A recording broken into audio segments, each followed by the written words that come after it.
Yeah, real. If you drop a sub on my channel, go comment on one of my videos. When I am done with the fishing stream here, I'll happily hop over to your channel and give you a follow.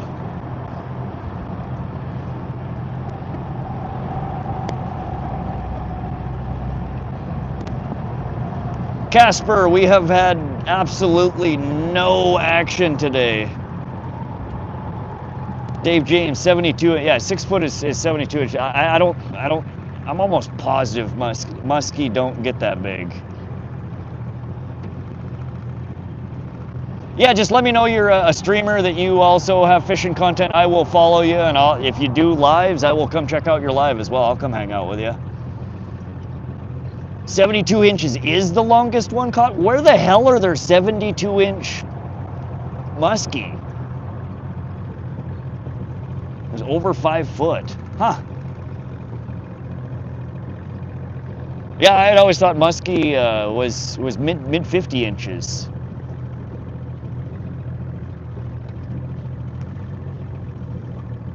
Alrighty, real. Yeah, I'll give you a follow. So windy here today, not many people on the lake. River was busy. Yeah, we have that. That's what usually dictates whether I take the boat out or not, is the wind. Canada, 60. Good God, 67 pounds, 6 foot muskie. Where? I'm gonna put that on my to-do list. We are gonna go fish there. Somebody tell me where that came from. IGFA verified world record muskie, absolute unit. 54, see? Yeah, I don't, where are you guys seeing this? That's what Google says. Yeah, but that, you gotta verify the source. Again, that's like my buddy's buddy caught an 8 foot pike at, you know, this sweet honey hole. And it's like, yeah, I bet he did. Unless it's a verified record, discounted. That's your buddy who's telling you about this, you know, the 23-pound bass that he caught, and no, his phone just wasn't working. No, everybody in the boat didn't have battery. You know, nobody can confirm it, but everybody saw it. Mr. Bojangles, what do you have for a motor? We're running a really old Evinrude Johnson. I think it's a 1984 Johnson / Evinrude, 75 horsepower, 2-stroke, with the lower unit swapped out from a prop to a jet foot. It's an old school jet.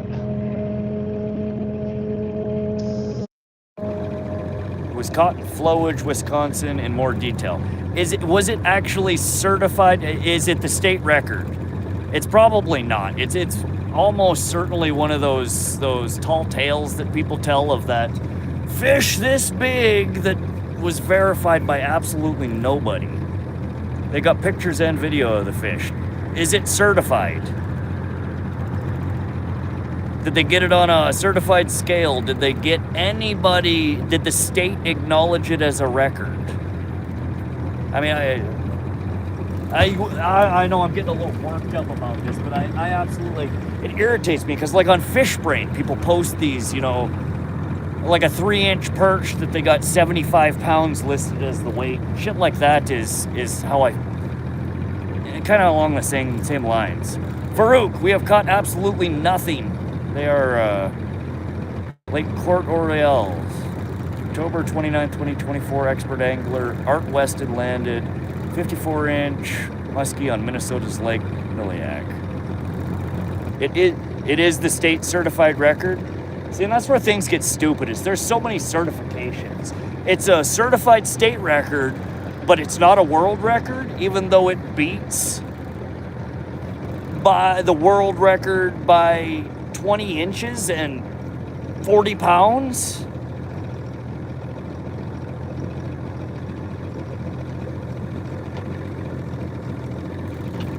Josie's been MIA all day, Katrina. I don't know what she's doing. She might be out fishing today. I hope she's out fishing today. Today is a nice day to fish, even if the fish aren't biting.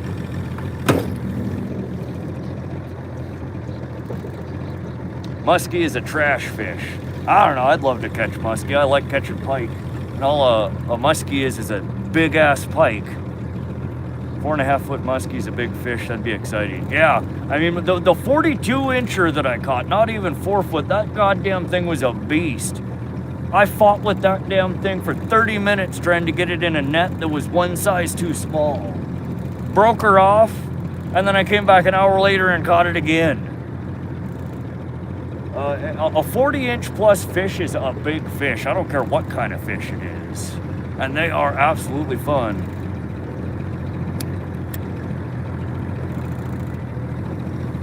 No crappie there. Not in the Missouri River in this stretch of it that I'm aware of.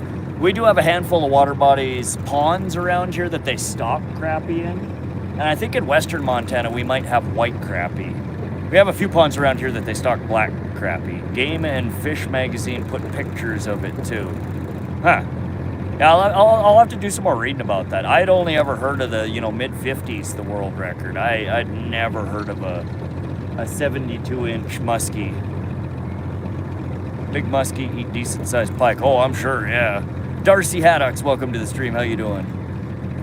Seen some big pike while ice fishing, unfortunately just on the camera. Yeah. So some of the biggest pike are caught during ice fishing season. Fall time is when pike, they bulk up, they get fat. They're preparing for a long, hard winter. So once that ice sets out and people start ice fishing, they pull some absolute tanks out. USA pike record, 52 inches. Yeah, see, that's why the record books get so screwy. Because there's so many different organizations that track records, and none of them seem to ever talk to each other. There needs to just be like one centralized, standardized database where records are kept. Hey Jay, what's up, buddy? Welcome to the stream. How you and Tassie doing? Raiden Han, welcome back to the stream. How you doing today, Raiden? I caught my biggest ass northern pike springtime. It was probably 30-something inches. Springtime, they are, I don't know, oftentimes springtime they're not as fat as they would be during fall or winter. Springtime, they're oftentimes coming off a long, hard winter. Though it depends on, early spring or late spring. Late spring, they are starting to fatten up. It's spawning season. There's a lot of fish kill from winter that they can go around and vacuum up. There you go, Flash. Flash now has the absolute world record pike. And everybody here is confirming it because he just said it and you heard it. That's how a lot of the records, these verified records come from. We are well, bro. Took you 32 minutes to get a pike in. Yeah, it was, most of it was right next to the boat. Same thing I did with the tiger muskie that I caught last year. So I have the net out and I'm fishing with hooks that catch on the net, and I got the damn thing hooked on the outside of the net, like right at the ridge, and I fought with it, trying to get the hook off of the net and then the big fish in the much too small net. I was just absolutely dying trying to get that thing in the net, and it busted the line off. Actually snapped the coast lock snap on my jig, and I came back an hour later with two buddies on the boat and was literally walking them through step by step, like a play-by-play on this massive pike that I had just caught, through the same lure, same spot, and hooked right back into the same damn fish again. I couldn't fucking believe it. And I ended up pulling it out, still had my first jig stuck in its mouth. It was awesome. Can we show pictures? Yeah, there's no way in chat to show pictures, but if you guys want to see that pike, it is on my Fishbrain profile. If you look it up and click fish caught and then click pike, it should be right at the top. PB, click on it. She was fat. But yeah, I mean, it was 30 seconds to get it to the boat. It was, only 15 minutes away. She ran with my line. I got her back to the boat, and we basically hooked her to the net almost immediately, and I spent the next almost 30 minutes trying to get the damn thing unhooked from my net and ended up losing it.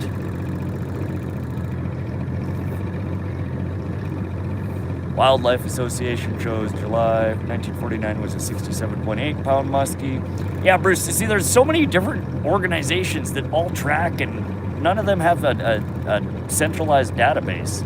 I got a cart that couldn't even get into my boat. A carp. Yeah, if you notice now, I fish with an absolute behemoth of a net. There's two reasons for this. That pike and the state record frickin' carp that I lost about a mile upstream the Missouri, or excuse me, the Sun River. And the net that I was fishing with before was not a small net. It was just too small for a big fish. So again, I run with a big net, heavy gear. I oversize everything now when I'm fishing that I know is going to deter some of the smaller fish. But I fish for those once in a lifetime moments that you get that big ass fish on the line that your little Polly Pocket Barbie net is not going to handle. Your 6 pound mono that you fish with is going to get broke off. Have you ever done any saltwater fishing? Years ago, when I was like 17, 18 years old, I took a Greyhound bus from Montana with a buddy of mine to visit my parents in Florida. And we spent 3 months down there fishing Cape Coral, Fort Myers area, which is on the Gulf side. And we fished bridges and canals, and it was fun. I had a blast. We spent the whole time arguing who was going to take whatever the hell that is off the line. And 420, I run 50 pound line. Yeah, so on my catfish rigs, my bigger, my heavier, dutier poles that I will go out and specifically target 40 plus pound fish, I usually fish with 50, 60 pound braid. But even my light action poles and my everyday poles, I don't run anything less than 30 pound braid. Losing a state record would haunt me. Yeah, I still usually about once a month I pop down to that hole to see if she's home. I need to quit telling people where it's at because somebody's gonna go snag it from me. But it is, I guarantee you that carp would not only beat but absolutely smash the Montana state record for carp. Our current record is somewhere around 40 pounds. And that one was easily 50 pounds. I had her all the way to the shallow banks and the fat goddamn thing would not, the literal diameter of my net was not big enough for it to fit in. It's basically a propane tank. If you painted a propane tank to look like a carp, that's what it was. What do you use to catch a tiger muskie? I had one last year at the side of my boat, and I caught it. I didn't get it in the net. Same basically thing I did with the pike. I got it hooked on the damn outside of the net with one of the trebles, and it ended up shaking and getting loose. But I was using. Let me think. What was I running that day?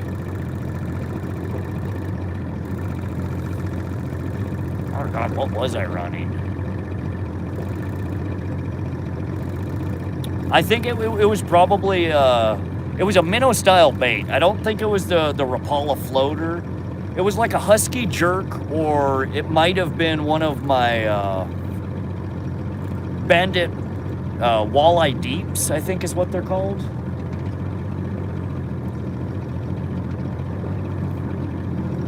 But that's the only one that's the closest I've gotten to catching a tiger muskie. I had it next to the boat and lost the damn thing trying to net it. What brand of cigarettes do you smoke? American Spirits. Caught my biggest fish in the mouth. That's good. That's generally how it's done. I recommend catching them in the mouth. My carp net is 50 inches. Yours looks about 35. Yeah, I do actually have a bigger net than this as well. This one I think is 38 by... I think it's 38 long by... I don't know. I'd have to bust out the tape measure here. All right, let's see here.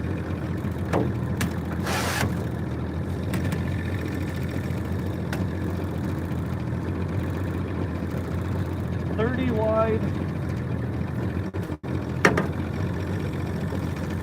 32 long, so 32 by 30. It's a Ranger. brand net. Not my favorite net. I still have yet to find, I want to find a full silicone, deep, wide landing net. It seems like the bigger they are, they move away from the full silicone and they go to like a silicone covered braid. And these damn nets.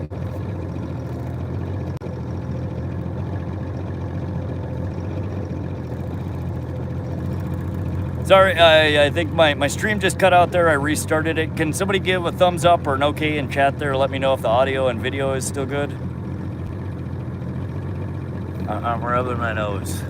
What do you care if I pick my nose? If I get some boogies, you want me just to let them hang out there? Should we name them? I'm gonna fly, Brian. Okay, thanks, guys. We're out here in the sun. The air is very dry. I got some crusties building up here.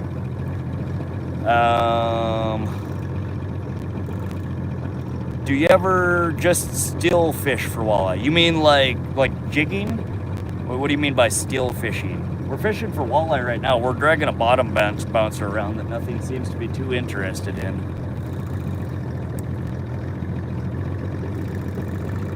Do you ever use 8-inch swim lures? Yeah, I actually have some 12-inch swim baits. And 8, 10-inch, 12-inch. I have a whole bunch of big muskie lures. But that's not what I caught the tiger muskie off of. I caught her off of about a 5-inch crankbait. Or a jerkbait. Brian, welcome. Strathome Ghost. How you doing, Strathome? Chris in NSC. What's up, Chris?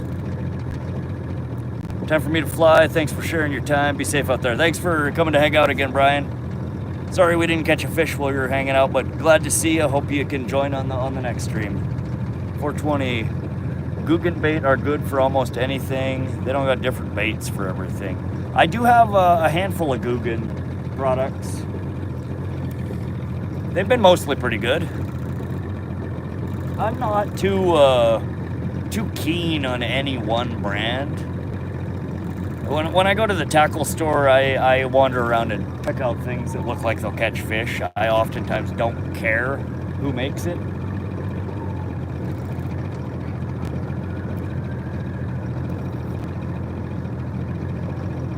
Bruce, yeah, we don't have muskies around here. Yeah, all we have is tiger muskie. Tiger muskies and pike here, but no actual muskies. Thanks, Brian. Hopefully we should. We're about 7 o'clock. That sun should be shooing over the horizon here sometime soon.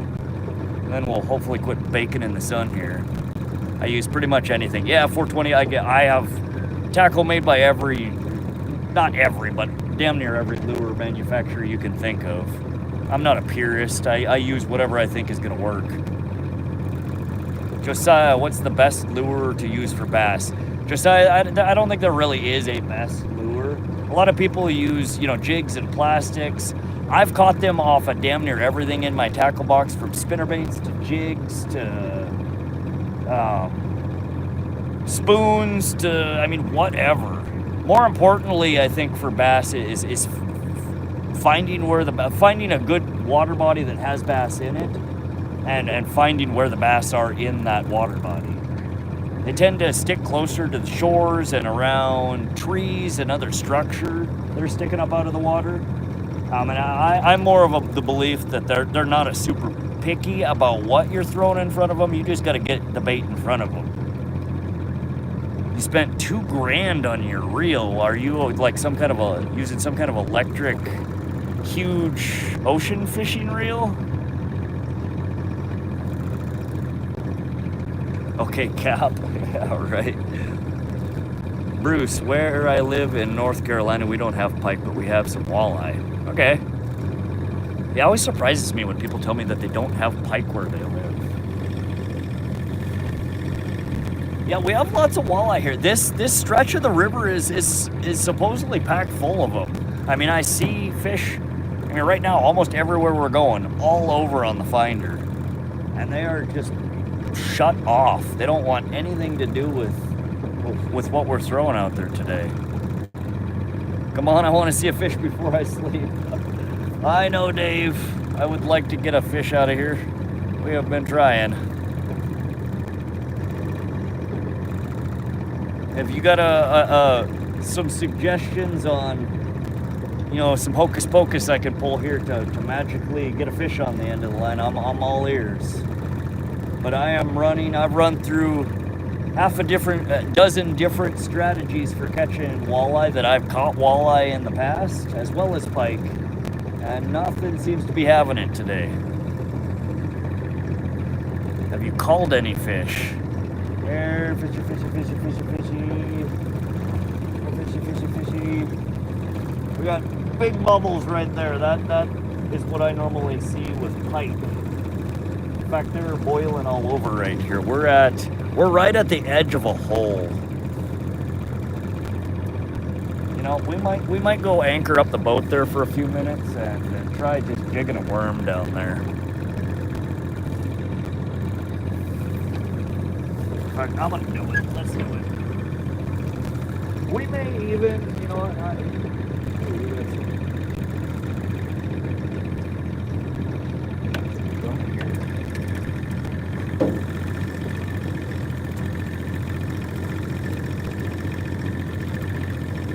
I might even throw out my high-low rig, and we may anchor up and just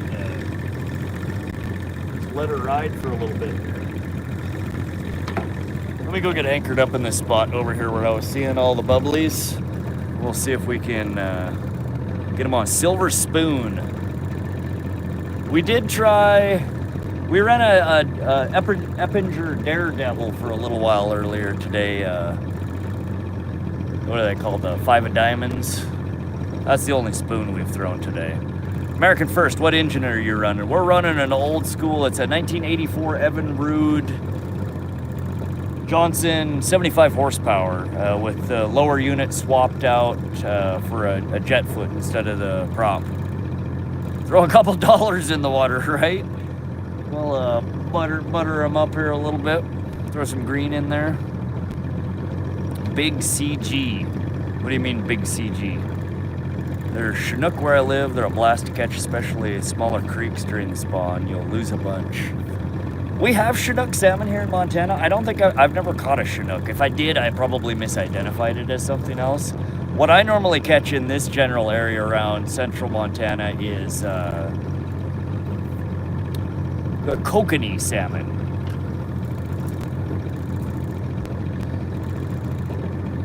Yeah, I'm gonna set up right by, there's a whole patch of bubblies going on over here.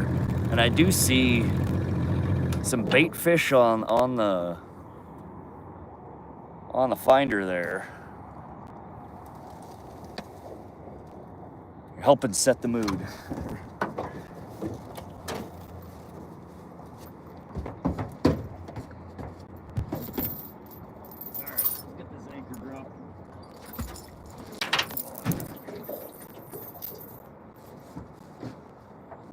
We just scared away all the fish. That was the least graceful anchor release I've had all day. And now I have wet foot. Alright. Let's get a second rig set up here just with some worm on it. Ismailia, are you a fisherman? I mean, I fish. I am a man. So I guess logic would therefore make me a fisherman. So yeah, stop there. That's where I am. Ooh, big fish right under. Wow, those are really big fish. Holy crap. Oh, good God, those are big fish. Those are some of the biggest marks I've seen all day. What are you? I want you. Oh, they're gone. They're not marking anymore, but that was like 3 or 4 really big fish that just went right under the boat. Big fish. We're gonna throw out the high-low rig here with 2 worms on it.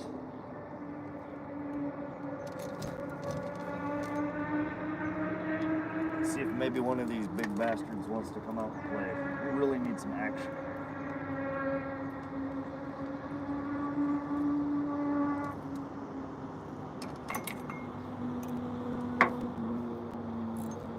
there's another one. He's coming up to the boat. He's coming to check out the boat.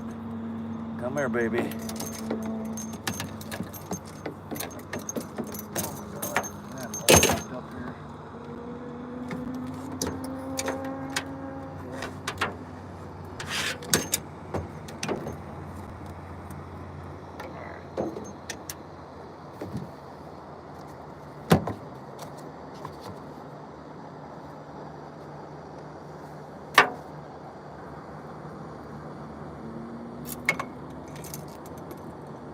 I'll switch your motor off. The motor is off, guys. You would definitely hear it if it was not off.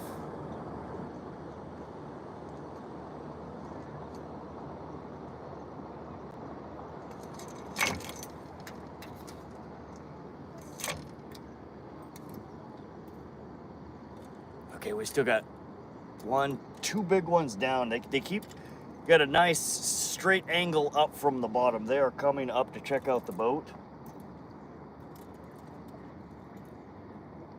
They're definitely interested in us. They see us.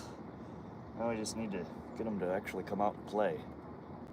And we're on kind of a slow, a gradual drop off right before a big pool. So right behind us is a nice big pool, and we're on just kind of a gradual slope right before it, right upstream from it. And what led me over here is I was seeing a whole bunch of bubblies coming up. And in the past, when I have fished the bubblies in this area, I almost always pull a pike out. I do know that lots of fish bubbly for lots of different reasons. But I suspect these are possibly pike. They look like the size of them, I don't know what the hell else they would be.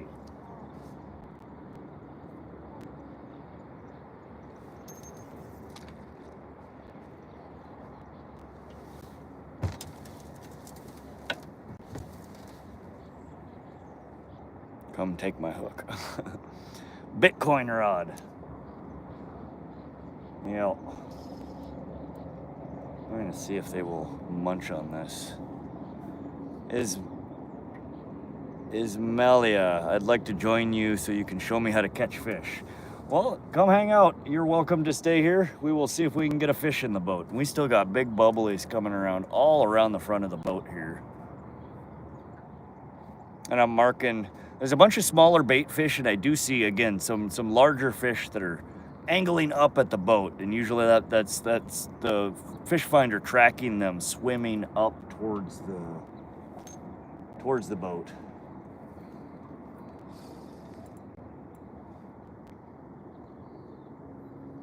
I'm gonna drop this guy all the way down to the bottom, and then we're gonna raise her a couple of feet off the bottom.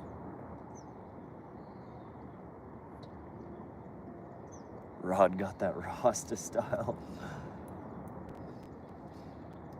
I don't know, everybody that's hat, for whatever reason, people think I'm Islamic or something.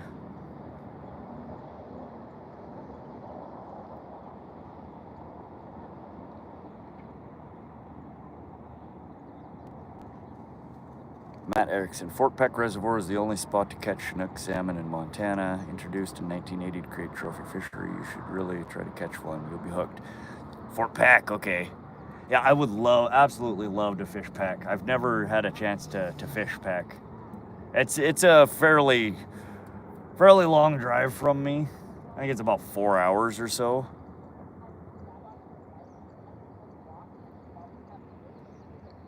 My account name might change to Joseph. This is my mom's account. Oh, I thought your name was Katrina. I didn't realize it was your mom's account.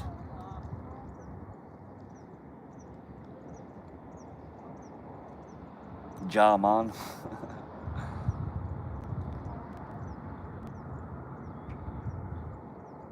Bryson, welcome to the stream. How you doing? God, I need to take a drink. And put the worms back in the cooler before they turn to mush.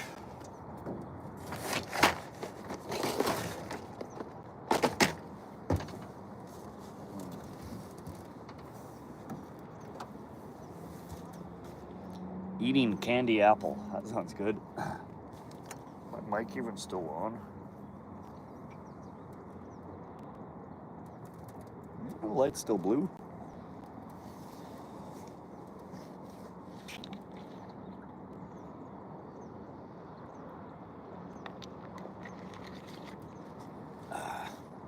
Nick, I just got here. What are we drinking? Pretty much the only thing you're ever going to see me drink. Mountain Dew, or I like fruit juices. Apple juice, cranberry grape juice, orange juice. If I'm not drinking Dew, I'm usually drinking some kind of juice. Every once in a while, I'll drink a beer on the boat, but I usually don't like drinking beer when I'm sitting out in the hot sun. Bumbaclot, apple whiskey.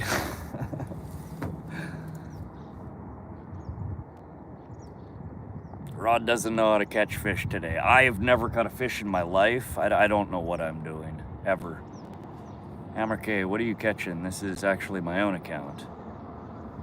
Use the Mountain Dew as bait. They might like it more than you do. Maybe.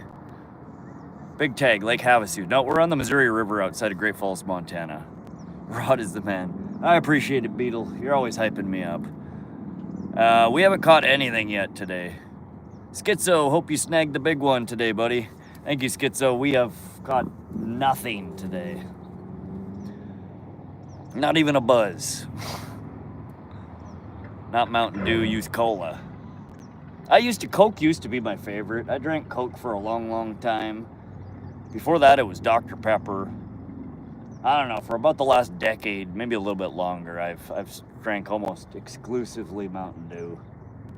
And what I really like is fountain soda from the gas stations until, oh God, I went to a gas station. I would go there every day and get, one of the like big styrofoam cups, 99 cents or whatever. But I go there every day and get them. And the one day I went there and I got it and I drank like half of it. Because they have like the crushed ice or like those little pellet ice. I don't know what it is about fountain soda. It's so good. But whoever cleaned the damn machine the night before or that morning didn't clean out, I'm pretty sure it was either bleach, some other cleaning chemical. But after drinking about half the soda, it tasted a little bit weird, but I was thirsty, it was hot, and I guzzled a whole bunch of it down. And after about drinking half of it, my gut just turned into a knot. And within, 15, 20 minutes, I was in the bathroom hurling over the toilet. I spent half the day puking my guts out over the toilet. And I'm fairly certain whoever cleaned it left either bleach in the lines or something. I don't drink out of fountain machines anymore.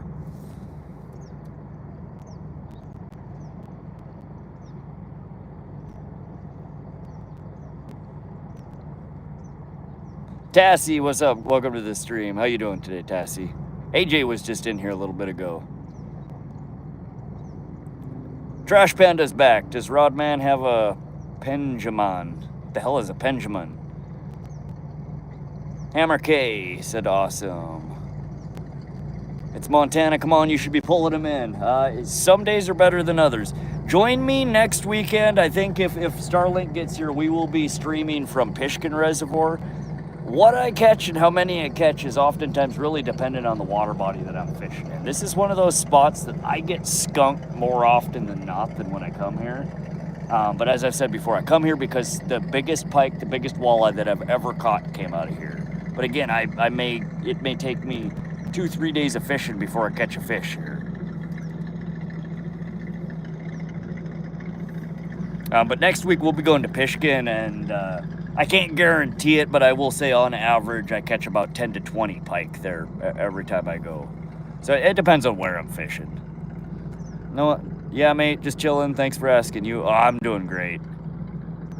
Do you do any trolling for walleye? We just trolled the last hour for walleye. We stopped here because I was marking some big fish and we got bubblies all around. So we're trying different things, but we've trolled probably about 2.5, 3 hours total today and had 0 bites. Benjamin is what we call dab bends. Oh, okay. Yeah, that's what I'm rolling around in my hand here. You know us, Rod. Yeah, you too. I see you in everybody's live. That's awesome, though. I love that you guys go out and support the other channels. You guys doing it?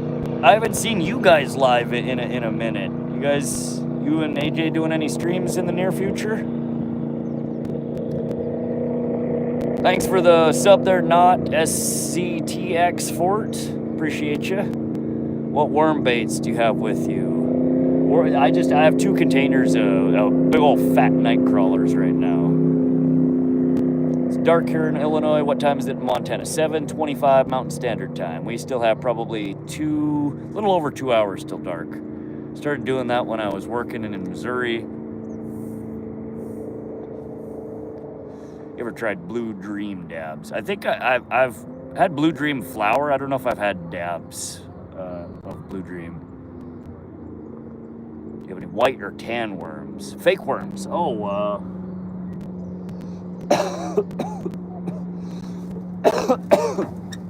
I got a whole box full of plastics and rubbers over here. I would imagine I probably have some. I might not have white or tan. A lot of the worms that I normally will get are more blues and greens. Like this one is a Zoom Magnum Trick June bug color, green sparkly. Oh, I lied. We have Yum, like a pearl white worm.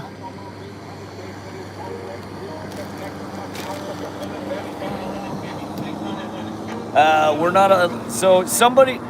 No, none of my mods are in here.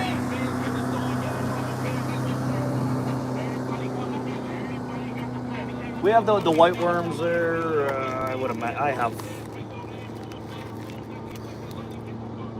I haven't used these in forever. I don't know if they're still good. Little catfish chunkies. They're like little weenie dogs.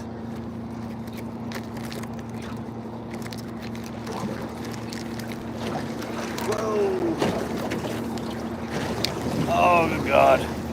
They wave as they go by, as they're being an asshole, causing all this wake. They're like, "Hi, I'm an asshole." I'm like, "Hi, yes you are." Try the white one. We could try jigging with that in a little bit. We have fish eggs, power bait. We got little creatures. We got minnows. I have so many plastics. I so rarely fish these. We have gold minnows. We have some Pulsar Series Night Glow. I forgot I even had these.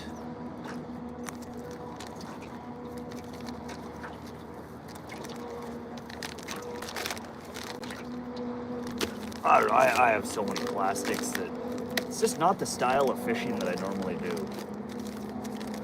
Though I do bust it out from time to time. Or the gold one. What's the depth? We're sitting at about 12-foot depth. And it goes down probably 2-3 feet further as we get downstream. We're just on kind of the middle of a shallow incline. There's another big fish under the boat. Yeah. Try and get their attention. Pick me, pick me. You don't need the fishy down there. Forget about whatever you're following and eat this. Why do you call worms night crawlers? Because we have earthworms. Earthworms are small, skinny. They get to be about, I don't know, 1/8 inch, a little bit bigger in diameter, and maybe 4 or 6 inches in length. Night crawlers can get to be about 10, 12 inches long, and they'll be, thicker around than this pen here. It's more the size. They might even be the same species of worm. We just call the little ones earthworms. We call the big ones crawlers. I agree with the white worm and troll. You want me to troll with on the worm harness? How would you troll a white plastic worm? Give me the wrench. Paisley Sunshine, welcome back. I missed a whole bunch of comments here. Caught my PB on a Guggen Kraken Craw. Oh yeah, is that what you got it on? How long do you get in prison in USA if you shoot a warning shot at somebody? I have no idea. I don't. If I were to shoot a gun, I wouldn't be shooting a warning shot. You shouldn't really be even unholstering it unless you're planning on shooting somebody with it. Someone or something. So, cow, BRB, gotta stuff my fat face. Hold on.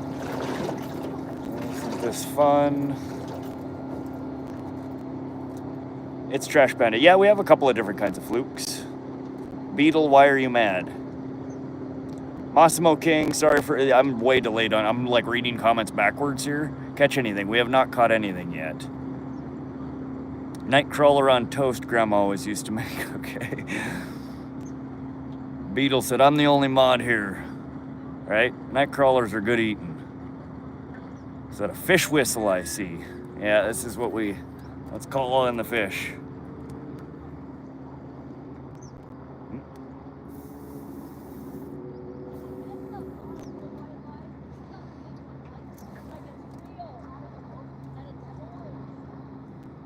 I don't think it worked. You still out on the river? Wow. Rob Fox, when I go fishing, I leave when it gets...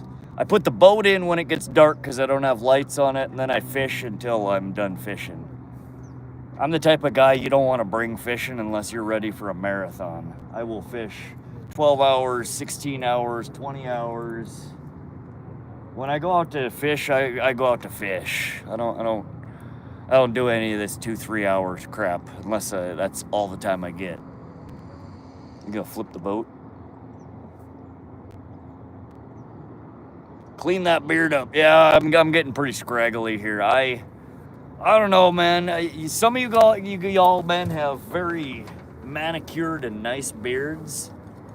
I get one shit genetics, so my beard is scraggly to begin with. I don't get a nice full beard. But it gets really patchy.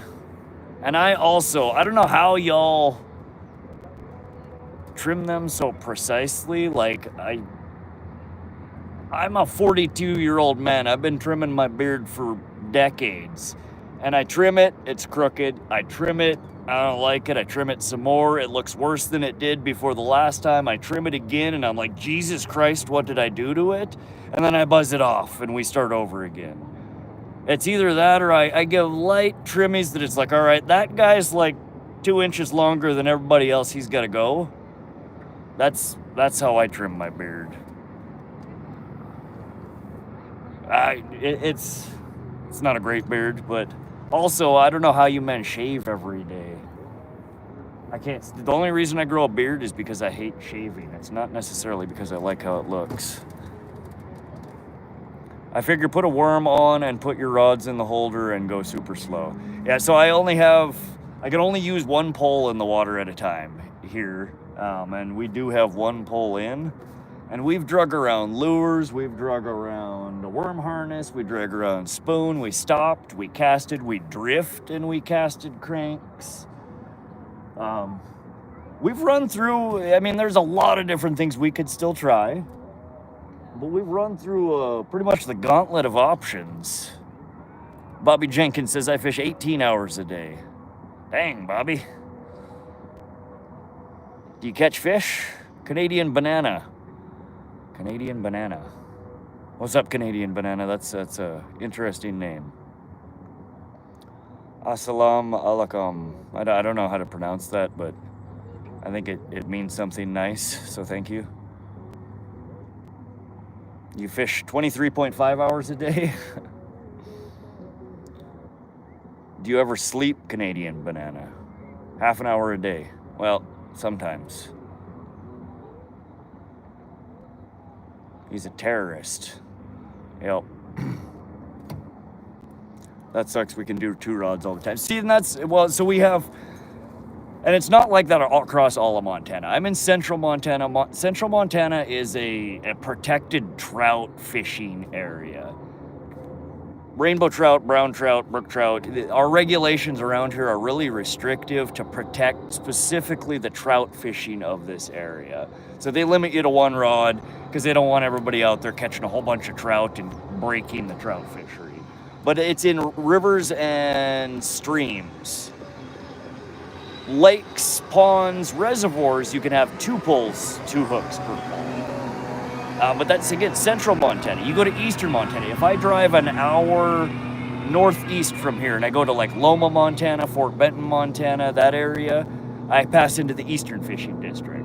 I can automatically, stepping 1 foot over that line, I can now have 6 pulls with 6 hooks per pull. And it's just, it's really arbitrary. But again, where I live, where we're fishing right now is really restrictive because the Missouri River, not really right here, it's more upstream from here, from Holter Reservoir down through Craig, Montana, Cascade, Montana is where everybody comes to pay the outfitters to do drifting and float, and that's where they all fly fish, spend lots of money, and catch beautiful, beautiful trout. But we're at the tail end of that river section, almost on the eastern fishing districts, but we still have to abide by the very restrictive rules that are set to protect the trout fishery upstream from here. Canadian Banana, bye now, I want to go pee. Have fun. Good luck. Take a friend. Can you buy my rod? Is a shampoo? Hold on a second, Paisley. Can you buy my rod? It is a Shimano with ugly stick. Can I buy you a rod? Are you asking me to buy you a rod, or can I buy the rod that you own? Are you trying to sell me your rod? I don't understand what's happening right now. You have a heavy stream beetle. That's good. That's good. I hear that's healthy. You should probably speak to your healthcare professional. I can't offer medical or legal advice on this stream. Can you do multiple hooks per pole? Yes, so 1 pole, 2 hooks. I'll reel it up. I'll show you guys. Because a lot of people don't. It's kind of like, think of it like a drop shot, a double drop shot on steroids. It's a saltwater fishing rig is really what it is, but it's called a high-low rig. This is what I often fish around here to utilize you only get 1 pull, but you can have 2 hooks. So it's basically a wire leader clipped onto your main line. Wire you don't really need for a lot of the species, but we do have Northern Pike in here, we have Walleye, both toothy, so a wire leader doesn't help. Also, the main reason I started fishing them was for catfish. Then I started using them for carp. Then I kind of started using them for everything when I fish in a place that I get 1 pull, 2 hooks. Wire leader, it's got a metal standoff, a T on it. It's then got a clip that you clip your leader to. So like this is like a 1/0 bait hook that we have the worm on here. But it's got 1 T, the standoff. This is your high in the high-low. This is your low in the high-low. They're 2 metal standoffs on a metal leader that you hook your rigs to. You put 2 different baits, 2 different kinds of hooks. You can put whatever you want on there. But then at the bottom of it, you can drop a sinker or just leave it empty. Or you could even use the bottom for a 3rd hook in some places that allow that, like if I go to Eastern Fishing District. That's what I run. It allows me 2 rigs, 2 setups. Oftentimes I'll bait each one differently, which is what I should be doing now. I should throw something else on here. But that's how I take advantage of the 2 hooks. That or I run a crankbait that's got 2 hooks on it. Or, you know, if you're running a worm, like a crawler trailer like we were running on the bottom bouncer before, you'll take and add like a secondary hook, you know, 2 single hooks, or even put a treble hook at the end as a stinger.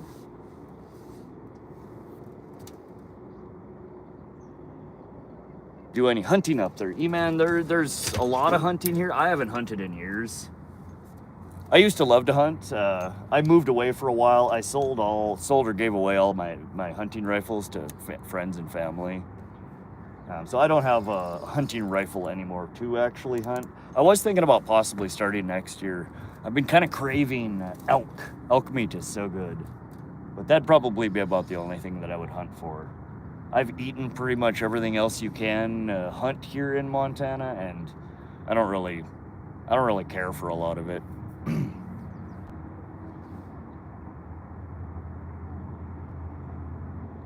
William, welcome to the stream. How you doing? Paisley, can I see your hair? It's a dirty mess under here. Maybe some other time.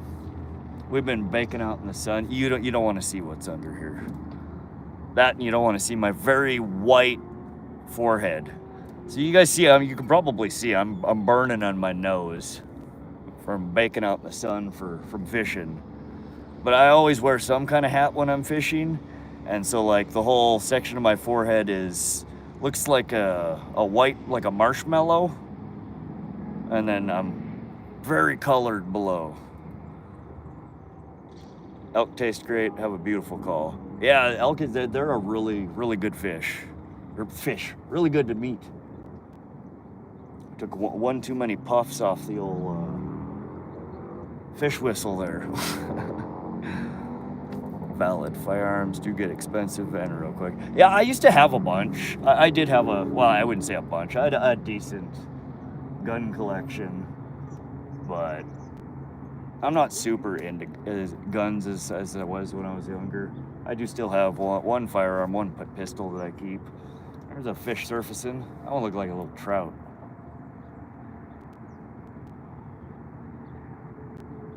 But they do. They've gotten much more expensive over the years.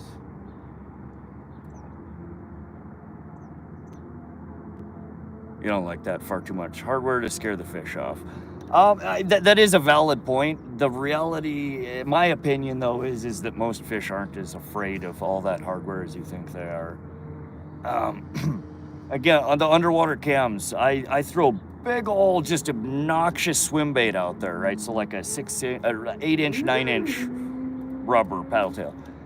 Trout, all sorts of things you think would be super line shy are following that big, obnoxious thing through the water. They're pecking at it.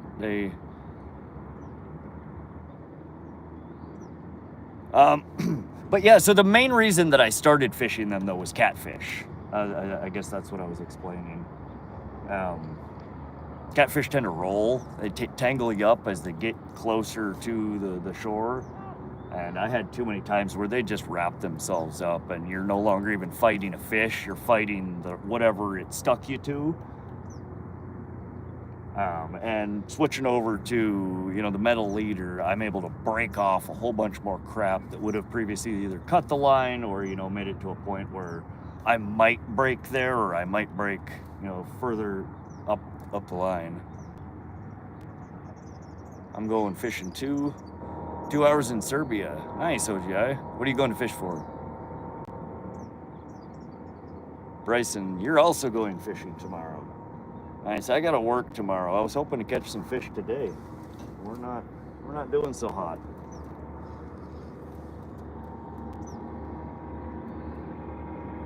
Crucian carps. I've never heard of that. I'll have to look that up.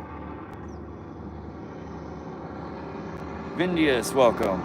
The rig you're using I call a double leader or crappie rig. So crappie rig, if it were mono or flora, that's what I would call it. Only use offshore. May try off the boat now. Good idea. I do it from bank too. That's because a lot of times I'm allowed 2 hooks, so I would rather throw out 2 baits, especially when I'm using like cut bait or something like that, or bread balls for carp. Because oftentimes one will get whacked, your pole's basically dead in the water. You got 2 different baits on there, you get 2 chances. It is a lot of rigging, but I honestly think you guys would be surprised at how unafraid most fish are of the hardware, all that crap down there. The things we're throwing at them that they're constantly eating look nothing like food 98% of the time. So a little bit of weird tackle before, after. I think more in the sense that it's a lot of hardware in you're more prone to get weeds and crap that are building up on it because of the knots, the extra hang points, whereas, you know, a single line, you would get less debris hanging on there. That, I think, is the only real disadvantage of using a whole bunch of hardware like this. To me, it's not so much that the fish don't bite on it as well. And again, that may not be true for every species. I'm going based upon my experience and how me running 2 rigs, like again, I'll oftentimes be fishing with other people that are running the same basic baits that I am, but with a single hook, a cleaner presentation, thinner line, you know, trying to not hide everything else but the bait. And I will have this rig running right next to them with all the crap on it. I mean, it's basically the Christmas tree with all the presents under it. You're not gonna miss it.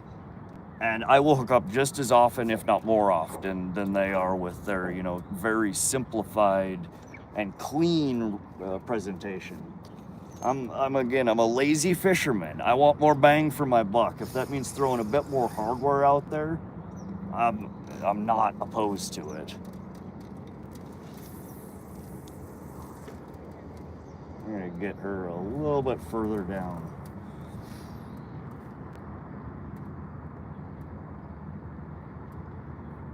Now, one day I gotta come with you and see what works, my stuff or yours. I'm always happy as hell if somebody can come fish next to me and show me something that's gonna hit 5 times more or twice as much. I'm not stuck on my ways that I'm like, well, shit. You know, I'm gonna keep fishing this way just because this is the way I've always fished. I'm always open to learning new ways. This is just what I found works for me and tends to work well. Except for here, because this spot, nothing works well. When I catch fish here, I'm like, woohoo, I caught another fish out of the Missouri. They're that. It's been like that my whole life in this region. But I'm usually always satisfied with the fish that I do catch here because they're typically bigger than I catch in other areas surrounding here. That and river fish tend to just fight better than pond and reservoir fish. We talked about this, I think, on one of my last week's streams. The fish that are swimming in a river tend to be of a different class, a different caliber of fighting than fish that are sitting in stationary small water bodies that don't have flowing water. I think that's another reason that I like fishing the Missouri. Even if I don't catch things, the ones that I do catch are funner. William, looks like a good place to go trolling. That's the walleye, the biggest walleye, and the few walleye that I've caught in this spot. That's how I've got them, is trolling.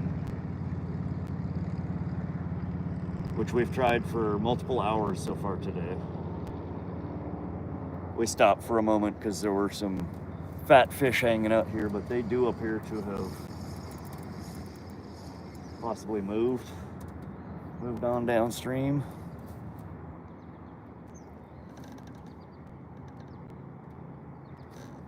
Vincius, night aquaiso du Brazil. Vincius, can you speak English, buddy? I translate, Google Translate. I don't understand what you're saying. Welcome to the stream and hope you're enjoying it, but I don't understand what you're saying. OGI, welcome back to the stream. How you doing?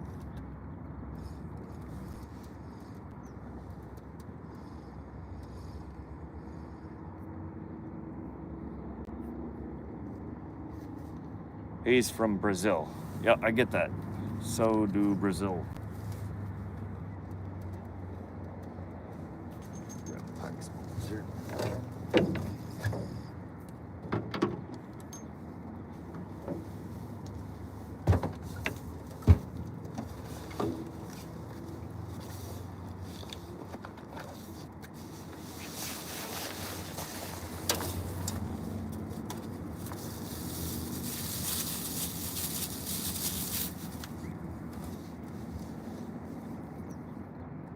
Dear Mama said, shout out name error. What's up, dear Mama? This is sweet. I live in Missouri, near the Missouri River. Okay, Andrew, so you're on the kind of the other end of the Missouri River. The Missouri River starts upstream from here about, It's like 120, 150 miles, something like that, in Three Forks, Montana. So that's where it starts, and then it runs all the way over to you. Flash, I'm confident I can throw a big chatterbait or CD9 and land a pike. I got to get that new rod first. Oh yeah, no, you know how to pike fish. Bass fishing is no different than pike. You throw all those same lures in all those same places where you're catching bass, you will effectively be pike fishing. You just got to throw it where the pike are. You'll translate well over to pike fishing. You just got to find some pike.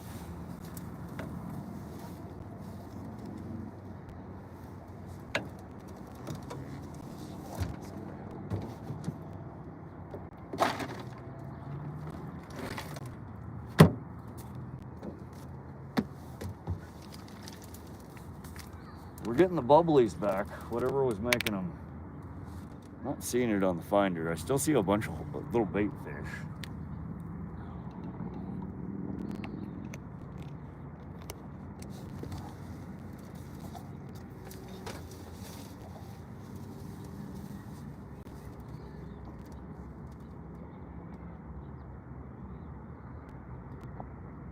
Proud of you for not smoking. I think he's starting to smoke, yeah. Perfect timing, right? It's night here in Brazil. Okay. Yeah, it is almost 8 o'clock here. We have hour and a half, hour and 45 minutes of light still left. And I think we're gonna head back over to the bridge.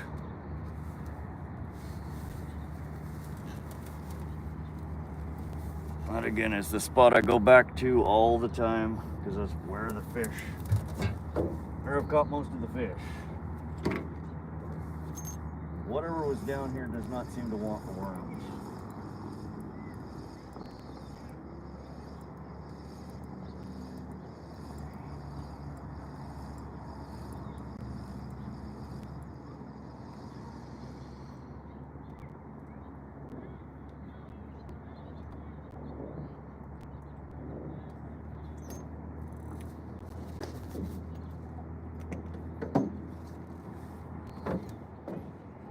I think we'll drop this trolling rig back down while we go over that way.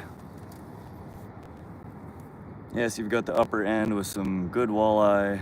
Down here in Missouri River is king of the big cats and some good sauger and walleye caldermonts.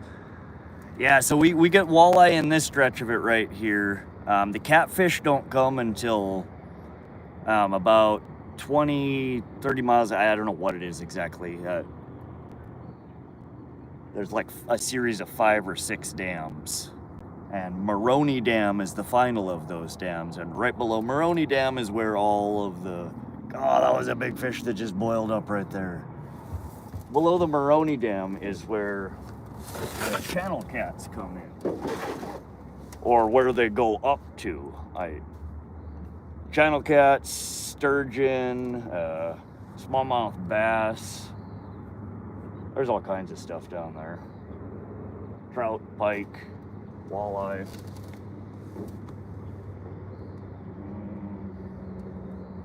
Yeah, we'll troll this guy. We're just running a bottom bouncer over here with a worm harness. Actually, I need to take out the anchor here real quick. We were just stopping here because I saw the bubblies. I wanted to fish the bubblies real quick. The bubblies aren't hungry.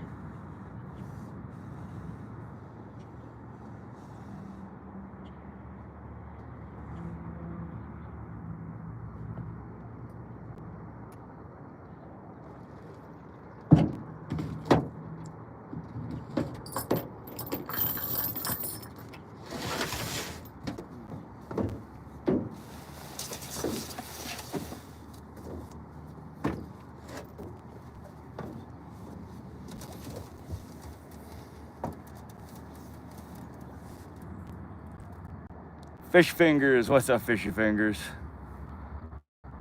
Hey, SoCal. Nathan, do you night fish? I would love to. I do from bank. I don't from the boat currently. I do not yet have in this boat. You're legally required to have navigation lights, red light, green light, white light, which I don't currently have. And also, without, you know, headlights and you know, lighting around and in front of the boat to illuminate the water and inside the boat, it's really, really hard. So I'm not set up for night fishing yet, but I do love to night fish, and one of these days I'll get around to getting my boat night fish ready, because it is one of my absolute favorite times to fish. So we do night fishing from the shore sometimes, and we live stream that as well. Actually, the past couple of times that we've come here and streamed in the boat, we park the boat when it gets to be about nighttime, and we have hopped over to the dock and fished for another, you know, couple hours just off the dock. And we did last time catch a really nice carp. We didn't have the measuring stick and my scale on the dock when I caught it. I hadn't brought it from the boat yet, but it was a good sized fish, good sized carp. But I do like night fishing, and we do stream night fishing sometimes. So if you like night streams, hit that sub button, come back, hang out with us. We will probably have better luck from the shore fishing for carp than we will. These fish are just being picky today. I don't know, we're gonna head back underneath the bridge. I gotta throw the crankbait a little bit more in that area. I think we can pull a pike out of there. I was hoping for a walleye today though, but that's what we're targeting with this rig. We're again running a bottom bouncer. We're at about 8 to 15 feet of bottom here, 8 to 14 foot. It's kind of a little channel that runs down the center of the Missouri here in this part. And I am running a bottom bouncer and running a worm harness behind it. So just a little max spinner, a few beads, a slow death hook, and a neck crawler trailer.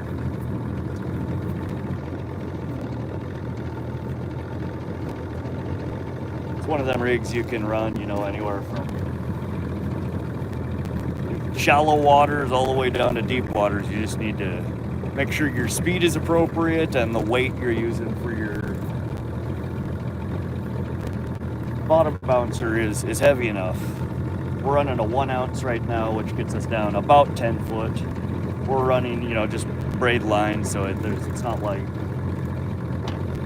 a heavy line, so it's just the weight of our bottom bouncer that's getting us down to depth. When fish aren't eating worms, it's a rough day, and that is the truth, Brandon. You are absolutely right on that. That is a good way to put it, actually. Worms is just one of those baits that everything eats it. It may not be the best way to catch a fish. There may be some baits that are more effective, but if you got a day where nothing will touch a worm, in multiple different presentations nonetheless, different depth areas, and it's just a rough day fishing. And I don't know if it's because we're coming off a full moon. We did just have a high pressure, you know, wind system that moved through. Now we're, you know, in the calm. We're kind of in the lull after both the full moon and the calm. Not the greatest fishing, but we'll keep at it. We might be able to still pull something in. It's only 8 o'clock. We got another hour and a half before we should head to the boat launch and pack things in.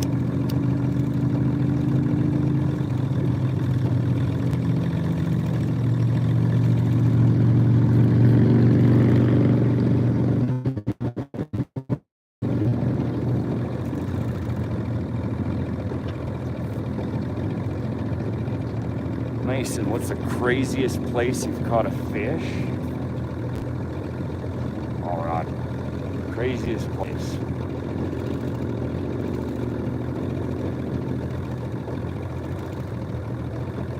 I don't know about place. I mean, I fish where there's water. I don't know if I've ever really fished anywhere super crazy. I think probably one of the most memorable and crazy fish catches I've had was pulling a stingray up off of a bridge down in Florida. Again, I went down there when I was younger, 17, 18 years old, and we spent a few months down visiting family in the area. And I hooked into a big old stingray fishing off the side of a pretty tall bridge. I don't know, 20, 25 foot bridge. And ended up belly hooking, foul hooking. It just swum over whatever my rigging I had out was. And we ended up, so basically foul hooked a stingray off the side of a bridge. And it was, I managed to actually get it in, reel it up onto the bridge, and I didn't even know what the hell it was. Interesting and scary experience because some guy had to run down the bridge and point out the big giant barb on the end. I didn't even realize that it had a giant stinger on the end.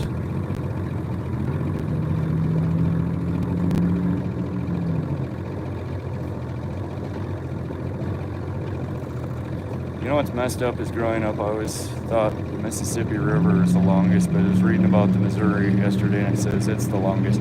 So there's, somebody was saying that there's like there's a whole thing going on between the Mississippi River or the Missouri River. There's a debated start and end kind of for both of them. And people interpret it one way and say the Mississippi is, people interpret it another way and say the Missouri is.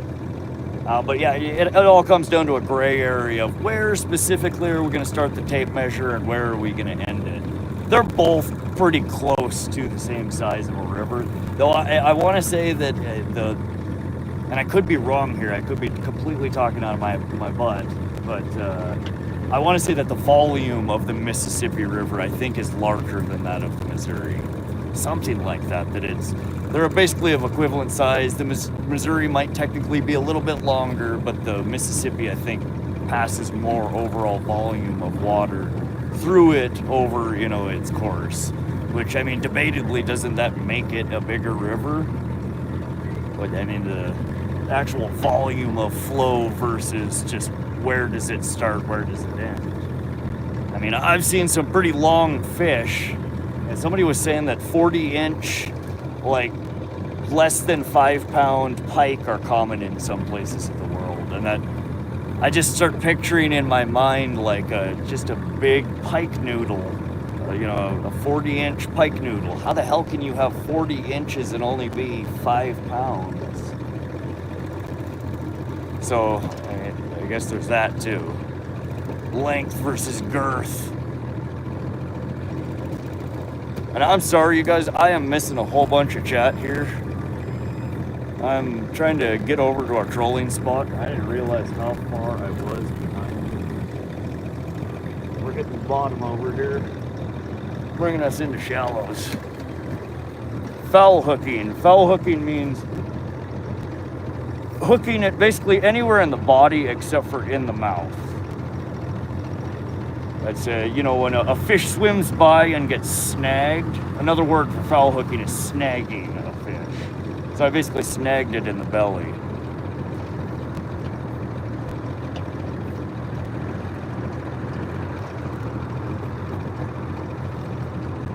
Steering hard at slow speeds. Oh, it is. A jet boat. You're just basically, you're like a melting ice cube on a hot plate. That's how I describe driving a jet boat. The faster you go, the more maneuverability and reaction you get for the steering. But at slow speeds, yeah, it's basically the equivalent of an ice cube being set out on a hot pan. It just you spin the wheel, you're willing it to move in that direction. There's no real commanding a jet motor at slow speeds.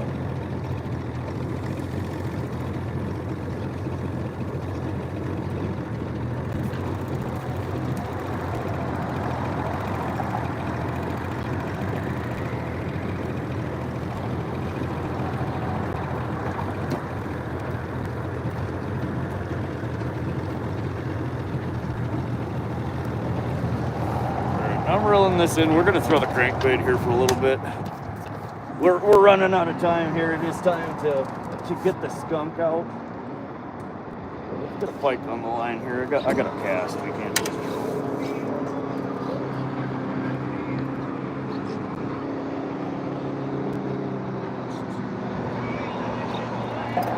But honestly, a method like trolling, it's more useful the more poles you can have out because you can cover more ground. It's not as effective when you only get one pole. I think honestly, stopping casting, jigging, you probably would get more bang for your buck a lot of times as a single pole use. So that's what we're gonna do. We're gonna try and cast. We will try a few different things.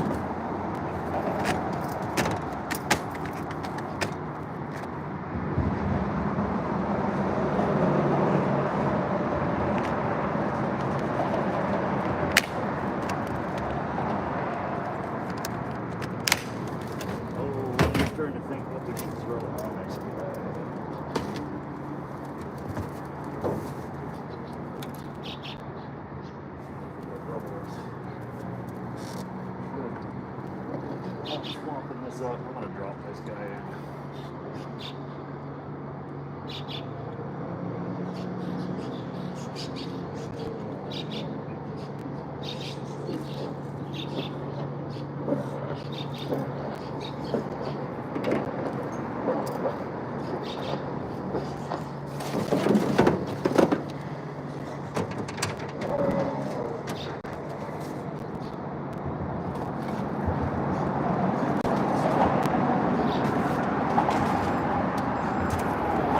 Us over a little bit here.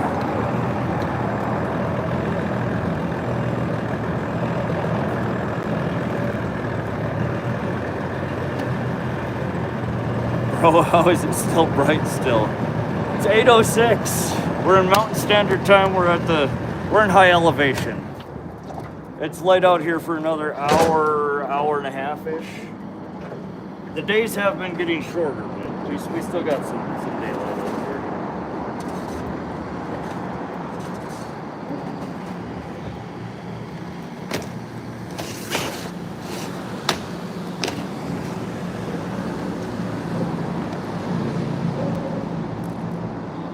Alright, somebody was asking earlier for a Craw crankbait. I forget who it was, but that is what we're doing.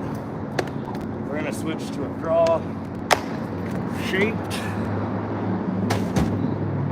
It looks, I don't know what the exact dive depth on this guy is. I'm assuming probably about 8 to 10. Rebel crawfish. We're gonna throw this guy for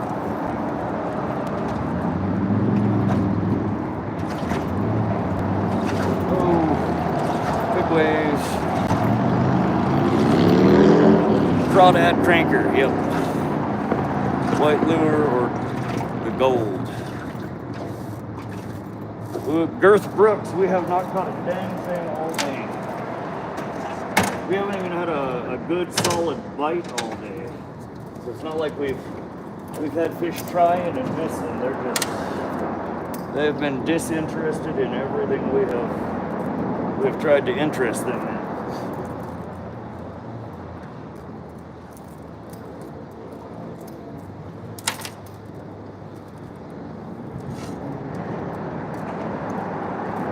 $4.20, which white or gold lure?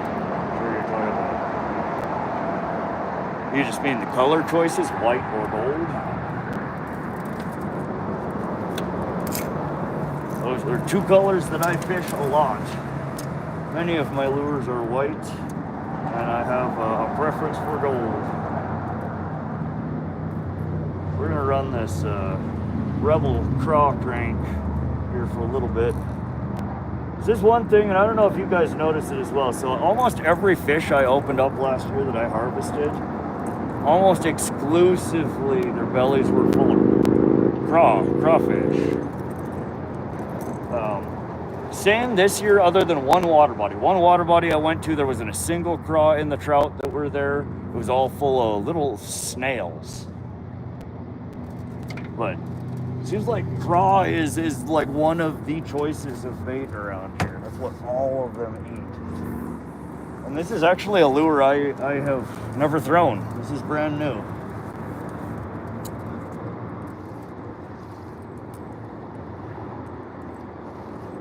Ooh, it's got a nice rattle to it.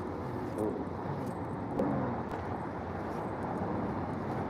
Fake worms, my guy, fake worms. Oh, okay, the worms. You're still on the worms kick. We could do that too. We got an hour and a half here. Fake worms.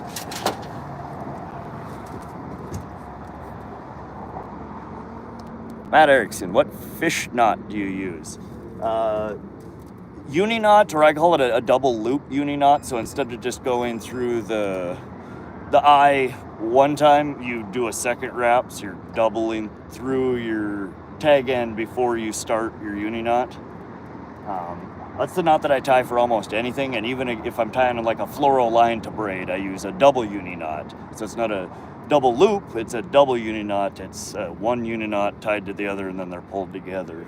But yeah, uni knot. That's what I tie for almost everything.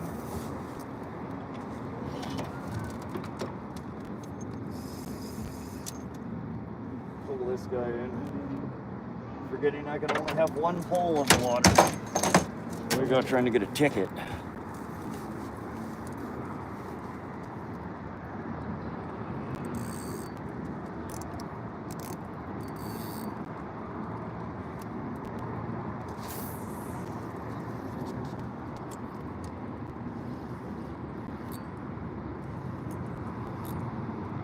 Hey, I'm Annie. Good morning from Philippines. Welcome.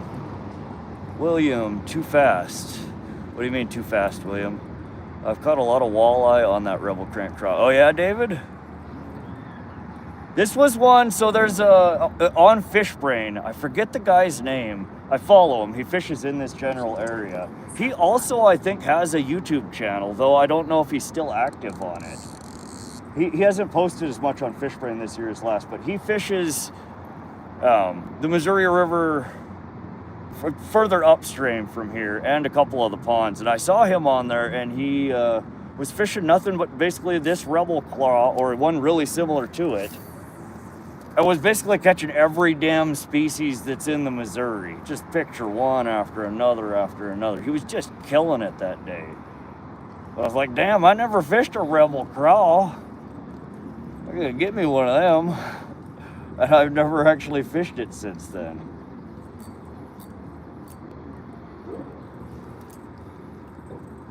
I think we might be on the money here, though. I like the feel of this one. It's actually, it feels a lot like the Bandits that I run. Kind of a similar body profile. It feels like a really similar movement. I'm actually kind of curious to troll one of these on the underwater camera.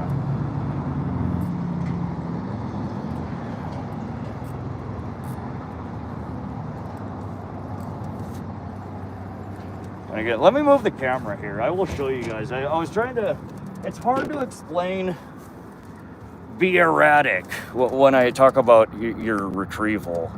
I don't know, you guys can watch me. I look like a crackhead reeling in a fishing pole sometimes. When I'm reeling in stuff like this, I'm just rattling her around. You're feeling it, you're moving it, and then, again, these lighter weight poles, you can really feel that lure action. But I'm not like a lot of people will have a steady, or they'll do, a tap, tap, reel, tap, tap. Like they're very methodical about their retrieves. I'm not. When I'm fishing for an aggressive fish species, I'm jerking her around. Different retrievals. You jerk one way, you jerk another, let it settle a little bit. And it's just like the erraticness, I think, is what draws the pike over. They're not scared of anything. They're an apex predator in the water. There aren't a lot of things that are going to hurt them if they go look at it. And just the just a pure erraticness of your retrieval makes them think they're not going to get a good look at it. And that's what ends up making them bite it. Just they want it to stop so they can look at it. Do y'all fish like that, or do you do more of a methodical, even retrieve? Y'all looking like I don't know how to explain it. Catch a big one. We're trying, pimp. We're trying. Pimping ain't easy out here, fool. We gotta back up here a little bit.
Flash only on crankbaits or spinners.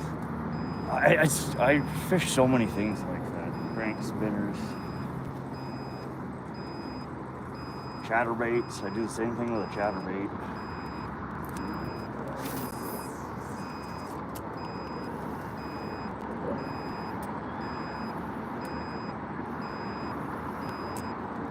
I don't know. I kind of do the same thing on anything that's got a paddle tail attached to it as well. Detected in the side yard. Jerky. And I often like whip, and that whip.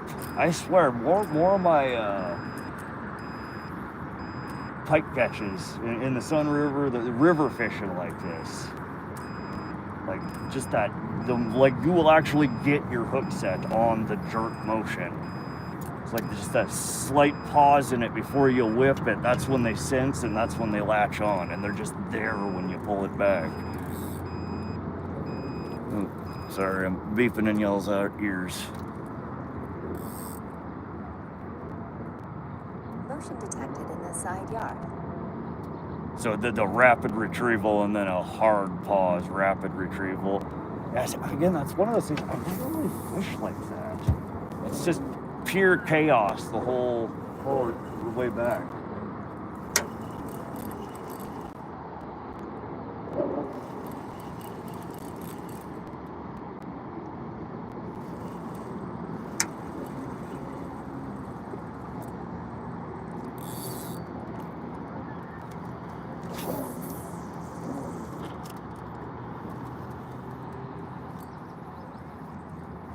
Tony Apodaka said hi. What's up, Tony? Welcome to the stream.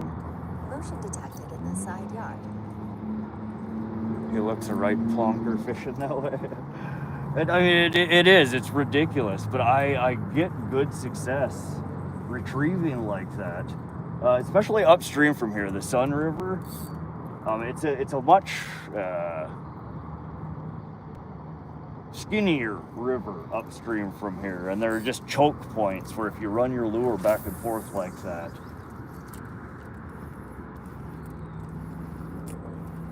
and often, I mean, it's just such a small area, the fish see it from a mile away. Like a dying bait fish, they run deep and then they go again. Yeah, I see what you're saying.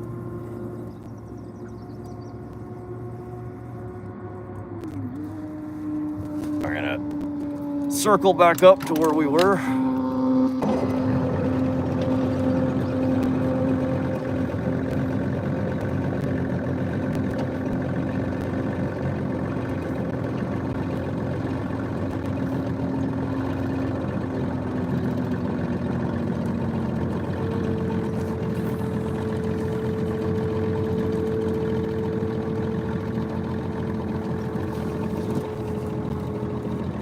Justin Hill, welcome. How many fish? 0.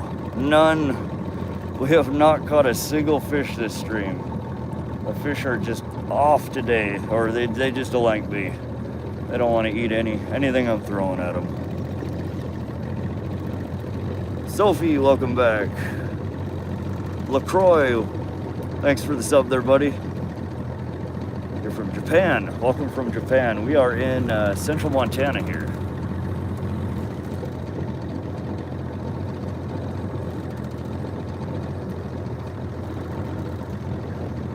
Any luck, brother? Andrew, no, we have not had any luck. We're still trying though. We still got some daylight. And oftentimes it is these last few hours of the day, you know, or sometimes the last hour of the day. That can be that golden hour where the fish really turn on. But we've not had any luck today. Seen a lot of activity on the finder. Just nothing seems to be sticking today.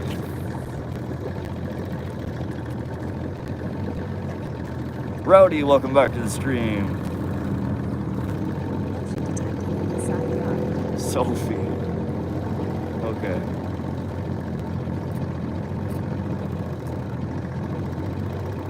Brandon, I stick with trilene because the knot never filled me and I'm getting older and tying knots has become a challenge. Oh, I could completely understand that. Yeah, when you start to, you know, the dexterity of your fingertips, the feeling isn't as good as it used to be. The simpler the knot, the better, as long as it's effective. That's the thing about knots, is there's so many different knots, and there are lots of advantages of one versus another, but a lot of them are also situational. And some of the pros and cons fairly arbitrary. So yeah, I think the best knot that you can tie is the one that you know how to tie best, and that's what you should stick with. Uni knot is kind of that for me. Getting close to prime time now. Yeah, we're 8:22. We only have about an hour of daylight left, so it's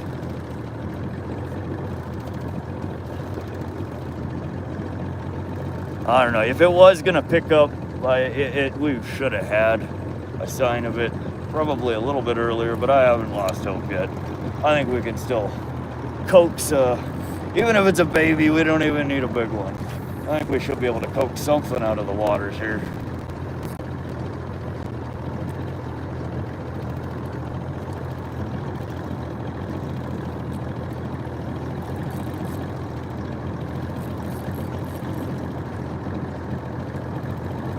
Andrew Boyer, still going for walleye. I'm more fishing for pike right now, but walleye are in the area and I think are oftentimes gonna hit off of a lot of the same presentations. We are done trolling for walleye though, using the bottom bouncer. I think we're gonna take this last hour of daylight here and try and target some specific areas here, casting rather than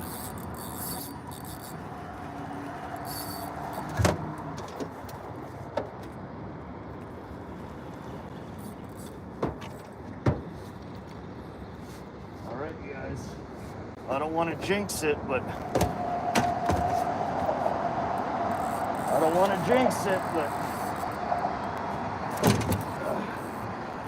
if you're looking away from the camera, you might want to look back. I think we have what is known, and you guys correct me if I'm wrong here. Correct me if I'm wrong. Oh my God.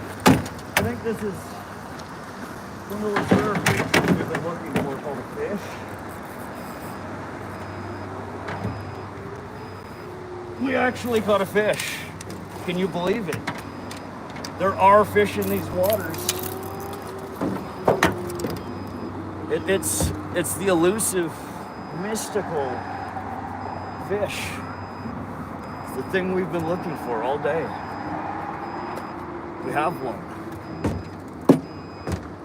And where are my... And I am so wholly unprepared. Alright guys, give me a sec here. I'm gonna drop down here and get us parked. And we'll see what we got in the bag.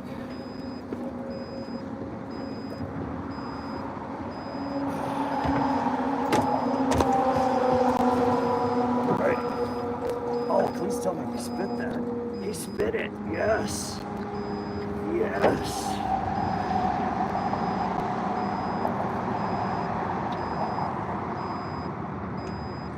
Now he is in the net, guys. He's in the water, so he's fine. I am removing this very sharp.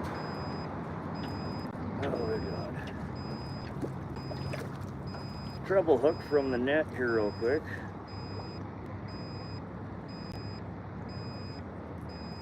Sorry for the beeping, I will make that stop in a moment. We're anchored up, and that's just a shallow water alert. Oh, wait. See, this is why I like the fully synthetic nets better. When you get a barb through one of the pieces of fabric, it's just...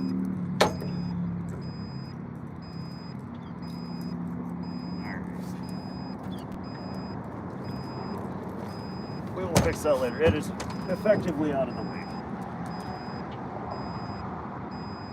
All right.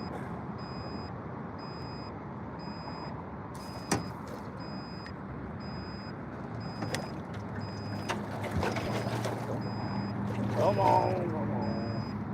Calm down.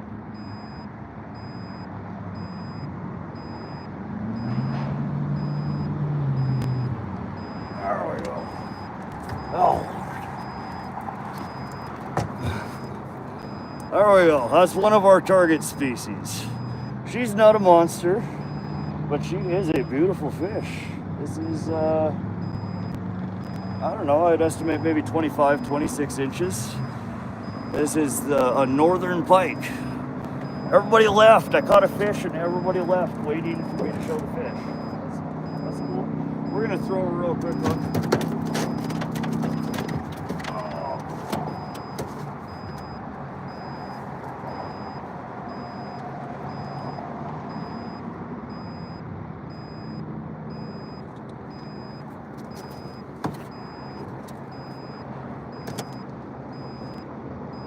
26.5 inches.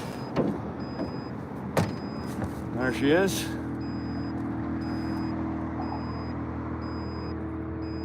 Very nice fish. 26 inches. I'd say probably about, I don't know, maybe 4 pounds. We are gonna get her back up into the water.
Good. I think I'm gonna stick here probably and cast. Good job, man. Fishing with you all day. I had faith. I appreciate that. Again, I told you, this is one of those spots I don't catch a lot of fish, but when I do catch them, they're nice fish. And that was a pretty nice fish. Wasn't a monster. It's 26 inches. A nice, healthy, what appeared to be a female pike. There are much bigger ones in here. There is a nice, healthy population of them in this area. They're just, sometimes they're picky. They didn't like what we were throwing before. We caught one. There's a good chance that there may be more right around in here.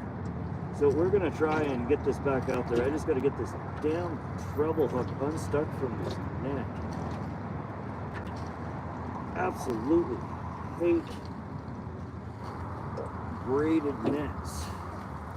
So while this one is big in size and it's nice to be able to land big fish, man, when you get a treble hook hooked into the fibers of the braid that's coated, but it's still braid, it is just a nightmare trying to get them out.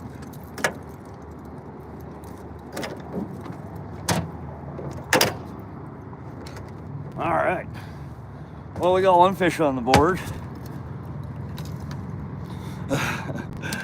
We still have another 45 minutes-ish before we should probably mark that spot. I mean, spot marked. I mean, this is the same spot I've caught dozens of other pike in the past. We're right next to the bridge, right next to structure.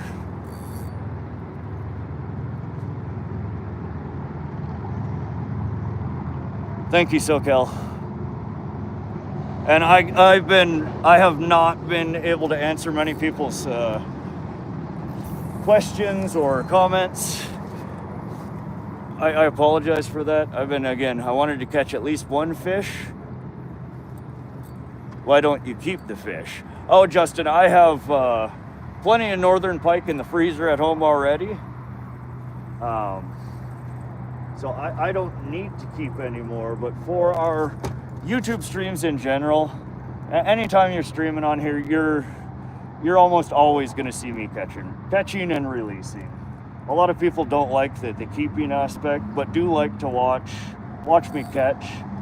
And most of the time, I don't keep a lot of fish because I don't eat a lot of fish. The fish that I do eat are usually northern pike or channel cats, but I don't ever like to keep more than what I'm going to eat. I don't want to keep a fish and then end up having it go bad in the freezer before I eat it. I know I can always go catch more if I'm hungry and I run out. But yeah, in general for the YouTube streams, it's all going to be catch and release. You guys will see me catch it, you'll see me set it free, and it goes back on about its happy little life. 328 likes. Appreciate that, guys. Been a really good stream, been a fun stream. I appreciate y'all that have been hanging out and coming back to check on the progress. We did finally put a fish on the board, and here I go tangling crap up again.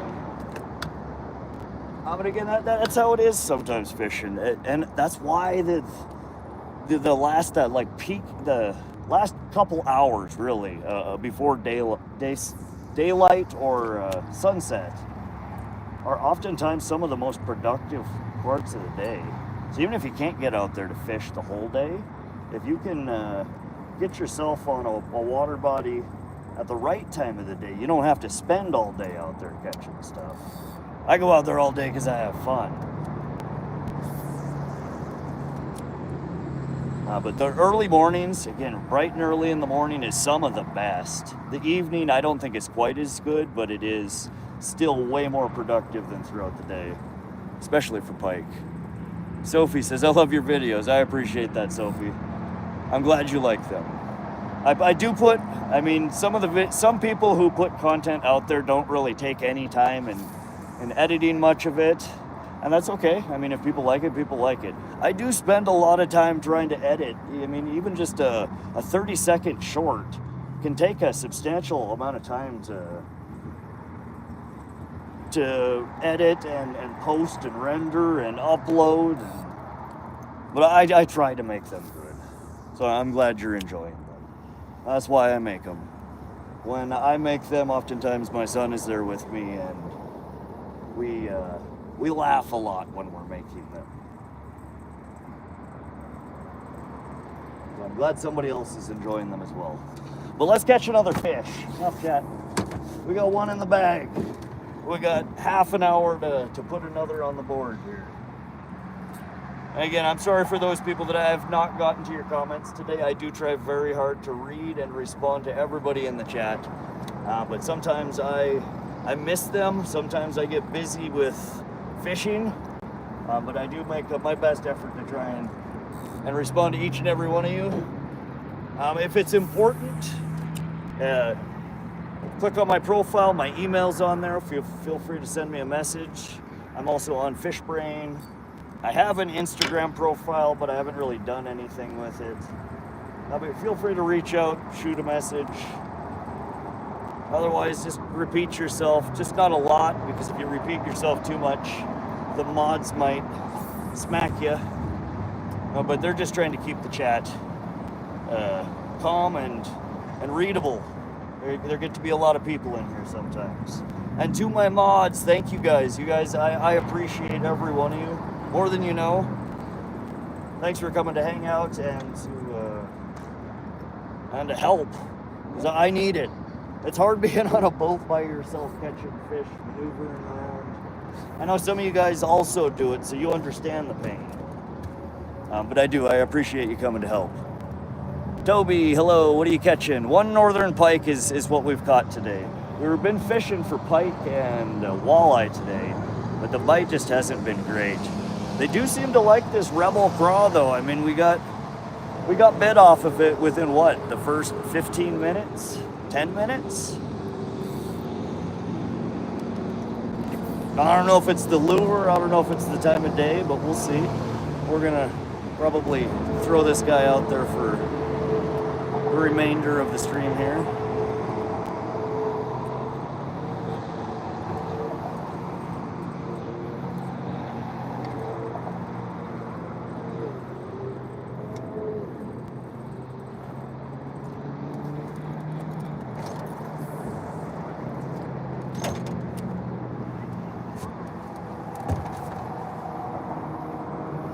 Matt, stop apologizing, man. I'd rather see you catch more fish than respond to comment.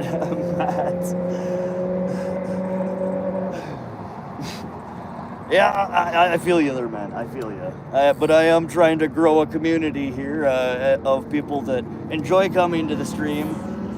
And while you and I think, would agree that sometimes it's just better to get to fishing, some people like to gab and feel like they're part of the experience. So I see both sides there. I do. I understand. We're trying. You're my favorite fishing stream. I appreciate that, William. I'm glad you come to hang out. We're just here to chill and hopefully catch some fish and have a good time. Stop. What's your favorite fish to catch? Northern pike.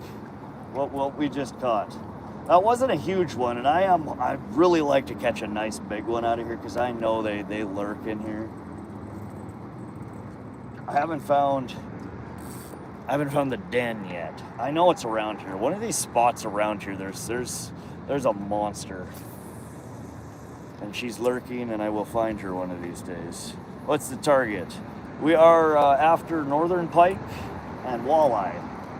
We just caught our first fish of the day after many hours, and it was a 26-inch northern pike. We've been trying all day though to get a walleye on the board.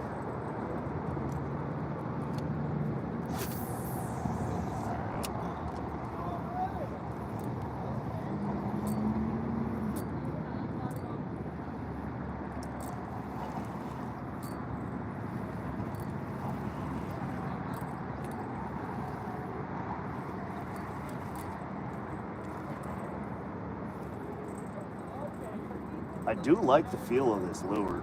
It feels a lot like, it's like the Bandit 100 or 200, but it's a little bit stronger. You can feel a more aggressive dive to it, I think, than the Bandit. I don't know, I like this. I haven't fished a lot of Rebel stuff. They're the one that kind of make, it seems like all the oddballs, the crickets, the craws, like all the odd crank shapes. For Crow, just small fry. Yeah, not a big one, but there's some nice ones in here.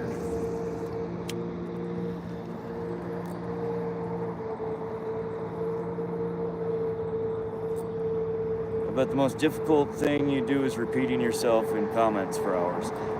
There's about repetition to it, but there are also, if you look at the analytics for a live stream like this, the majority of people, the vast majority of people, don't stay for more than a minute. They pop in, they watch for a little bit, they pop out. But the vast majority of them that feel like they have engagement come back. They pop in for a minute, 3 minutes. 15 minutes later, they're back. They're in there for another minute, another 3 minutes, and they come back. They periodically check in. It's hard to keep people's focus for very long, I think, these days, because shorts and that whole genre of videography has kind of become the norm. People's attention spans are that big anymore. But it's okay. I mean, that's I think what a lot of people like about the live streams is you can hop in, see what's going on, you can hop out, you can hop back in, you can see what's going on. They're, cycling through so many different things. But that's why I try and interact with people, is because oftentimes they're only in here for a short period of time. If I don't get to their comments, they dip, they're gone. And then I'm talking to myself. I heard that, Joel. Montana, walleye, pike, ugly stick, piston fun. Have no idea how to do it. Yeah, see, I could, a lot of you that do hang around, you've heard it so many times that I could literally just push the button and you could probably repeat everything that I'm telling people. But a lot of the people, they have the same questions. I don't know. I made some commands on the Nightbot, which will help with some of that. But a lot of them, somebody has to actually type it to answer their question. You got to type something, a command. Nightbot's not just going to automatically pick it out of the conversation and answer the question for you. But I'm thinking about trying to do something like that with ChatGPT. There'll just be some name in here that banters with people and tries to give you correct answers.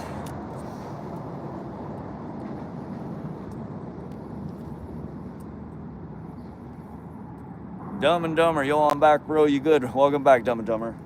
Yeah, we're good. We finally caught a fish. Wasn't a big one, but we caught a fish. We're on the board, no skunk. We're trying right now to catch another one in this general vicinity.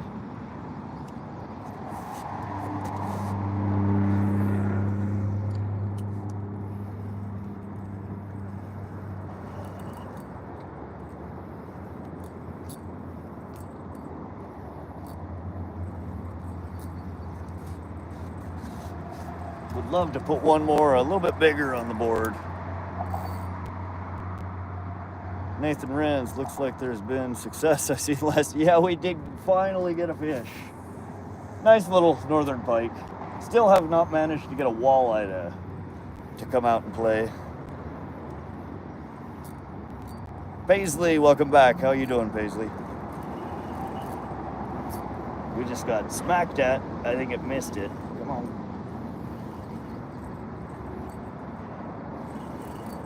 Come on.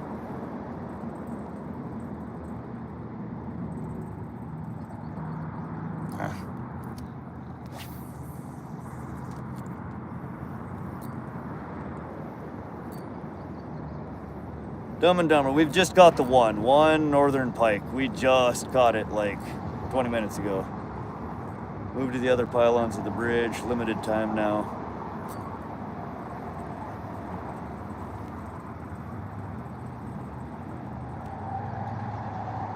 Paisley, and my name is Kyle. Okay.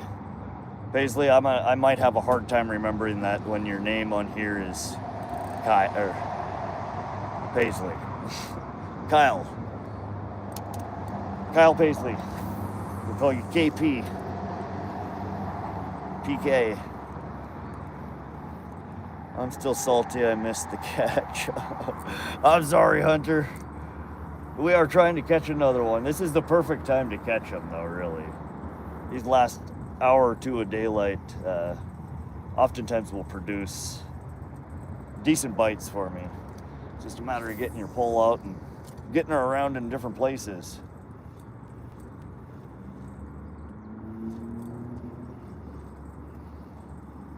How big was the pike? It was about 26 inches. We didn't put her on the scale, but I'd say probably somewhere around 3-4 pounds. Not a very big one. Nice healthy pike though. Dumb and Dumber, welcome. Appreciate the follow there, buddy. Can you use like smart glasses to fish and read comments at the same time? Is that in their capability? Matt Erickson, you are actually, I thought that same thought, I don't know, it was within the first week that I was streaming, so not that long ago. I have not looked it up though. I wear prescription glasses. I don't know how that would work. But yeah, it would be so nice if I could just like literally do what I'm doing and see the comments. People have, I know there's one guy that makes music. Ari at Home, I think is his channel. If y'all are like into music and you like live streams, there's a dude that live streams, like legit creates original music while live streaming, while wandering around carrying the entire rig that he's making the music with and streaming from, while like rapping with random people on the New York City streets. And it's just absolutely great. It is such cool content. But I forgot what I was mentioning that. Oh god, my brain is fried tonight. Oh, he uses a wristband. He's got like a phone strapped on his wristband that's got the chat in it that he responds to. He doesn't respond to a lot of chat though. He's more into, because he's making the music and he's interacting with everybody on the streets, just random ass people. Cast behind you, let's go. Time is not on your side. Hey buddy, I know we're fishing. I'm covering the areas where I've caught fish before and where I think they might be. We'll get there. I know we're running out of time, but I'm also in no hurry.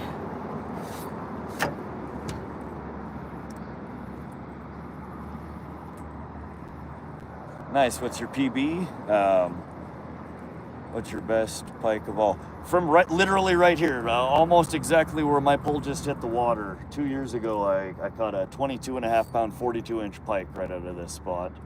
And I've caught multiple 10 to 15 pounders since then, right in this general vicinity. I kind of anchor up right at this spot and I cast a fan around me. Rinse and repeat.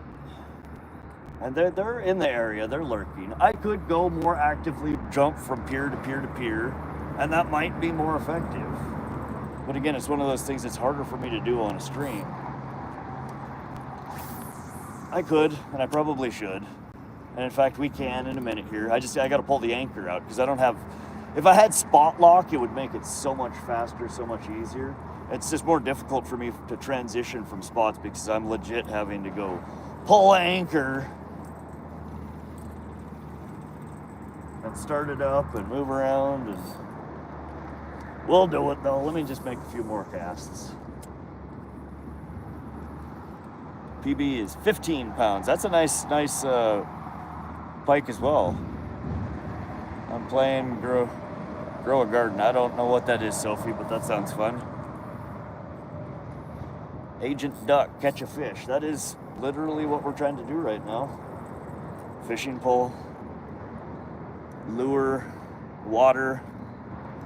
We go like this. Did you hear that? Sploosh. And then we go like this. We're trying to catch a fish. So while I appreciate your comment,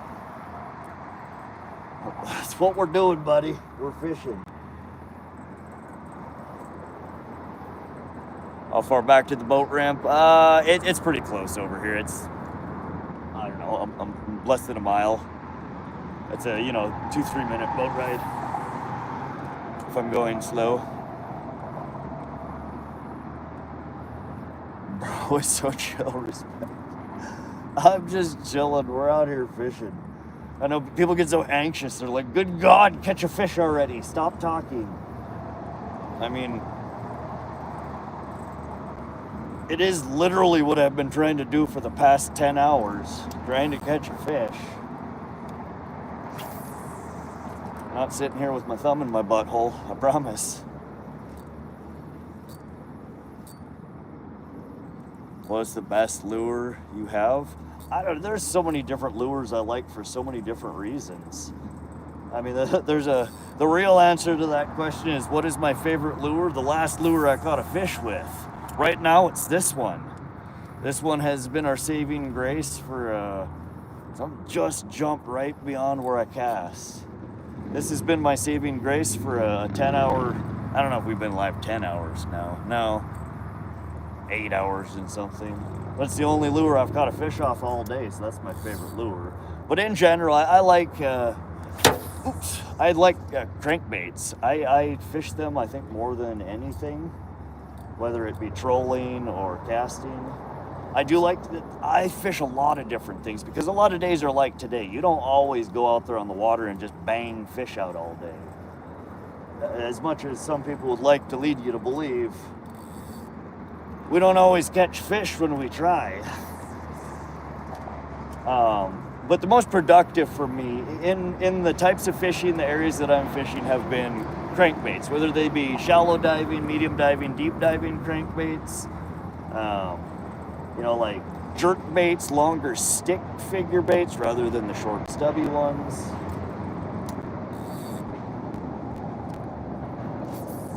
But I've caught pike and a lot of different fish, predatory fish, on pretty much one of everything that's in my tackle box.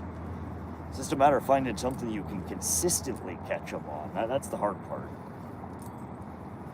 Some days that just doesn't work out. Some water bodies, fish are like that. But there are some water bodies that if you fish them enough, you can kind of figure them out. And what works more often than not. I mean, that's like Pishkin, the place I want to take you guys streaming. I can't guarantee you we'll see 20 fish, but I wouldn't be surprised if we saw 20 pike, on a stream there. I also wouldn't be surprised if, we get one of them off days and you only get 2. But more often than not, I would show you closer to 20 than I would 2. But that's just a water body that I've fished enough. I know what the fish there bite off of, where they bite, where they tend to hang out. So a lot of it just has to do with how much you know the water body.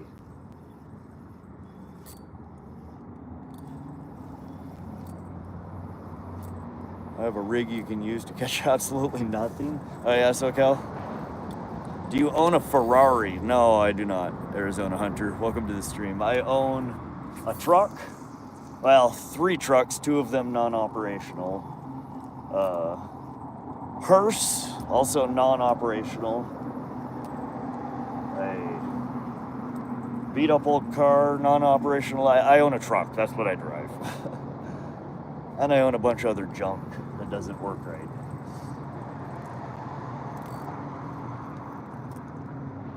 Bali, what's your favorite kind of fish? Northern pike, carp, catfish. It's hard to have a favorite. What I fish for most often, and I think I have the most fun, is fishing for pike. They're fun once you get them on the line.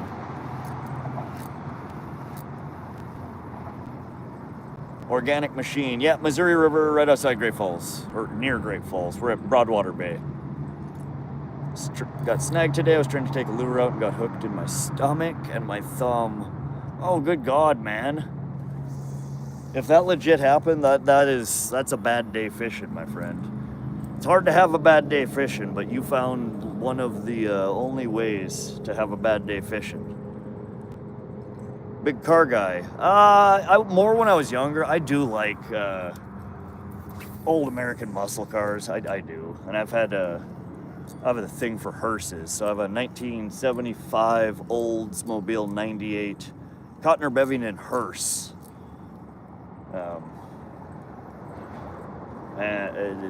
Old, it's a funeral car. If you don't know what a hearse is. Neat old car. Again, I have 2 old square body Chevys, pickup trucks. One was my grandpa's, one was mine when I was in high school. I have cars I've been dragging around with me, I guess, that have some kind of, sentimental value to them. You know the lake is shut down when you can't even catch a fish with a donkey. I hear you, SoCal. Joel Vetters, getting late, move to the next pile under the bridge.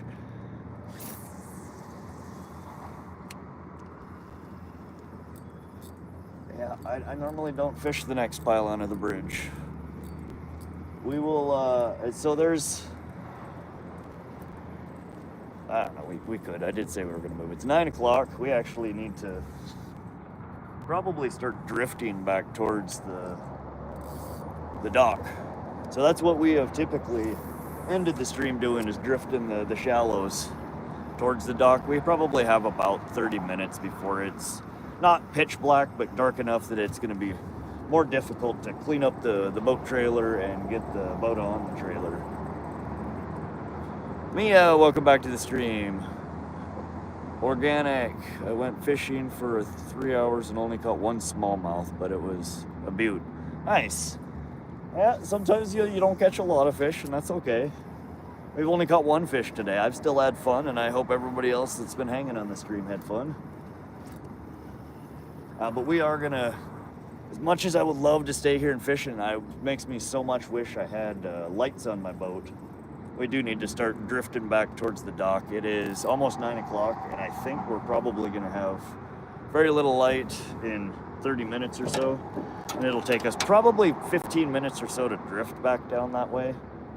And I think we will, again, going along the shallows here is gonna be a good spot for both pike and muskie this time of the day.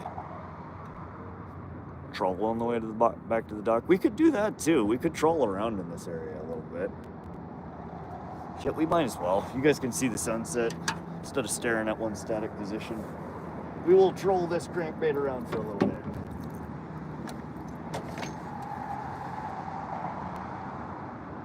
Saving Grace Outdoors just subbed up, brother. I appreciate that, Savings. Thanks for popping into the live today. Hope you're enjoying yourself. Glad you're here. We're gonna get the anchor in. We'll troll around for a little bit. Tootle around with this shallow diving crankbait on the back here and see if we can get another pike to come out and play. Maybe even a walleye. Again, that's the kind of lure that I would suspect a walleye might bite off of in this type of river as well.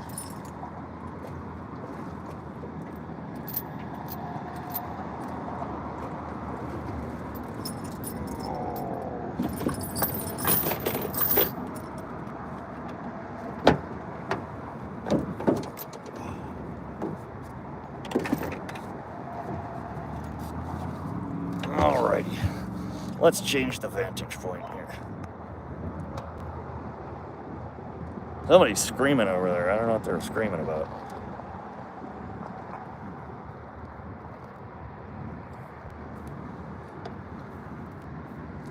All right.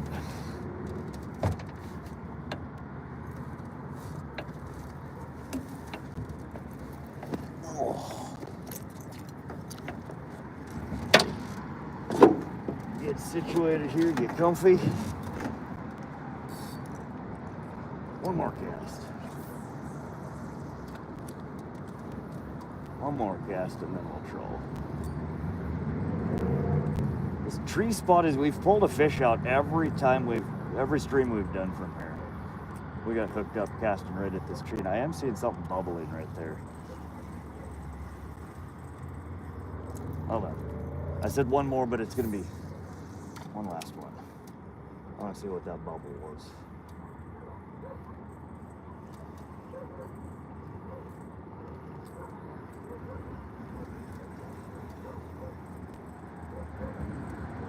Alright, trolling it is. Nathan Hill, you still fishing? I was watching hours ago. Yeah, we're still here.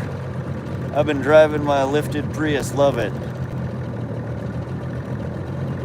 Yeah, we're gonna troll around for a little bit.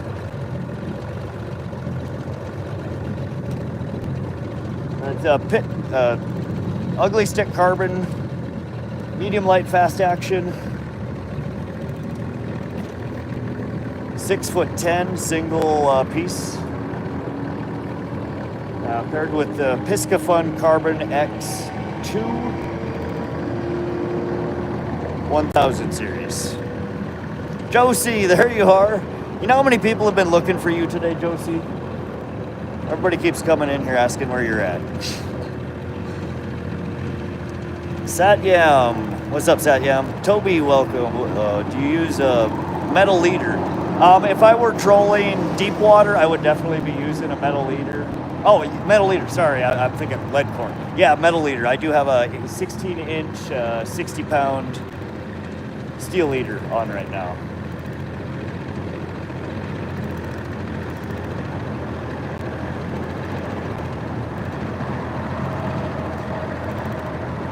Yes, you were missed, Josie.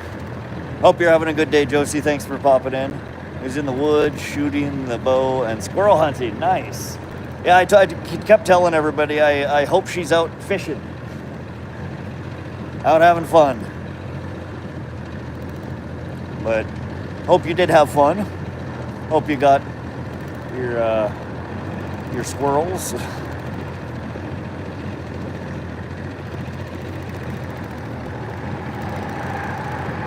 All right, I'm gonna bump our speed up here a little bit. Give these guys something to chase.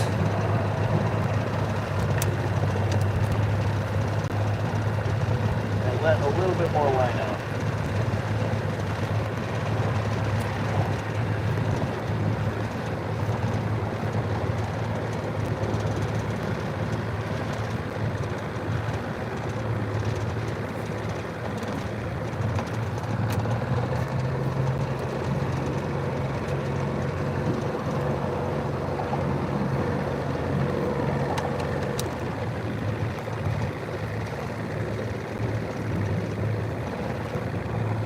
Colton, what you using for bait? We have a Rebel Craw crankbait on there right now.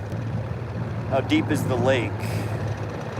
It's pretty shallow. It's the Missouri River. We're only at about, it gets super shallow over here. We're at under 7 foot of water. There's kind of a channel that runs that goes about 8 to 10. And I'm kind of trying to stay on the edges of that channel and kind of around the bridge structure here.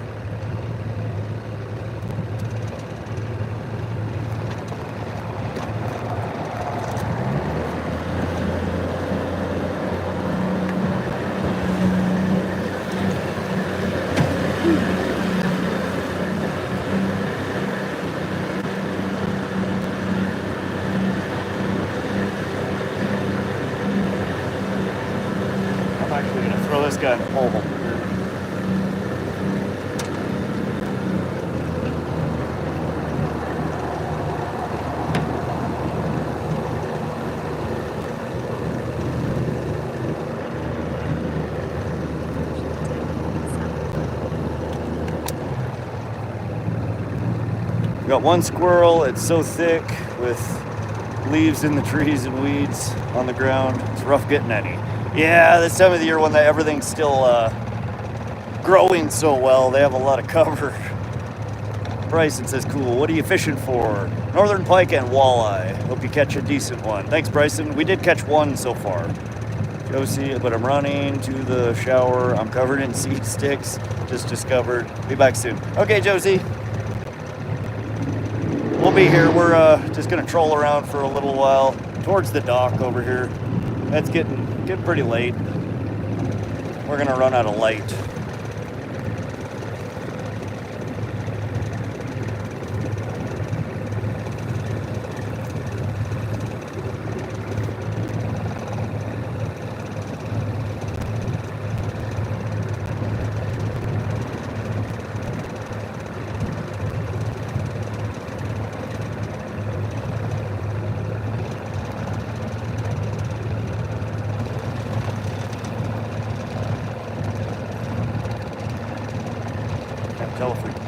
Into something or if that was a bite.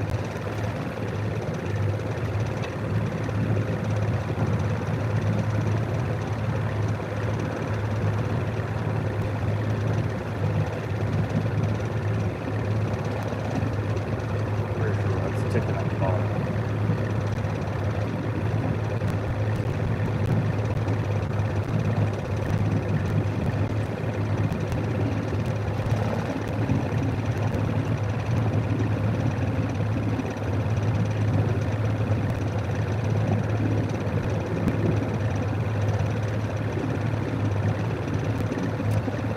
Oh, there's something just came off the bottom looking at it.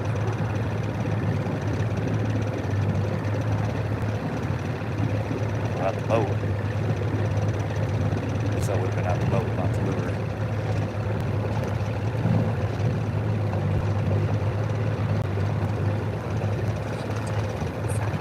Rough Rider, yo, night fishing for catfish. Nice.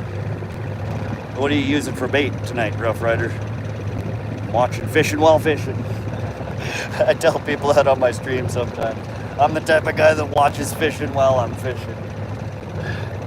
I feel you, brother. Thumbs up on that one, buddy.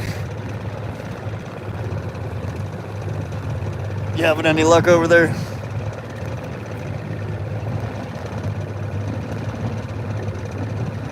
Hot dogs and minnows, okay. Yeah, I've caught a lot of random fish off of hot dogs. Hot dogs are a surprisingly decent bait to throw out there. Bryce says you should try ocean fishing, right?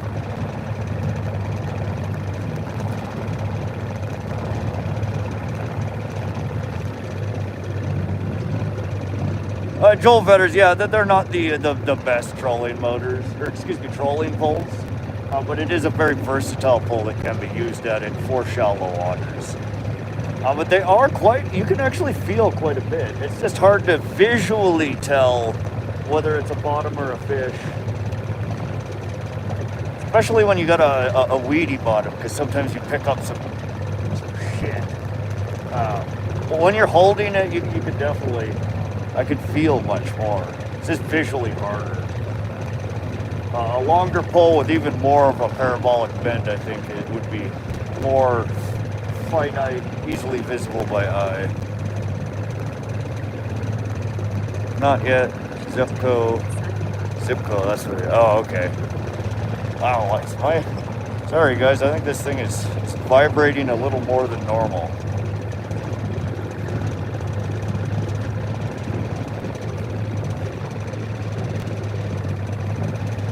Might be fishing in the channel tomorrow. Nice.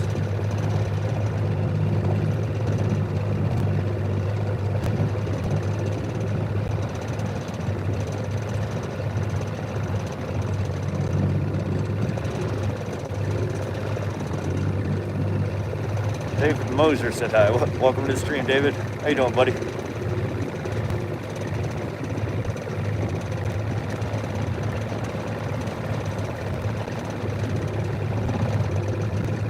Pray for me to get you northern. Heck yeah, man. Go snag a big one.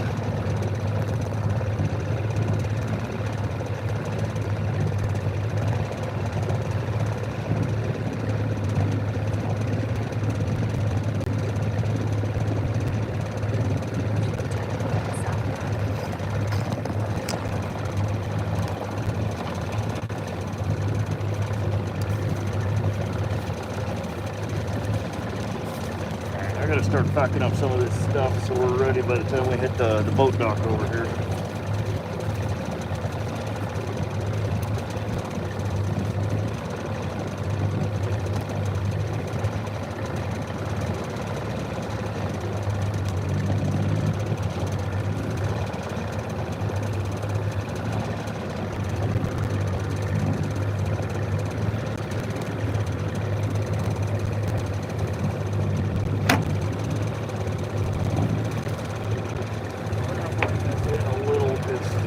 Getting into shallower and shallower water over here. We're at 8 foot now. I don't know what the dive curve is on this particular lure. I'm not. This is the first day I've run it.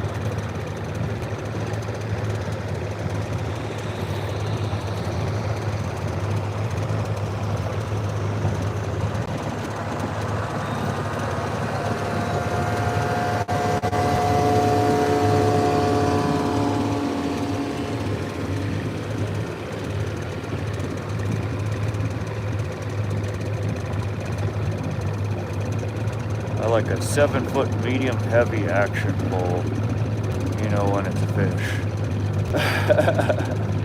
fish. Yeah, because you don't feel anything else.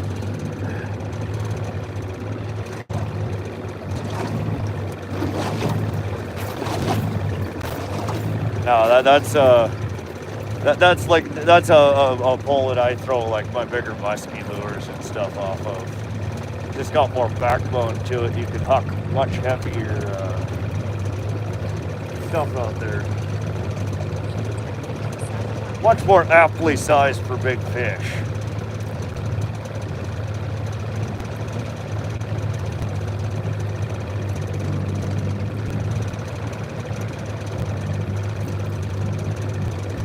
Man, this lure's got some oomph to pull in.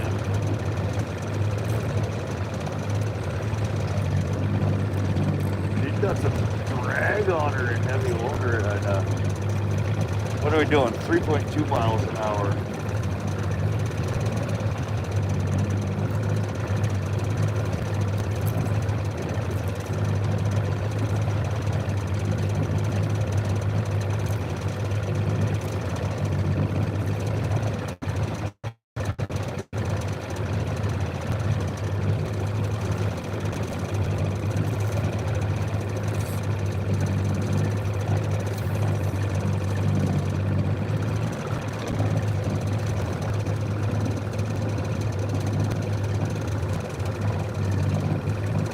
Max, what's your question? Sorry.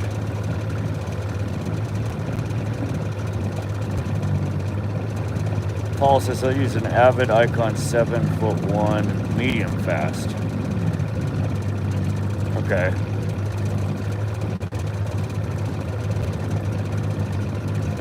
Yeah, so Cal, that's more along the lines of what I was looking to get, a lighter trolling rod. So my Akumas are medium, heavy, moderate action, which gets confusing.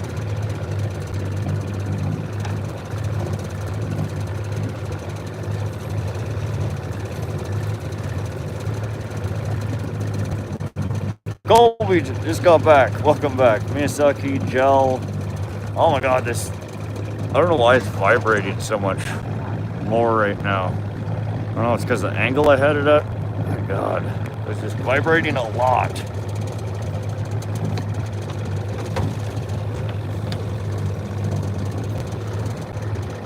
Gel Janae? Mia, what are you talking about? I finally got one. Yeah, we did get a fish in the dang boat. It took way too long. It was a nice little pike though.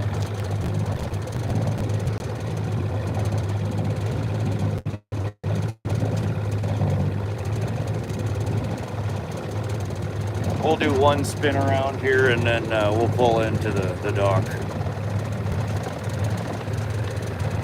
Fine on this side, okay. Got a monster yesterday until a boat came by and ripped my line. Oh man, that's frustrating. I might be able to catch the monster tomorrow. Yeah, a lot of them big ones go back to the same spot you hooked it at. Bigger fish tend to be more territorial and don't move around. So you may very well find her right in the same neck of the woods. But this is gonna be our last little pass here, and then we're losing light. I gotta get to the boat dock, get the truck in the water, or trailer in the water, and get the boat back on the trailer.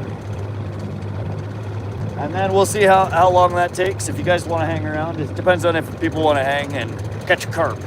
We may also toss a line off the dock and see if we can maybe get a carp to bite for us. We limited out on walleye the other night on Erie. We had 30 in 2 hours. Wow, Paul. What were you using? How were you catching them? Jigging? Worms? Trolling? What were you using to catch so many walleyes so quickly? Read the story of Dottie the bass. They know exactly where she was every time they fish for her. Yeah, I think fish, when they get bigger like that, they become, like a lot of us as we get older, creatures of habit. They tend to hang out in the same areas, the same paths, same. I try and break out of that as much as possible sometimes, but I think even fish have that same problem. Oh yeah, what do you fish for? Carp? I have a lot of carp where I'm at. I love carp fishing. Yeah, carp fishing is one of the funnest things to fish for. I don't think I have any bread in the... Damn it. I don't have any bread. I do have that cookie dough. It's been sitting in the package unopened for a couple of days. Maybe it's gotten a little drier and a little crustier. We'll see.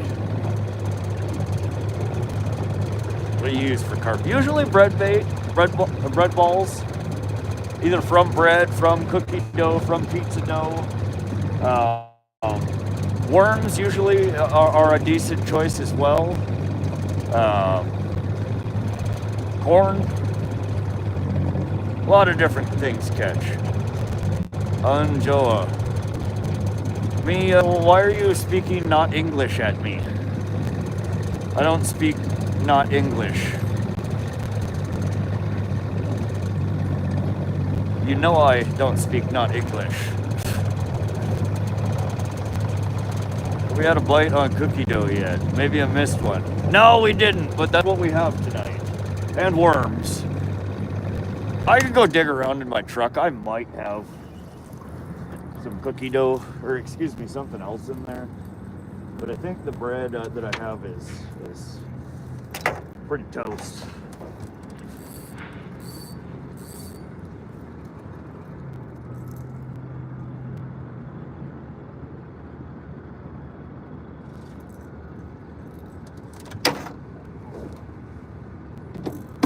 All right, let me get a couple of things cleaned up on the boat here, and then we will sit down.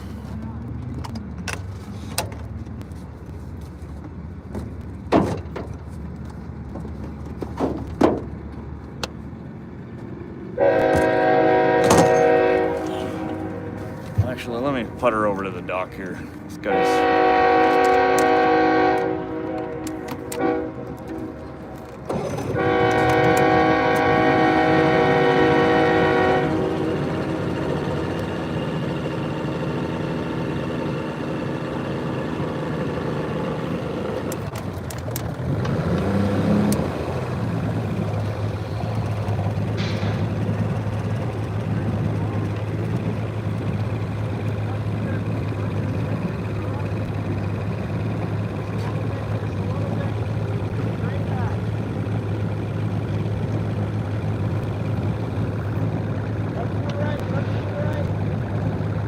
Missed the misery of me opening the catfish bait yesterday. Yeah, you were mentioning that in Cindy's chat last night, Ida. I'm sorry you had to go through that. That sounds not so fun. I'm flexing. Oh, okay, man. Flexing. Are you carp fishing tonight? Yeah, I think we're gonna toss a pole in. I'm gonna see if I have anything in my my truck to... If I have any bread.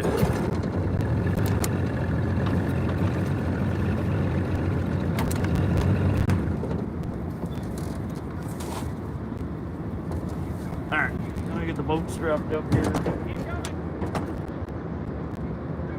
coming. Good.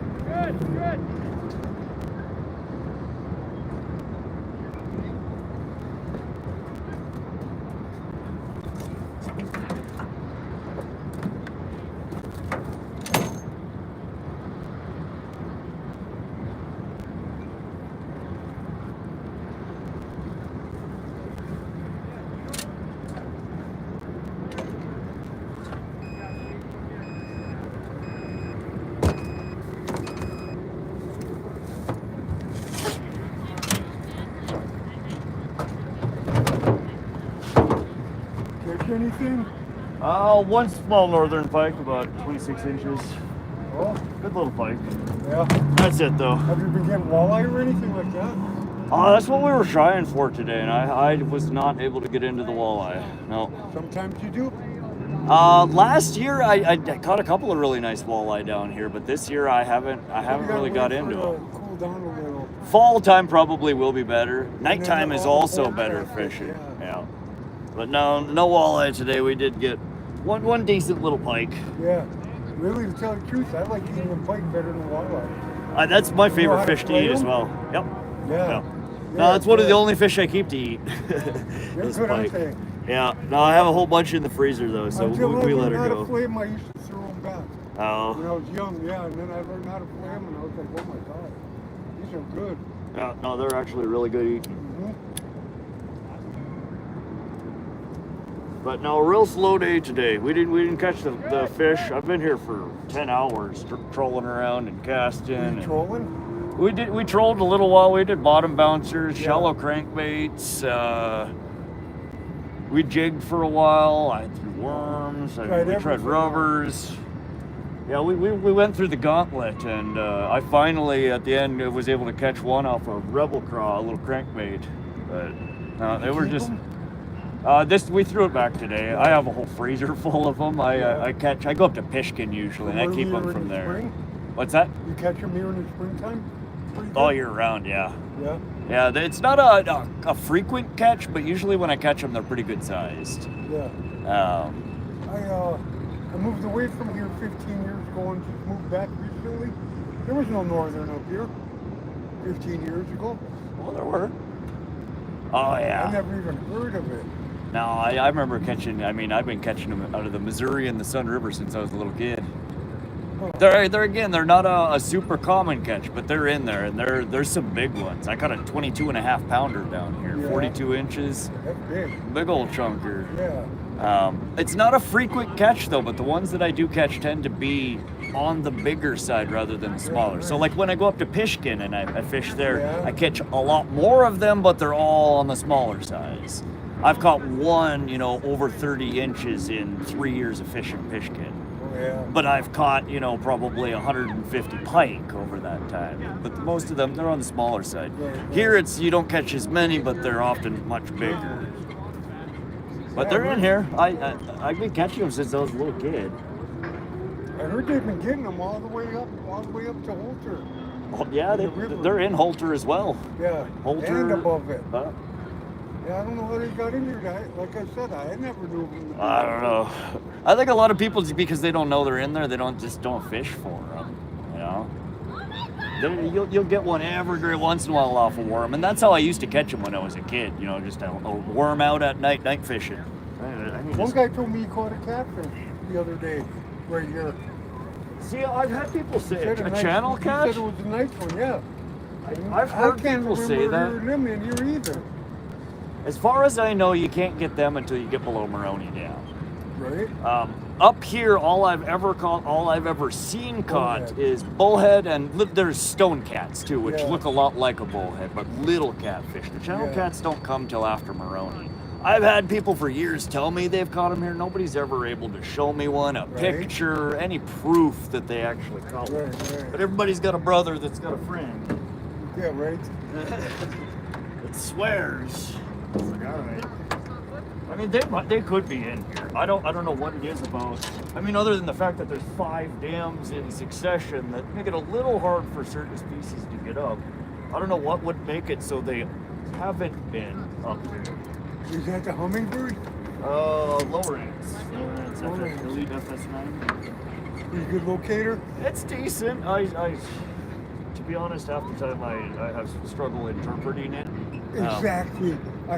I use them as a glorified depth finder, and it's nice. Yeah, You right. can see basic structure. And as for the fish on there, it's nice to know there's something down there that we're throwing at. But beyond that, it's not like the new forward-facing sonar that people use these days that you can legit see the fish swimming around. You know it's a fish. You just see a bloop.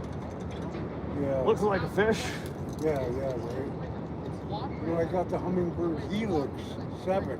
Okay, that's And a I good got to unit. learn how to use it. Yeah. It came with the boat I bought, Oh, okay.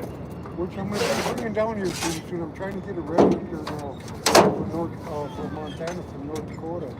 Oh, okay. Yeah, it's a fun spot to fish. I usually don't catch a whole lot down here. There's fish mark everywhere every time I'm down here. I don't know why. They've always been picky. I catch them few and far between. I assume that's what a lot of it is. I do catch rainbows and brown trouts infrequently when I troll around in here and when I cast. You go up to home with it? Is this a jet? You can tell it. Jet, yeah. It's an old jet conversion. What size motor? 75 horsepower, two-stroke, Evinrude. Yeah. They're decent old motors, but I it's had a boat similar, but it had the 50 Johnson on it with the jet pump. okay. And up in here it wasn't bad, but you go down Carter and stuff like that, and you get 3 people in the boat, and it just, Struggles. 50 Yeah. horse goes in and out. Well, so again, this is a 75. When you, whatever the base horsepower is, because most of them older ones are conversions to jets. It's not actually 75 horse. That's what it was when it was a prop motor. Yeah, exactly. The conversion to the jet foot Yeah. degrades the horsepower. It's like you get it's 50 to probably like a 75%. 40 or something. Yeah. 45 or something. All right. But no, the current gets going down that way. I've never put this one in at Carter or at Lomo or And Fort because Benton. My friend has one, and we were down there this summer. We were getting some pretty nice walleye. Oh, I But love then the seaweed got so bad it was just you couldn't fish, so we just quit going down there. Yeah, I fished earlier in the year, Loma, Fort Benton, and had really, really good luck down there. But then the last time I went, it was probably about 3 weeks to a month ago. And yeah, I fished for a solid 5-6 hours, and I just pulling in Loch Ness monster every time, you know, Right, 100 pounds of anchor weeds. in and it's like pulling in a horse. It's so full of seaweed. Oh, yeah, I didn't bring my boat down there. I Yeah. haven't yet. I haven't put it in that fast of water yet. This water here is much slower, calmer. I did put it in at Cascade, which is a little bit more Yeah. super shallow, a lot of sand beds. It did okay there, but again, the current picks up there. And these jet boats, smaller horsepower jet boats, it gets uncomfortable. I mean, you get in situations where it's like, I might make it, I might overheat, I might, you know. And you're They're fun, but they're not, you know, they're not really meant for the coming fast back down water. is the scary shit because you don't control the thing. You just go with the current basically. Right. You hit one of them sandbars and the river's going to come into the back of your boat. Oh, yeah. Yeah, I've made a few bumpies. yeah, I always like that when you're fishing, especially when you're fishing new waters. But yeah, I haven't had the balls yet to put it in and down at Carter or Fort Benton. I had mine rebuilt.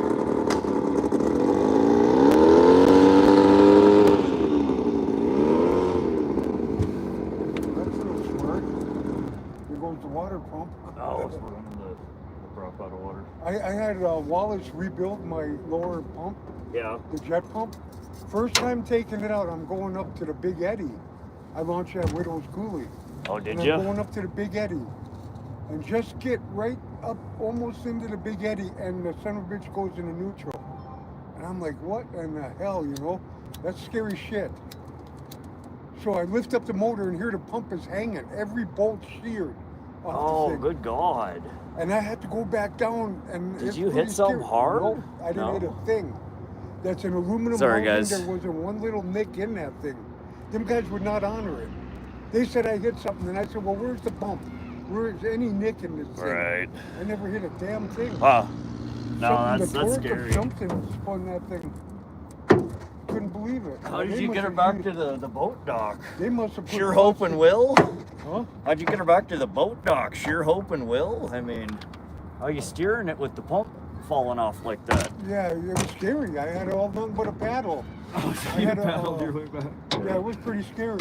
I bet. I was mad at them guys. Finally, after arguing with them for a month, they said, we'll meet you halfway. No. Yeah, I've never put the boat in there. I'd love to bring it over to the Big Eddy because the If the fish water's high enough, you can make it up to the Big Eddy, but don't dare go any further. is it. I've never put the boat in there. Why do you say that? I'm curious. It is. That Big Eddy's pretty nice, though, but... Yeah, I've fished the Big Eddy from shore, but I've never really. You hike down in? Yeah, yeah. That's a long-ass hike. It is. It's a pain in the butt. Good fish in there, though. I would love to put the boat in there, but yeah, I don't Widow's know. Coulee. I think I would. Yeah, no. I know that. And then go I up just the- have never been in that It's light. almost like this uphill going to the Big Eddy. Yeah. You can see it. You know, you're going up. All right, I need to go get the boat in the water, or the trailer, before we lose all the daylight here. Hey guys, sorry, we're just chatting with a guy on the bank here. alone? What's that? Are you all alone? On the boat? Yeah, any friend with you? No. Shit, that's not too easy, is it? It's not too bad. Yeah. As long as the water's calm. Again, in places like Fort Benton or Carter or these places with the You gotta faster have current, side it gets a little hairy trying to do it by yourself. Side rails are so handy. I do. Yeah. I got myself some goalposts that I can just kind of ram her in, and I mean it's a flat bottom. The wind, that's so perfect. Yeah. All right, guys, I'm gonna go get my my truck. Yeah, right on. I'm YouTube streaming right now. We do live stream down here usually once a week.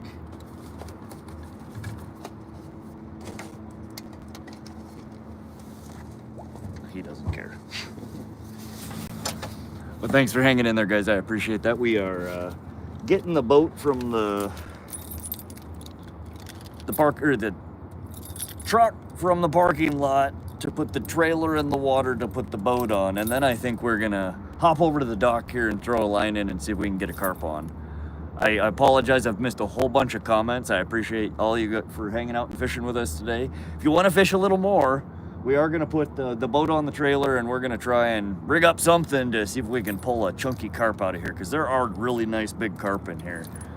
And we are not far from where I pulled in and missed what I think was the state record carp. That's why I like fishing down here. There's big fish in here. Takes an act of Congress to get them to bite on anything sometimes, but they're when they do, they're big. We caught them on Erie Dearies casting. All right, be right back, guys. Hang in there.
Alrighty, we are back.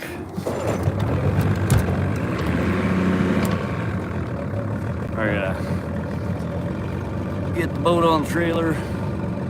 I was gonna end up getting on the lake after all. Got the boys a few limits of walleye. Got at least one a master. Nice, El Dabo. Sounds like a nice, productive day for you.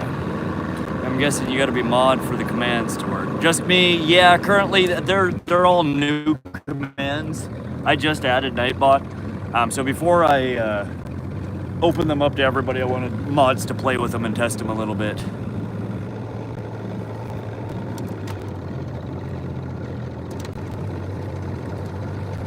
Get a nice pike. We ended up a 26-inch pike. It was probably about 4 pounds. Not a big one. Nice little pike though.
Sweet, I got another live I hang at in the rig.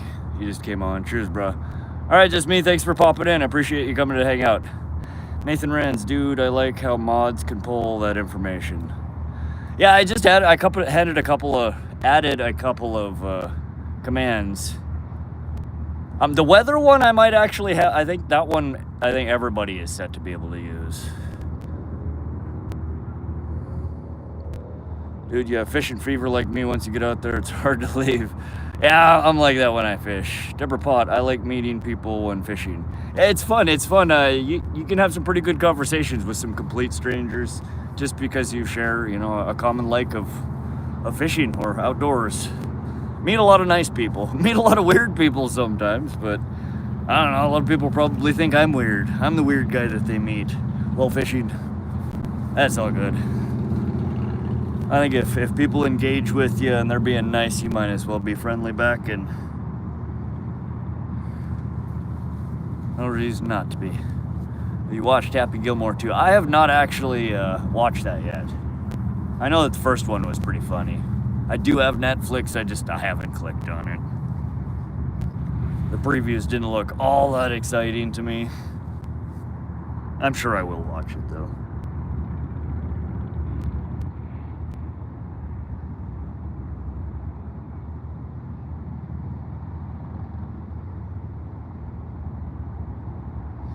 All right, but we have the boat on the trailer.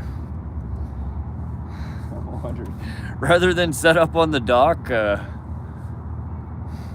maybe we just leave the boat on the trailer and we'll fish right off the boat ramp here. There might be one other boat coming in. They have plenty of room to pull their trailer in next to me, so let's just fish right off the boat dock, huh? I can go get a light. We can set it up so we can see a little bit better in here. Let me go grab my DeWalt light and a battery, and we'll get a light set up so you can see, and we'll get a pole in the water. We'll catch one final fish, at least one final fish.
All right, I did find some bread too. It's old and crusty, but we will see what we can do with it. We'll probably bait one hookup with bread ball, the other one with worm. I just need to grab my battery so we can have a light. And we'll be back fishing.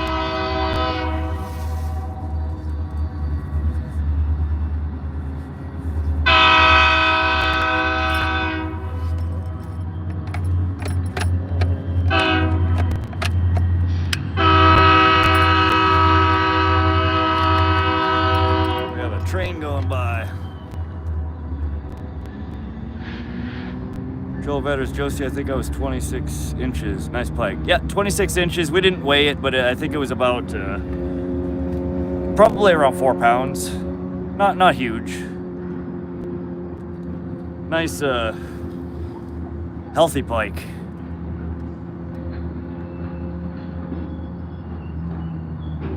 Eat the squirrels like those guys on Duck Dynasty. Mike Hawk says jump. We're on a boat. Boats don't jump. My boat doesn't jump. Crypto Billy, welcome back. The Hood. What kind of boat? It's a 1648 flat bottom John boat. Weldtech Landau.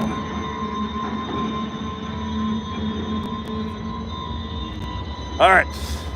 I gotta move this light back a little bit so I don't eat any bugs. All right, we might have pretty decent lighting here. I don't know. Oh, it doesn't slide away.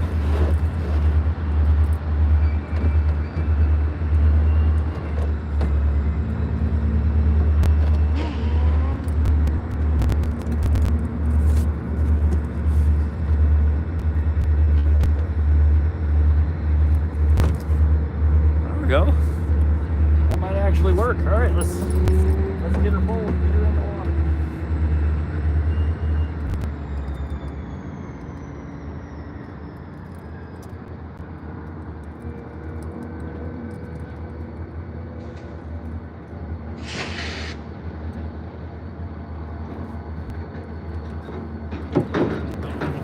We will get one crawler on, and then we'll do one red ball. See what we get.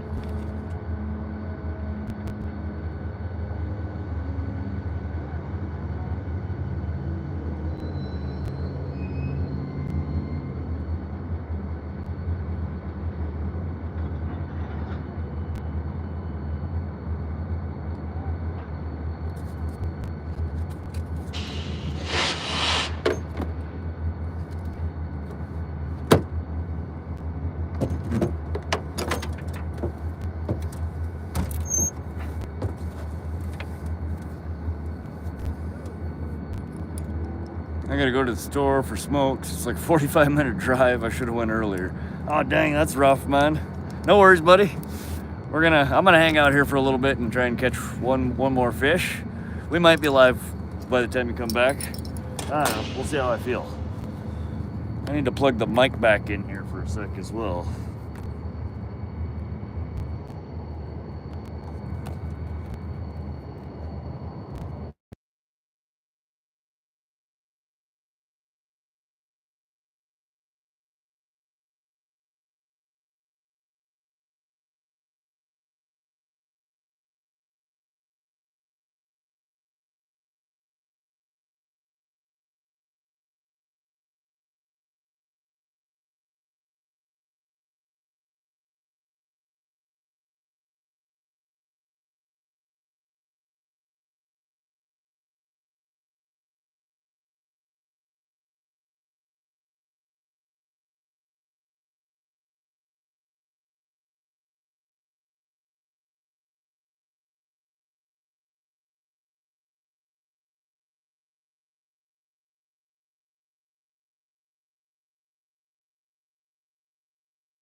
There we go. Sorry about that, guys.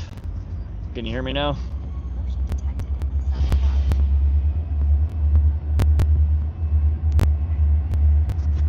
yard. Yeah, we just plugged it in. You can hear now, Josie? Good. All right, thanks, guys.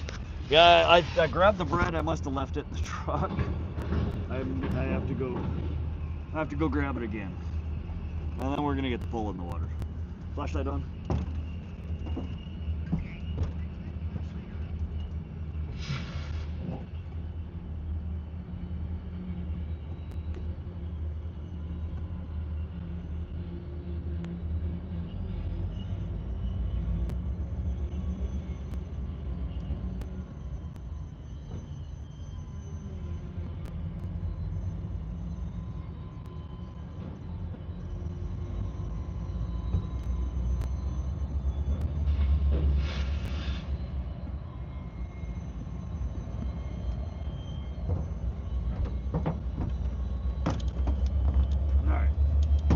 Bread acquired.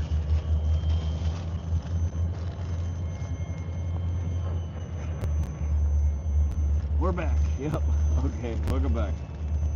John Nyberg, thumbs up. Okay, so we have worms on one hook. We're gonna put a bread ball on the other, and we're gonna get that pole back out in the water and see if we can catch a carp, maybe a sucker, maybe a trout. It's hard to say what we'll pull out of there, but we're gonna call it carp fishing. And we did the same thing the last 2 times we streamed from here after we put the boat in. It's so early. It's not even 10 o'clock. I'm not done fishing. I don't go home at 10 o'clock. But this is the first time I've tried just leaving the boat on the trailer on the boat ramp. I think it gets us out. Not quite as far as the dock, but we might do all right here.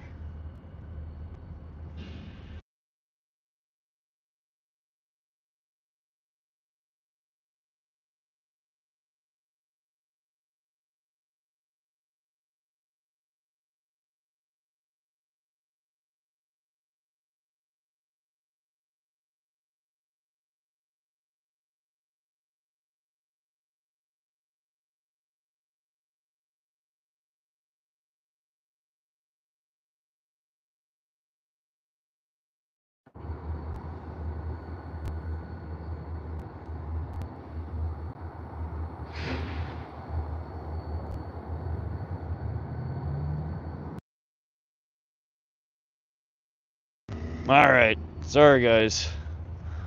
Mike's being stupid. We're trying to charge it. The audio is going to be a little wonky for 10 minutes until it gets. These charge up pretty quick.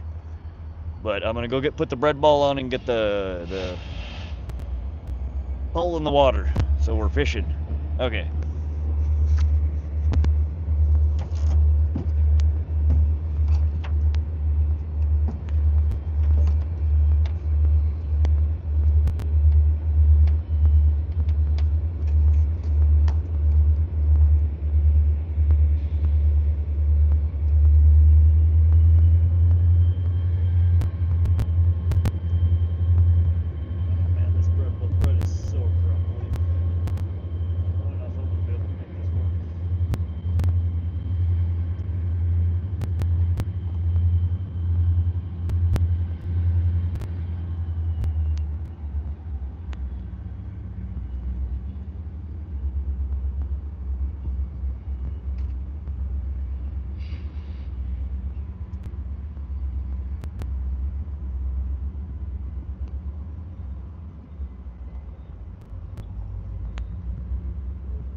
See if we can get this out in the water without launching the bread ball off.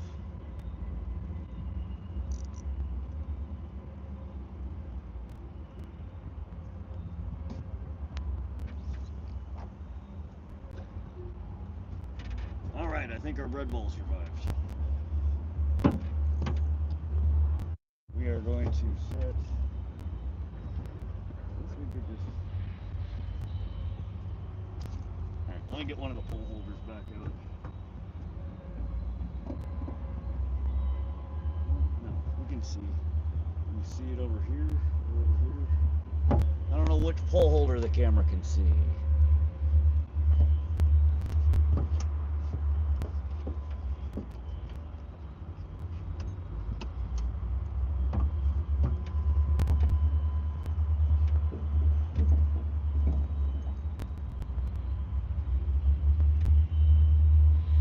I don't like that. You guys can't see it. We need something you guys can see.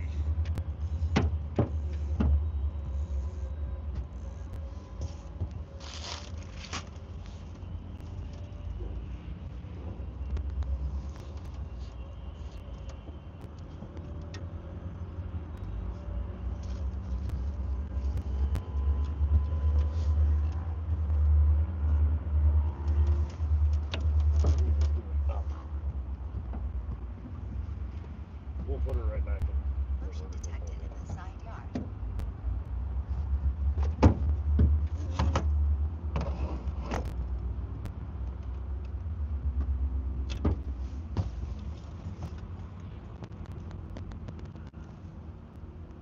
Alright, so not this one, let me put that one down so it's not confusing. There we go. No bell. That should be alright. Mia, welcome back. How you doing, Mia? Are we still at the river? Yeah, we just have the boat on the back of the trailer, and the trailer's still down the boat ramp. We just baited up a worm and a bread ball, and we're gonna see if one of the fat carp that roams around by the dock here is hungry tonight. Try the lighted bobber. I left it in my garage. I do have one of the lighted chips though. Oh, I still didn't figure out how to activate the damn thing.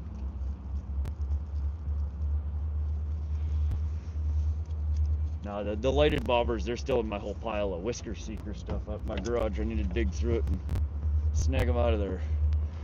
Miyazaki, are you having fun? Yeah, I'm having fun. We finally caught one nice little pike. And we're gonna hang out here for a little while and see if we can get the carp to bite.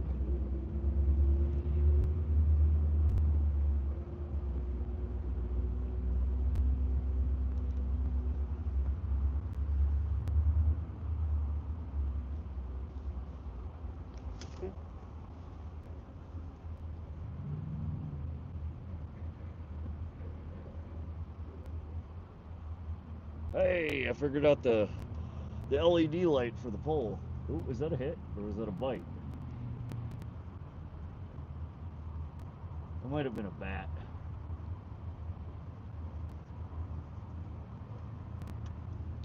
Only 21 people in chat and 353 likes. That's crazy. Deborah, we've been live for a long time. Most of the traffic comes in the first 2 hours, 2 to 4 hours, it seems. And then after that, traffic really kind of slows down. You never know. Sometimes YouTube will throw you back in the feed. But this is a lighted pole chip. I don't know if it fits on this pole. This was for yeah, that's way too big.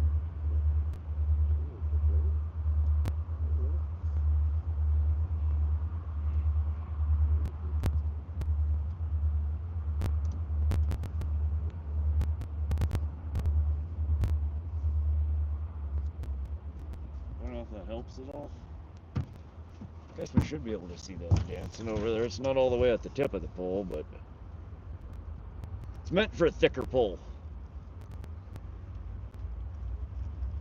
Quit saying little pike, it was nice.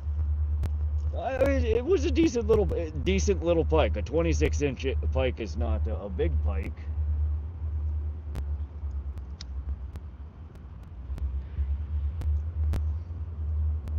I've caught, I mean, lots of 30+ inches. That's a good size pike for me.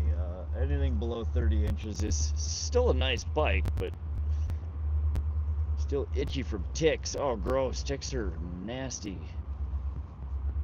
Oh, still going. Yeah, we got a pole in the water. We're trying to see if we can scrape a carp out of the water here tonight, too.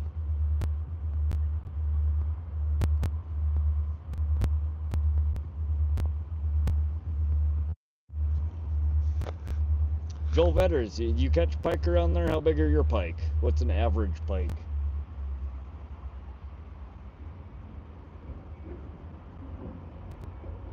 I don't know, around here, 3 to 5 pounds, I think, for this part in the river is a pretty average pike. We do catch some little pickles sometimes over there that are super cute. Did you have lunch? No, I haven't eaten yet today, Mia. Shane's Adventure, pike stop being hammer handles at 20 inches. So you beat that at least. Is that 20? Is that where you quit being a hammer handle? So I think that's where they upgrade from a hammer handle to a snot rocket. And then from a snot rocket to a wolf. I don't know.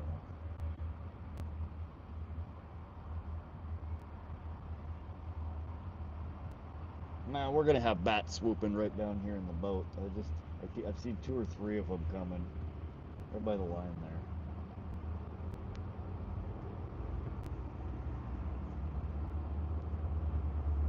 Matt, you haven't eaten? What? No, I usually eat once a day. I'll pig out probably when I get home.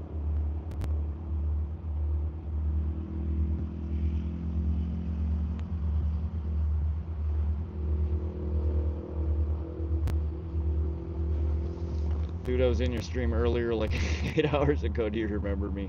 Siege Kid, yeah, I remember you. Welcome back. We're still fishing. We're not done yet. Our boat isn't even in the water anymore. We're just still fishing. Why don't you bring any food with you?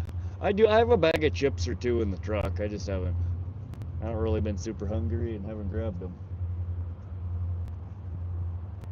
Usually I bring like a stick of beef jerky. I don't eat much while I'm out. Pepper pot, I eat once a day. Me too, usually. I'll snack sometimes, but usually I sit down, I have one fat kid meal a day, and then I'm done. It's crazy that you're still fishing. We only got 1 fish. I want more than one. It's only 9:58. It's only 10 o'clock at night.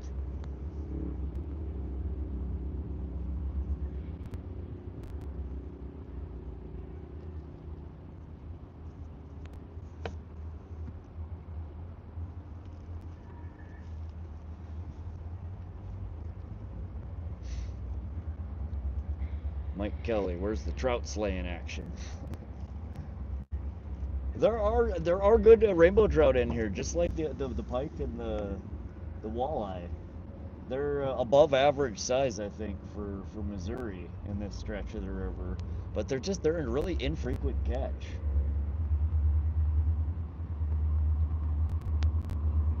I think people usually have, if you go downstream from here a little bit, the current gets a little bit faster. And there's a break between the slower water and the faster water. And it seems like the trout in the river are more caught right around that area. I see people down there throwing inline spinners is what they tend to do really good with the trout further down. But again, the boat's not even in the water anymore. We're literally just sitting on the boat trailer on the back of the truck in the boat launch. I just pulled her in and stuck her to the trailer, and we're fishing off the back of the boat here still. I got my seat, we got our phone stand, I got a light. I mean,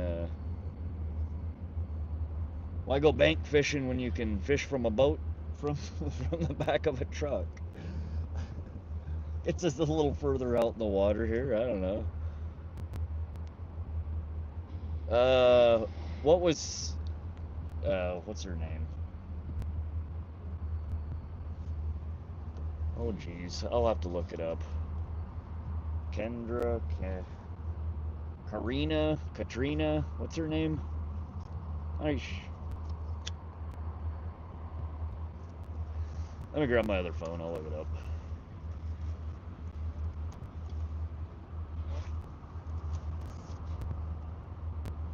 I think that's her name. Flashlight off. Okay.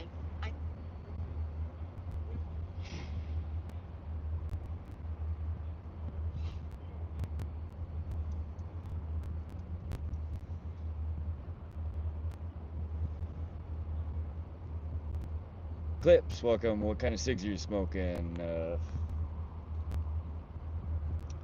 American Spirit Mellow Menthols. And yeah, she asked for you like 10 times. She kept coming back in here asking for you. I think there was somebody else that was asking about you too, but Katrina, I think, was the one that I remember and that asked the most times.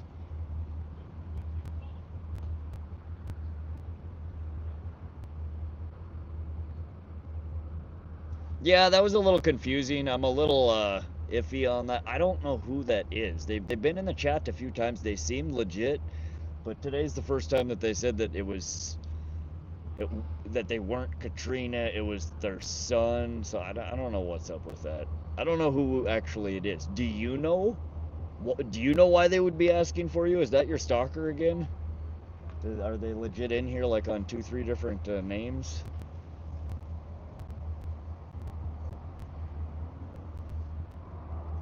How long are you till you're done with your stream? Even though it's midnight. I think we might end after we catch one decent fish. I'm suspecting we'll probably pull in a carp. They're usually not too picky down here.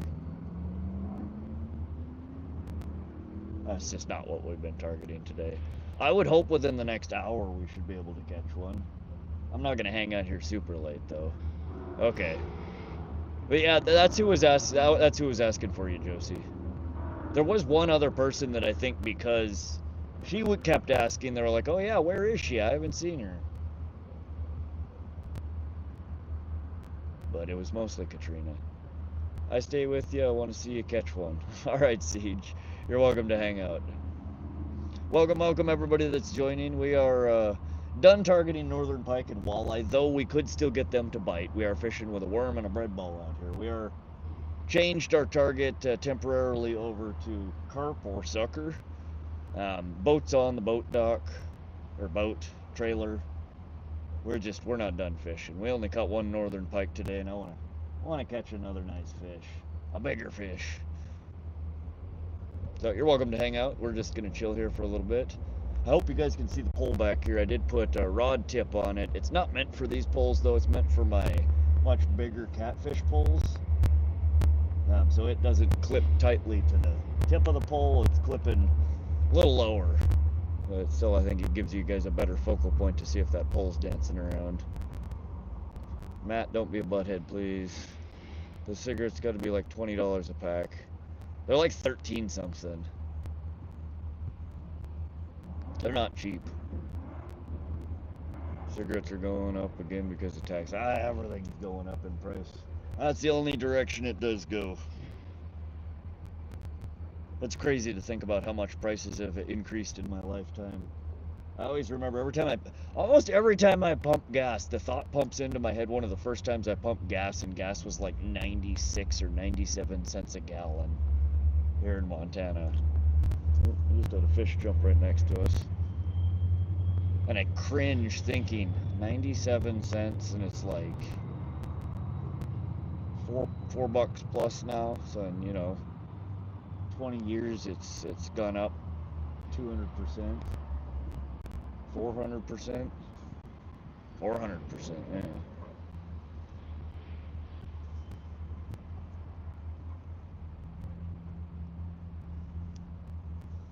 Yeah, I think it was just a misunderstanding. Y'all simmer down now, simmer down.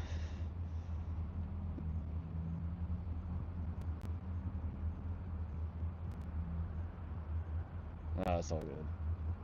We're chill.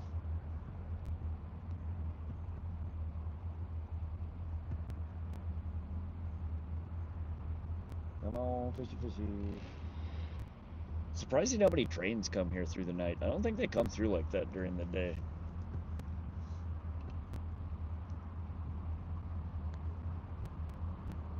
Got a bite. Is there a bite?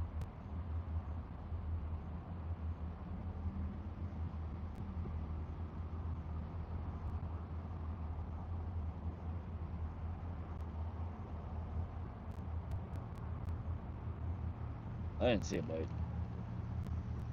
Siege Kid, what's your PB pike? 22.5 pounds and 42 inches.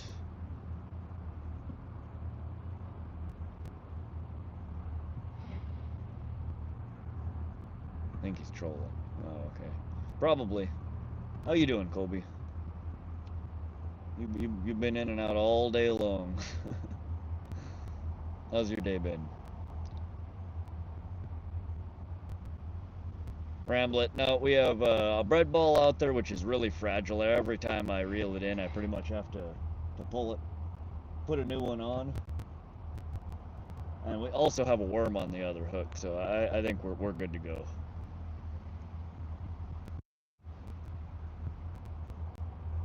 Yeah, it was a good sized pike. I want to get a bigger one though. I really want to get a 30 plus pounder is my goal. I'd love to have the state record. I don't know if I'll ever achieve that, but I at least want to catch one over 30. Why is your line so tight?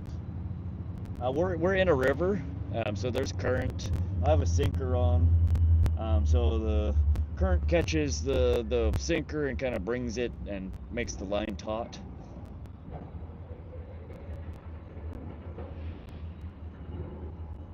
Have you ever fished for bass? If so, what's your PB? I do bass fish a little bit. My PB bass aren't very impressive. I've caught like a 2.5 pound largemouth and a 2 pound smallmouth. Not very big. My first job was at Burger King, $3.35 an hour. Came out with check 2 weeks for only $116. Thought I was rich. Mind you, this is 1985 when I was 15. Yeah, so you got a few years on me there, Joel. Yeah, I think when I first started working at Dairy Queen, which was my first job, it was under $5 an hour. I don't remember what the hell my first paycheck was, but that's crazy. I mean, the income has gone up, but costs I think have gone up much more than the income has.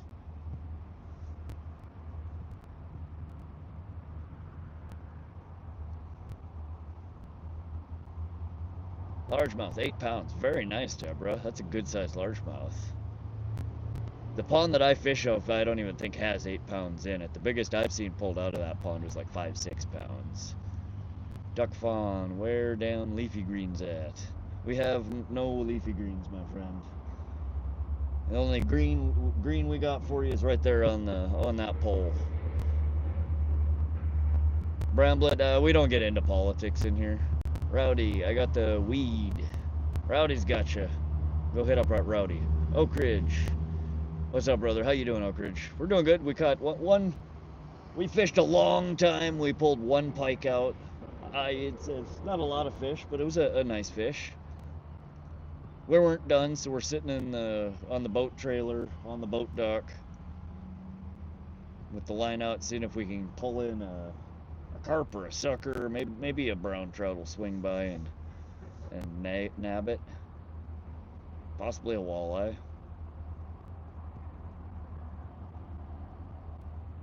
Yeah, we're here to talk about fishing and chill.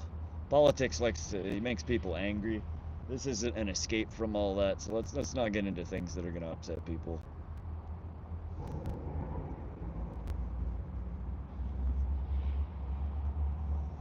John Thomas, welcome to the stream. How you doing?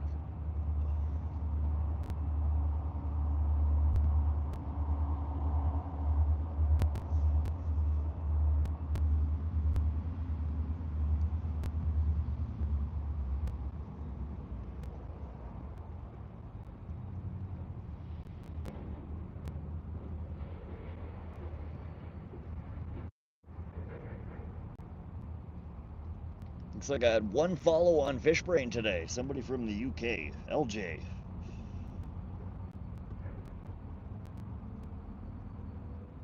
Catching some little perch, some little pike, more perch, a rainbow, more perch. Oh, that's a nice pike. That's a good one.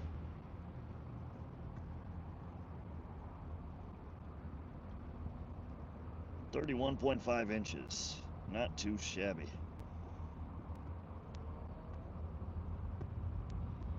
You caught a rookie trout. I've never caught one of them.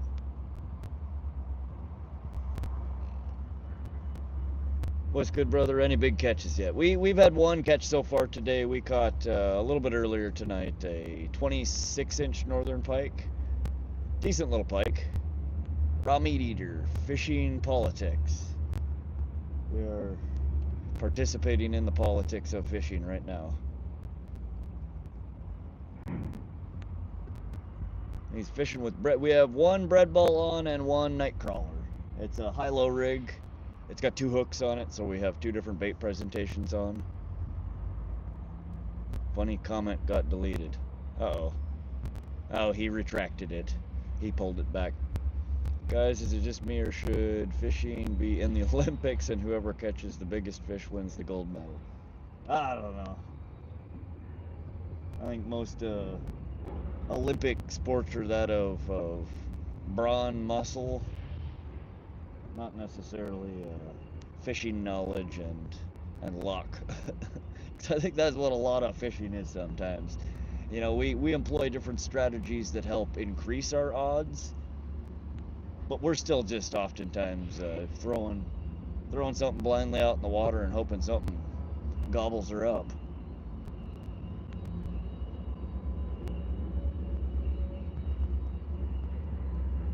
A monkey with a stick and a hook attached to it could do the same. There's that word little again. Just say it was nice. All right, Joel. I will make a conscious effort to stop saying little. We caught a nice pike tonight.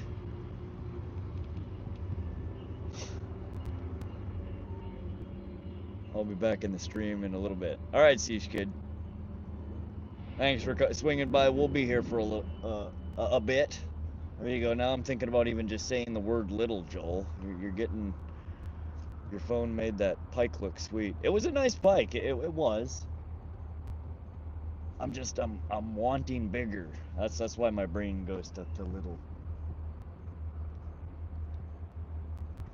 I'll try and clip it out, and we'll make a short to that or something. So the people that missed it, that or I guess I can tag it in the video as well, the timestamp. That's one command I should enable for Nightbot. There's one on there that I can do that somebody can just type like .marker or .save, and it puts a timestamp, a flag in there for me to come back and look at after the stream has been processed. Pike have lots of sharp teeth. That is one thing I need to next time. The last pike I caught last week, I showed you guys the teeth on it. But I always forget to show the teeth. I forget people don't catch pike where they're at and don't realize how gnarly the teeth are on them. You want to talk fish politics? I vote the king salmon as president and the northern pike as vice president. I might vote for that ticket. Bobby Jenkins, did you put it back? Yeah, we mainly catch and release on this channel. If I'm on stream with you guys and I'm keeping fish, it's oftentimes going to be because it got deep hooked, you know, gill hooked, something where a fish isn't going to swim away. I'm not going to consciously put a fish back in the water that I'm pretty sure is going to float up on the shore and die. And that does happen when we're fishing sometimes, even if we're trying to catch and release. But those particular ones, you'll see me throw on a stringer, and we may, when that happens, that may end up our first catch and cook, or I may do a pike fillet tutorial, because they are a little bit tricky. They're not super hard to fillet, but they have a different bone structure than a lot of fish that I think a lot of people, if you haven't filleted a pike before, you'll end up with a lot of bones or some really messed up looking fillets. And I'm not an expert at it, but I have filleted dozens of them over the years, so I have a good idea of what are good ways and what are not good ways to do it. Probably the best election we could hope for. I agree. I do like salmon. I've only ever tried kokanee salmon, and the kokanee that I've eaten, I wasn't thoroughly impressed with it. They're a fairly strong, fishy tasting fish pulled out of the waters around here. That may not be the case for salmon, other kinds of salmon, or salmon pulled out of other water bodies. But the The kokanee that I've eaten came out of Holter Reservoir, Holter Lake, which is upstream on the Missouri River here. And I don't like a really strong tasting fish, and to me it was a pretty strong tasting fish. You caught a 30-pound salmon. Wow, that's a good sized fish, Bobby. I like ocean salmon mostly. Okay, I do think ocean caught salmon are generally going to have a different flavor profile than a freshwater caught salmon. There again, it can differ greatly, I think, just between two water bodies, even two freshwater bodies.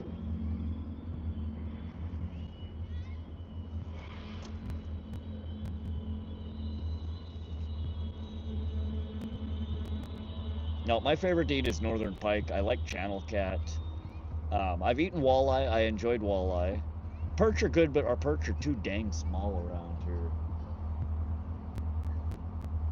You have to catch a whole stringer full to make a taco. Hot dogs or chicken liver.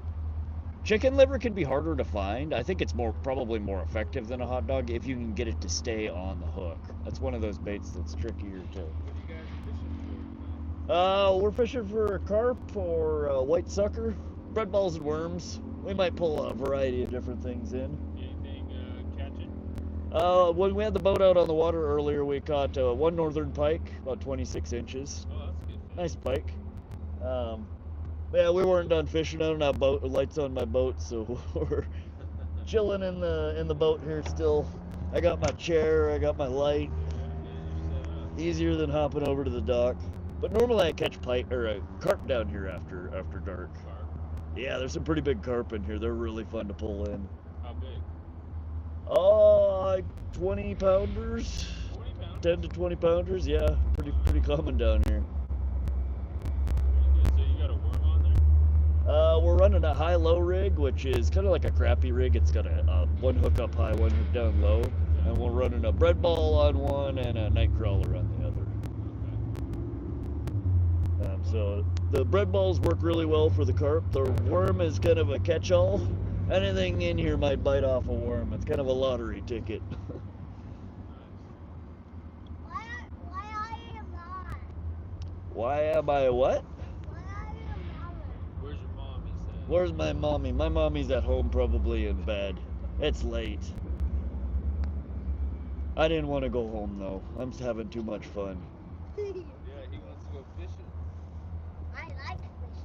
Fishing's fun. Good places off the dock. You throw bread balls or worms, you have a good chance of pulling in a really nice carp or white sucker. The perch bite on them. This time of the night, there's a bullhead, little catfish, the yellow bullhead, the black bullhead. Put them in the water, Dad. I just want them both. So do you like to eat them? I don't usually keep them out of this stretch of the Missouri. So close to the refinery and the water treatment plant. So Pike- just catch or release? Mostly down here I catch and release, yeah. I do like to eat pike though. I normally go, there's a place about hour and 15 minutes near Shoto called Pishkin Reservoir. Okay. And I like to go there and troll around, and the pike out of there are really good. Good, clean mountain water. Very good eating fish. But I generally don't keep them out of here. They're still not bad to eat. We're really close proximity to the refinery, the water treatment plant. Yeah. This water's not the greatest quality. You don't know what's going in. Yeah.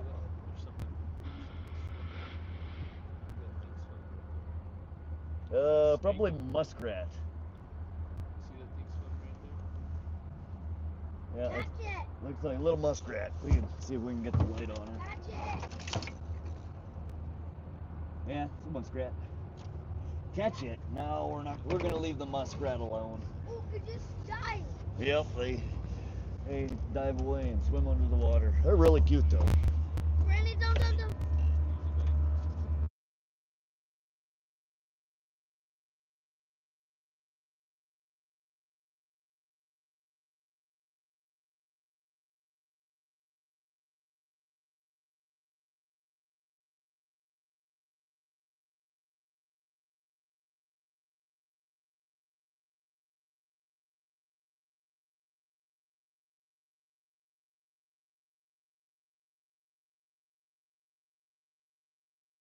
bigger than that.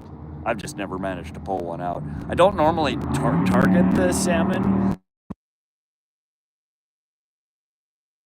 They're usually caught when I have a bycatch, as a bycatch of rainbow trout when I'm trolling for rainbows.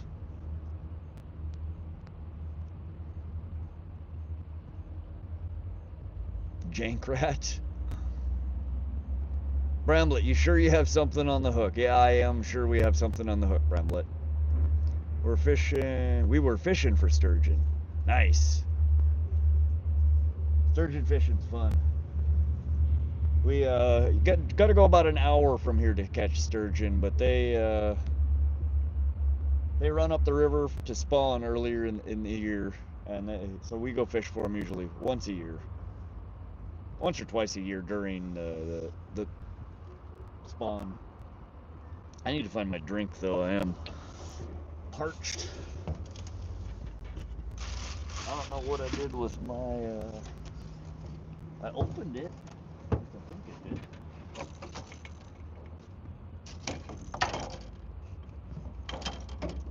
Yeah, it's not in here anymore.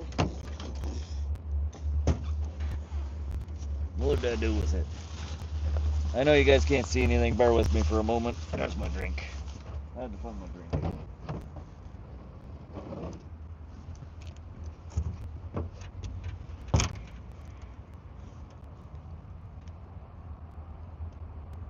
Pulled in a 13-foot sturgeon. That is an absolute monster. I didn't know sturgeon got that big. 570p angler, PA angler. What are you doing, buddy? Welcome. How you been? I'm doing great, thank you. We caught one nice fish tonight. We're trying to slang one out of the back of the boat here while it's on the trailer before we go. My personal best sturgeon is only 12 foot. Dang, y'all, you're catching the monsters. Sounds like the Loch Ness.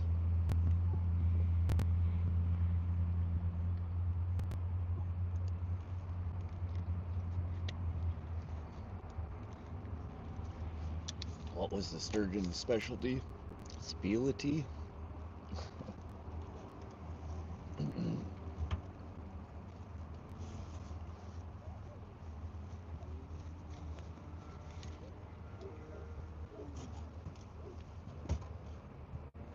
Only problem with sturgeon fishing is it gets expensive fast. Yeah, so where we fish and I guess probably where a lot of people fish for sturgeon is in faster moving water current. And you do you have to take a small fortune in sinkers and tackle because you do snag quite often. I like to fish. The last few that I've caught, we actually caught out of slack water near the faster moving stuff, and that's a bite. This nibble, that looks like maybe a bullhead bite.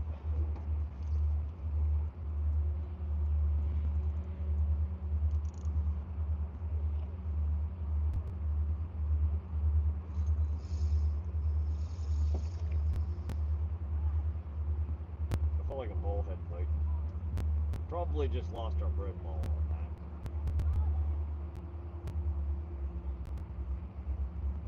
that. Something surfacing right next to the boat there.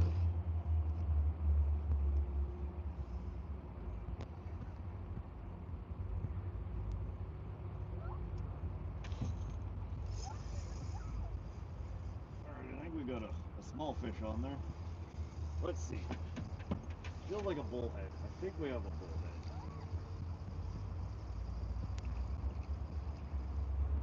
There we go. Little yellow bullhead. Just a little guy. It's not the big fish we were hoping for, but it's a fish. Let me try and get this guy off the hook here and we'll show you.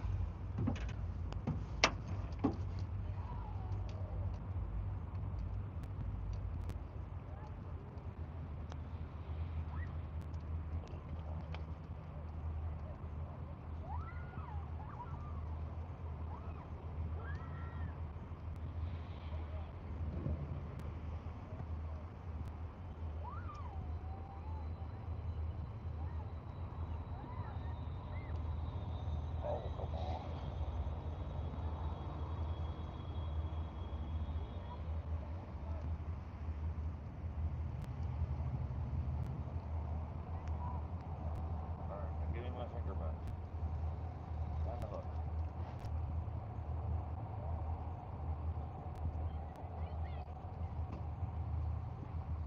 There we go. Alright. Cool. That probably doesn't help.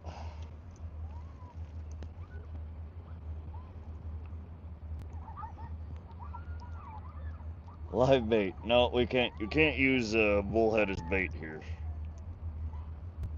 There we go. See if we can get some side light here. That's a yellow bullhead. They're just a little catfish species. And they do get bigger in some states, but that's about as big as they get here. A little bit bigger than that. They're cute, aren't they? We'll get him back in the water and we'll throw another one out. There we go.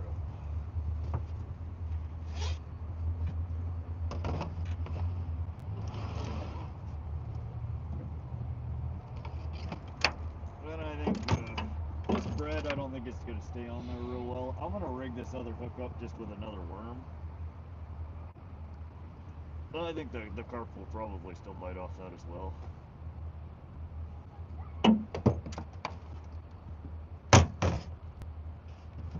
Carp, we might catch some white sucker. More bullhead.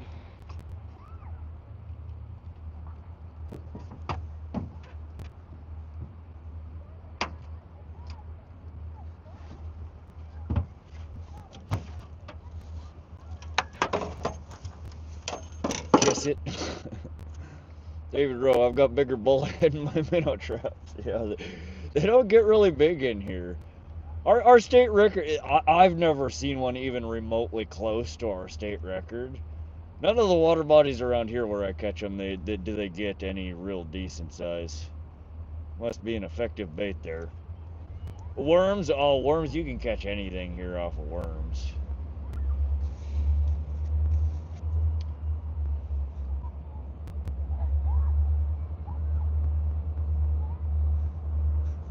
Thanks, Josie. I mean, he's so cute. Let's get a safe release on that little fella. Yeah, we put her back. They are fun to catch, but they tend to be one that they have really big mouths. Catfish do, and they gulp. Oftentimes, you'll get really deep hook sets in them.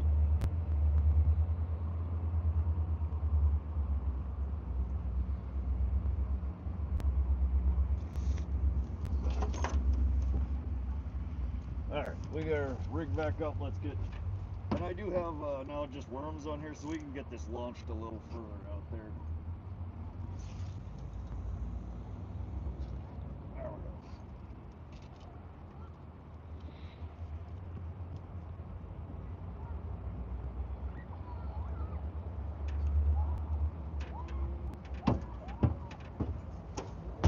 Let's see, is there any...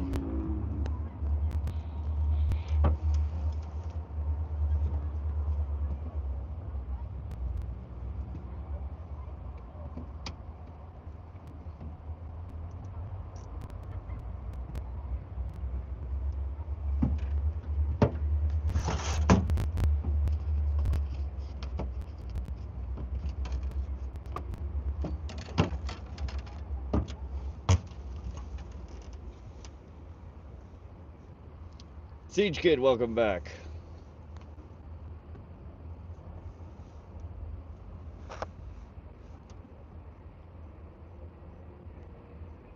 Yeah, only I am able to pin the messages. I was trying to find a way for the bot to do it, for mods to be able to do it by using the bot. I haven't found a way yet through the YouTube API to do that.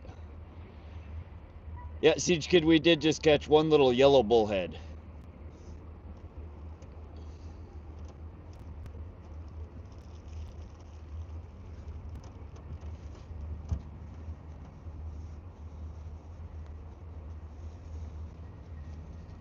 Cute little guy. Oh, it's probably 5, maybe 6 inches.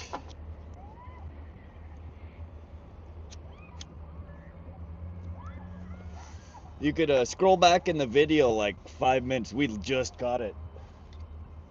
It wasn't very long ago.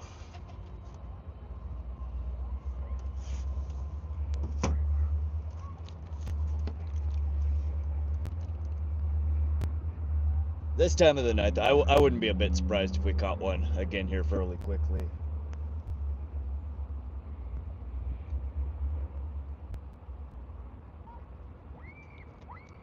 There are a lot of them in here. They just have a really timid bite usually. They're not very big.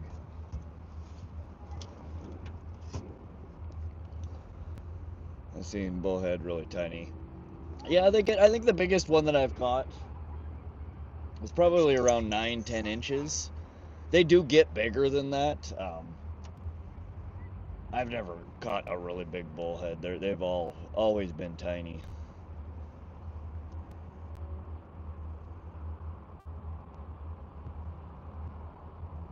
Nicholas, welcome to the stream. How you doing? Joel Fetters, I am glad you didn't try to hacky sack that bullhead like the sunfish yesterday. Yeah. That's just instinct. You got something falling, you're like, oh, and I stopped myself. I didn't boot the little guy. I played hacky sack a lot when I was a kid, so I don't know, I just kind of developed that instinct that anytime I bobble something, I kick at it.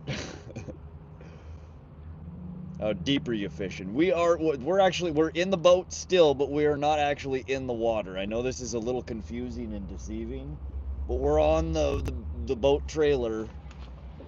That was a big fish. On the back of my truck, still backed into the boat launch. So we're not in super deep water. I would say maybe, I don't know, maybe 5-6 foot is about where I was hucking it out there.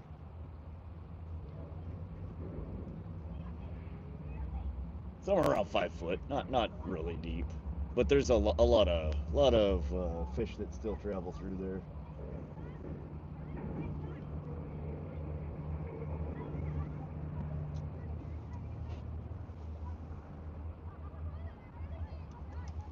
Motion detected in the side yard.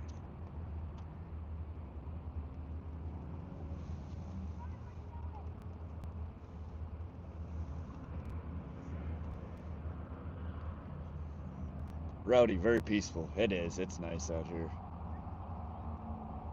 There's some kids playing across the river over here. I don't know what they're doing. They're out there playing next to the river. Dude, how big was the bullhead? I wasn't able to check. About 6 inches, Siege Kid.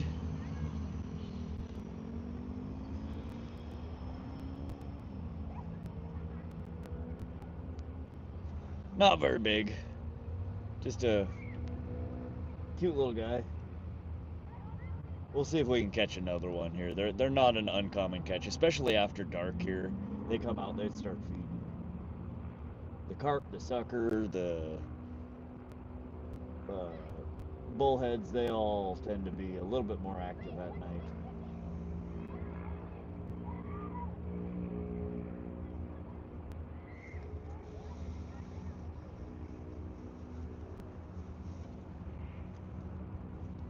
Matt Erickson, damn, I missed the bullhead.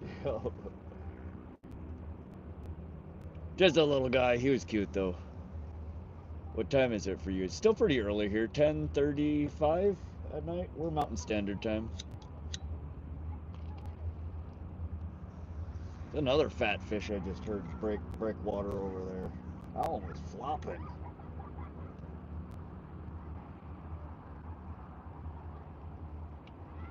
That might be another little nibble on the pole.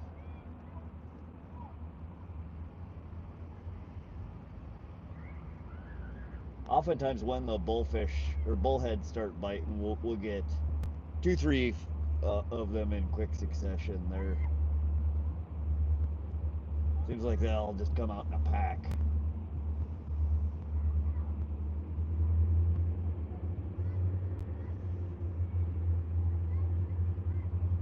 So if y'all hang out a little bit longer, we'll probably pull another one in. 2-hour difference. Nicholas, welcome, welcome. Motion detected I'm in an the hour side. ahead of standard. Okay, it's 12:35. So you guys are a little bit ahead of me. What bait are you using? We were using a bread ball and a night crawler. We switched to just 2 night crawlers. There's 2 hooks on the pole. Wonder if they're more near the surface now. Bullhead, from what I understand, are almost always bottom feeders. I've always caught them off of bottom rigs. Carp you can kind of catch anywhere in the water column, but I always bottom fish for carp. I do see them surface and eat bugs. The only time I've caught a carp that wasn't off the bottom, I was trolling with a worm harness rig.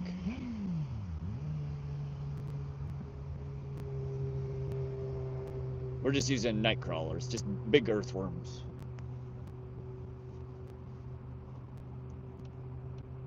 And that was a bat. The pole just bobbled a little bit, but the bats are swarming around and eating all the bugs that my light is attracting. You missed my pitch for the new zero. What did I miss? 570. Pitch it again. I'm sorry, I missed it. I only fish bottom for cats. Catch them everywhere. Yeah, people catch cats in lots of different ways. I've heard of people catching cats off of crankbaits and jigs, and I've only ever caught catfish off of worms or cut bait or hot dogs. You know, worms, random meats and cheeses, I should say. I've never caught one with a lure or trolling. Just always bottom fishing.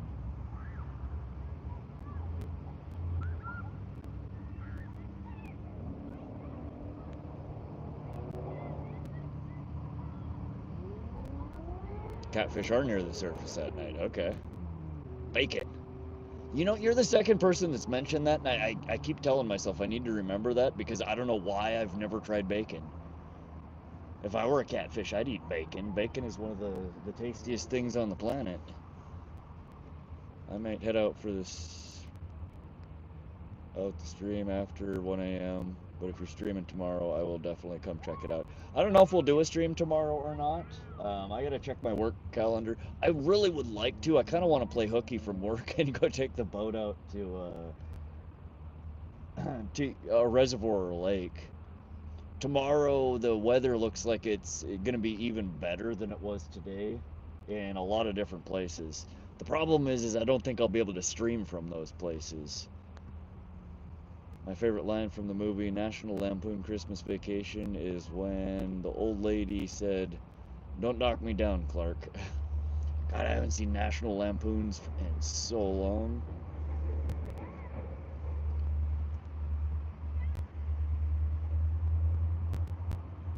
Okay, I'll check up and see.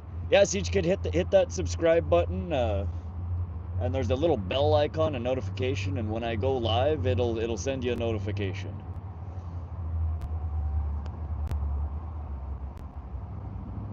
So you caught pike and bullhead. Yep, Abdul, we've caught 2 fish so far today. 1 nice pike and 1 little bullhead. If you had to get on top of an 8-foot tall moose without being killed and you could have any superpower for exactly 1 second, what would it be? Not teleportation or super speed. I have no idea. That's a weird thing to think about, Matt H. Crow, do you smoke weed? I puff from time to time. It is legal here. Recreational use is legal here in Montana. Greg Wright, welcome back. Still going at it. Any luck? We had 1 northern pike, 26 inches, and then 1 yellow bullhead, about 6 inches. And I think we might have just had another bite on the pole there. That or it was another bat.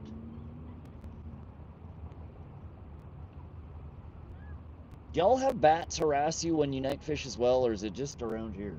I know SoCal gets it sometimes, but do you guys get a lot of bats where you fish?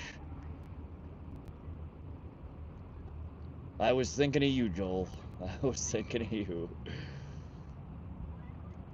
Hope you catch walleye. Walleye do tend to bite better after night. We might catch them off a worm. We're fishing a bottom rig. If we were targeting walleye, I should put on like a little corky or something to get our worm rig up a little bit off the bottom. Yeah, that's another bat. are swooping all around here. 1 or 2 bats in Kansas. Yeah, especially with the light attracting bugs at night. I need to move it away from me. You guys can still see the hole there. Colby Queso, good night, man. Be safe getting home. I'll see you on the next one. Thanks for coming to hang out, Colby. I appreciate you. We will see you on the next one. You have a good night. Get some rest. And I'll see you soon, buddy. Abdul, you know, at night I see bats lots. Okay. Yeah, especially with the light attracting bugs at night. Okay, I wasn't sure. I just even without the light, the bats they seem to have some fascination with fishing line. When I pond fish at night and I don't have the light out there, they smack the line constantly. I live in Kansas and I haven't seen any bats. Oh, okay. Probably trying to catch those bugs that are attracted to the light. Yeah, but again, I get them even without the light. They literally just pounce the fishing line. So like I'll set up my poles like this, and I normally will put a bell on the end of it if it's not hanging over the edge of the water like it is right now.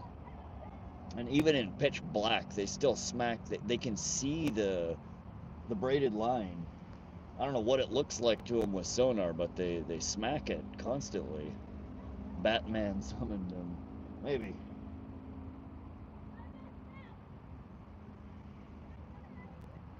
Mike G, I'm calling it right next to reel. He's hooking a dolphin. I hope so. There are some really big carp in here. I would love to catch a bigger carp out of this hole. We're not far from where, again, I'm pretty sure I had the state record on the line last year, right up to the bank. And I have caught in this area quite a few 15, 20 pounders. They're in here.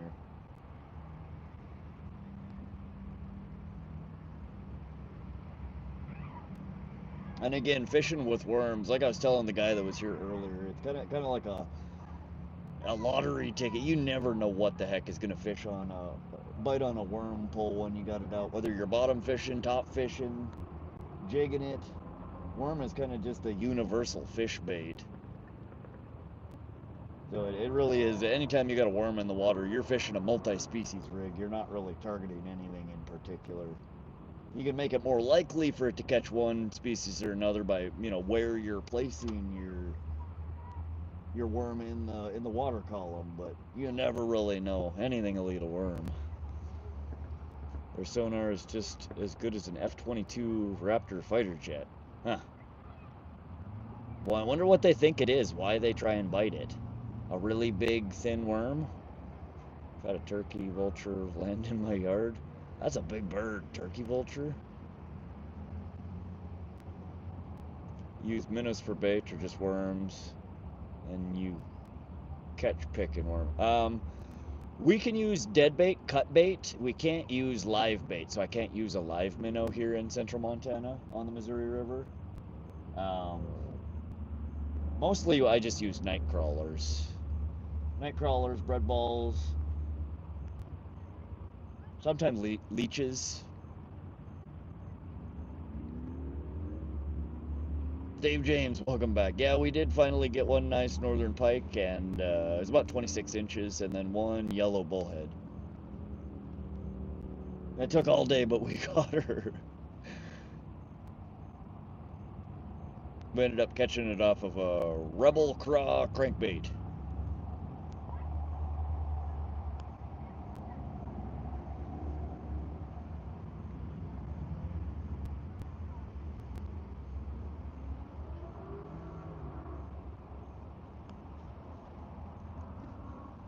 We're gonna catch one, hopefully, big giant walleye. I hope so.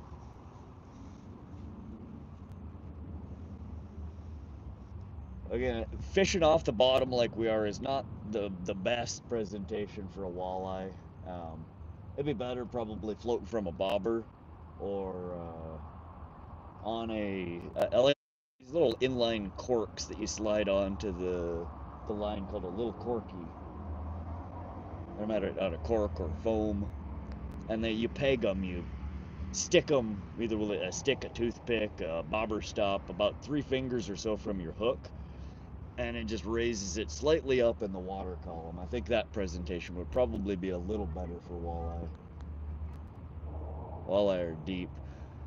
When you don't have deep water, they're kind of just everywhere. And again, during summertime, I think walleye are kind of like pike. They roam all over the place. What weight? The pike, we didn't put it on the scale. I estimate it was probably about 4 pounds. Not a real fat one. Good healthy 26-inch pike though. Looked like it was probably a younger female. Fishing the bank now, so we're actually yes, kind of. So we're in the boat still, on my boat trailer, behind my truck, and we're back down the boat ramp. And it's just, I figured it's easier just to stay right here rather than carry all the crap over to the dock and fish off the dock. Yeah, about 4 pounds or so, maybe a little bit bigger. But walleye come up at night to feed. Yeah, they do. They come into the shallows. This time of the day, the water starts cooling down. There's bugs all over. Fish, I think, tend to roam around more to search for food.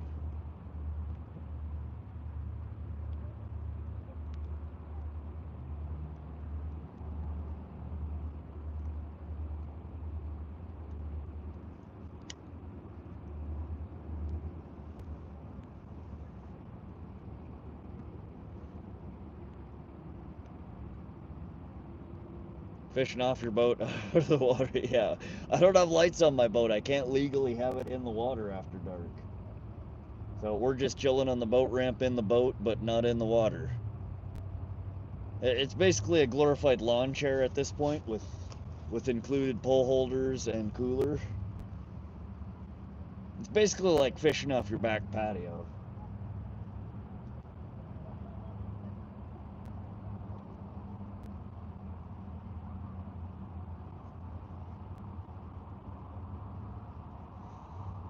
Bobby, what kind of truck do you have? I have a GMC Sierra 1500. It's just a half-ton pickup truck. Last time I went fishing, I caught 2 walleye. Very nice, Abdul. What do you use? Are you using minnows for them? Do you get to use live minnows?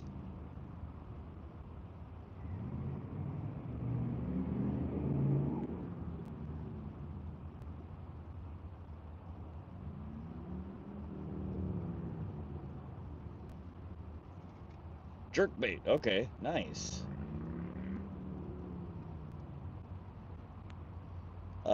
Small ones, big ones? How big of a jerkbait? What style of jerkbait? I'm curious.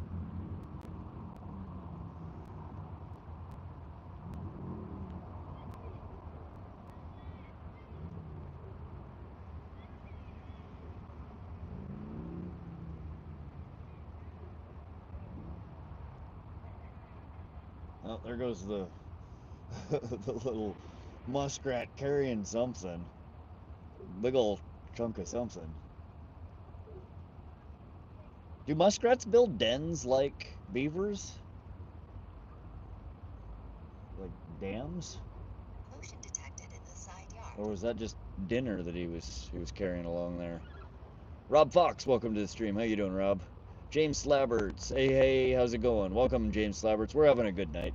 We're boat sitting on the back of the boat trailer. We're on the boat ramp. We weren't done fishing.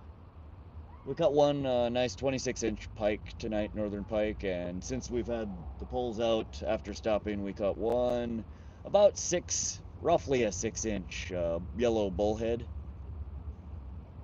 We're gonna fish for a little bit longer. I was trying to see if we could catch one nicer fish. Does your son like fishing? Sometimes he comes with me. Sometimes he gets excited for it every once in a while, but he doesn't like it because I stay out too long. I think he would like fishing a lot more if we went maybe like an hour or maybe 2 hours. But when I fish for 8 hours, 10 hours, he knows that if he agrees to come fishing with me, he's stuck on the boat for a very long time. So he doesn't like to come with me all that often. He more enjoys treasure hunting when we're fishing. He likes to dig through the rocks and find fossils and crystals and anything else that he can pull out. Don't forget we found one real nice lure today. Yeah, speaking of which, what did I do with that? Oh, I put it away. Okay. Flashlight on. Let me... Flashlight on. Why does Siri hate me? Siri, turn the flashlight on. Okay, I turned flashlight on.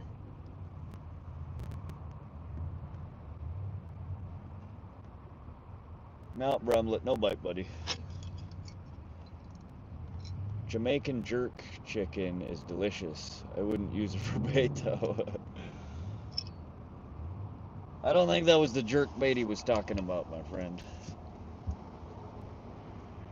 Yeah, that was a nice little lure. I'm excited. We didn't throw that today. I should have. I want to replace the hooks on it, though. I don't like throwing lures out there with rusty and probably no longer even remotely sharp hooks. It's hard enough catching fish when you're using good quality lures. Makes it a lot more difficult and frustrating when you're using old, rusty, not sharp lures.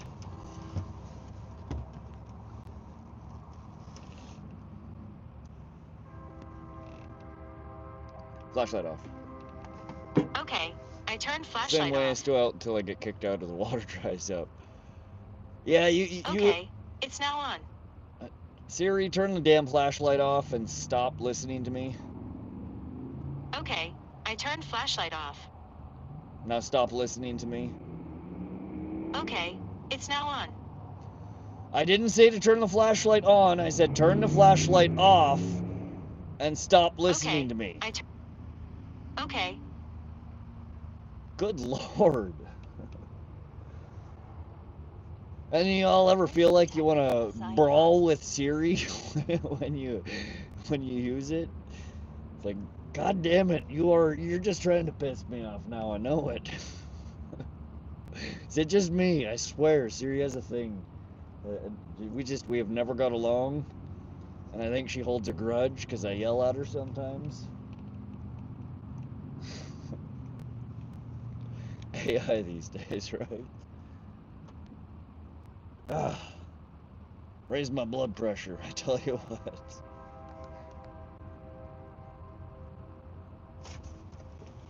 I don't know if that was a bite or a bat.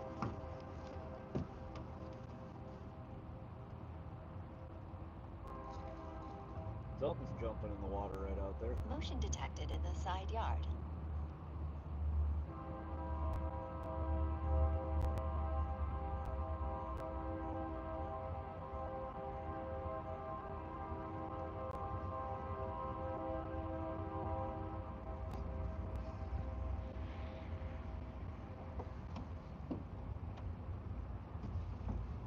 Alright, I think it was just a bat. Notice how she never agreed to stop listening to you. Yeah. She did abruptly say okay, and then I saw the light flip. So I don't know if that was her acknowledging me telling her to piss off or not, but... Good Lord. Bobby Jenkins, I have to leave. Alright, Bobby, thanks for coming to hang out. I hope you enjoyed the stream. We do stream 2 to 3 times a week here. Hit that sub button, come back and hang out with us. We'd love to have you. That Siri chick sounds kind of hot. She is incredibly frustrating.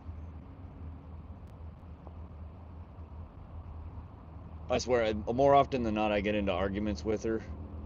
It doesn't work right for me. Train again. A lot of trains come through here at night. Yeah, you'll hear a lot of horns blaring. I stopped at a drive-through that had AI for the ordering system. I got my order, so absolutely screwed up. I had to go inside and order through a Oh, wonderful. Well, isn't it wonderful that we were missing the kiosk over AI? I hate the damn kiosk. I pull up to McDonald's or fast food. They're like, are you ordering tonight using our app? I'm like, no, I'm literally talking to you right now. If I were ordering with the app, would I be talking to you? Motion detected in the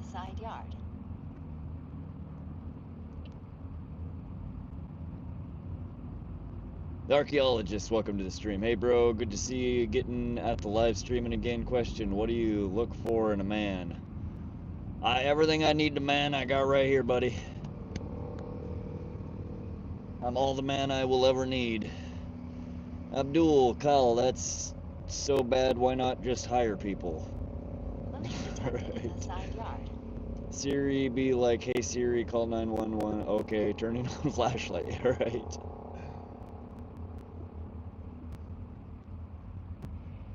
I can't do that while you're driving. Shut up, Siri. Turn the flashlight on.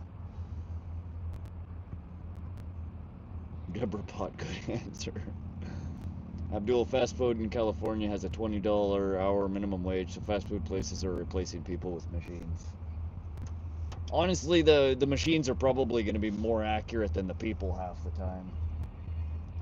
Fast food places employ oftentimes the people who really, they put in the work so they don't have to do the work.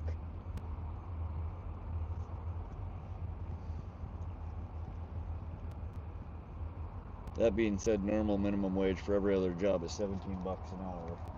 Yeah, that is kind of a funky law. Ooh, got a little chilly. I'm gonna grab my jacket here. Once that sun sets, and it's been down for an hour or so, our temperatures drop here real quick in Montana. We don't get real warm nights here. Motion detected in the side yard.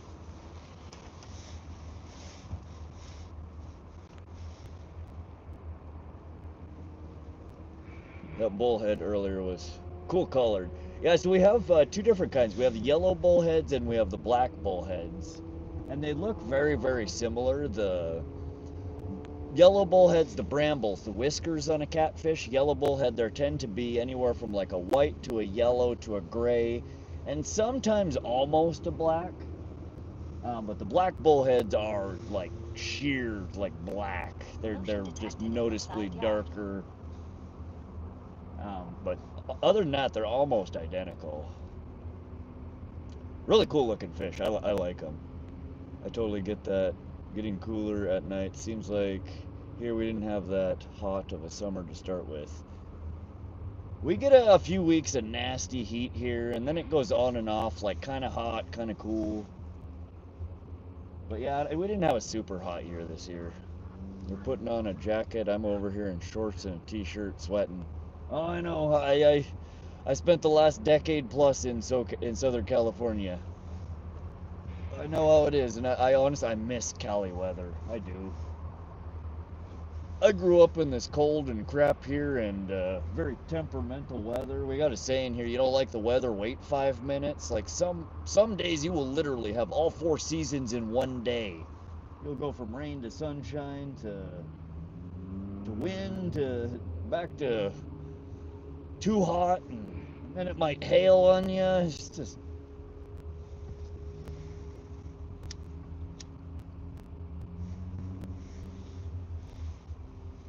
But where I was at Newport Beach, Costa Mesa area, we never really got that heat wave. It was just moderate almost all the time. You know, 60s, 70s.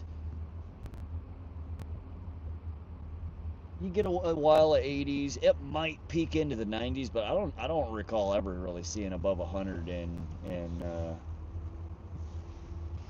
Orange County when I lived there.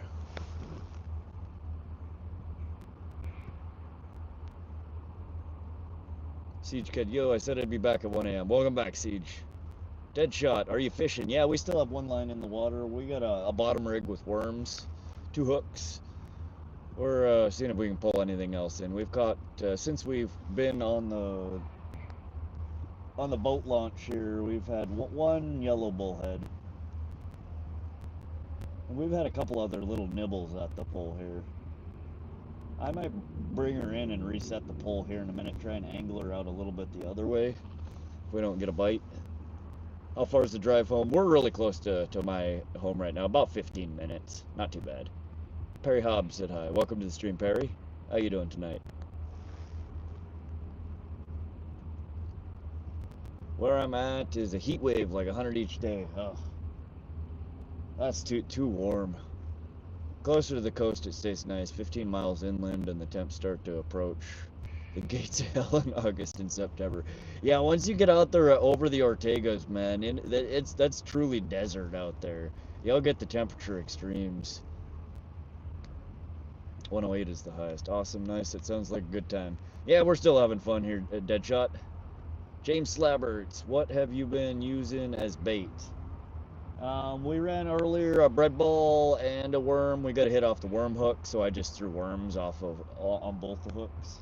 I'm only allowed one pole here in the river, so unfortunately, we don't get a whole lot of option. But this time of the night, I'll just run worms. Worms or bread balls. Our bread is stale and not great. So I opted to replace the bread ball that had fallen off with just another worm. Siege Kid, how much longer you got? Are you gonna go in until you catch a fish, or might go home soon? We'll probably either go next fish or midnight, so we got about an hour left.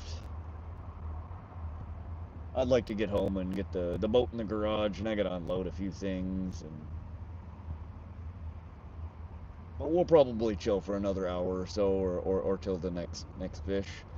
Flash said, came back to say hi, good night, thanks for streaming today. I think I had you on 4 hours today. Appreciate you swinging back through, Flash. Always a pleasure having you hang out. 9 hours today. Good God, dude. You were one of the ones that was here. You're in it to win it. Thanks for hanging out. I appreciate that. I think we have a bite here. Come on. That looked like a bite, just a nibble. We might have another bullhead picking at the line here. But all y'all that come and hang out, even if you don't stay the whole time, I appreciate you coming to fish with me. I have so much more fun talking with you guys and being able to show you the catches when we get them. But have a good night, Flash. We'll see you again real soon, I'm sure. Bread and worms, yep, night crawlers. Do you ever use minnows as bait? So we can't use live minnows, but I do use sometimes. You can go to the bait shop here and get minnows. You just have to kill them before you transport them. And minnows do work well. They don't keep real well. So I end up putting them in the freezer, and then the next time I bring them out, they don't stay on the hook real well. So usually when I would opt to use a minnow, I oftentimes will just dig into the freezer and grab some of my cut bait, either white sucker or lake chub, creek chub, and I'll bring that out and cut pieces off of it and use it just as cut bait. Serves about the same purpose as a dead minnow.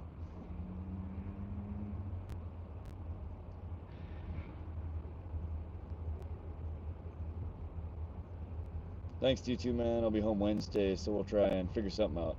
All right, Flash. Yeah, I think Wednesday's actually when I'm supposed to get the Starlink Mini in the mail. I still gotta figure out how to power it, but yeah, hit me up when you get off work and we can hang out and fish or something. And if you want, maybe this weekend, if you want, you can maybe tag along to Fishkin, because I think that's where I'm gonna go next weekend. Saturday or Sunday, if weather permits.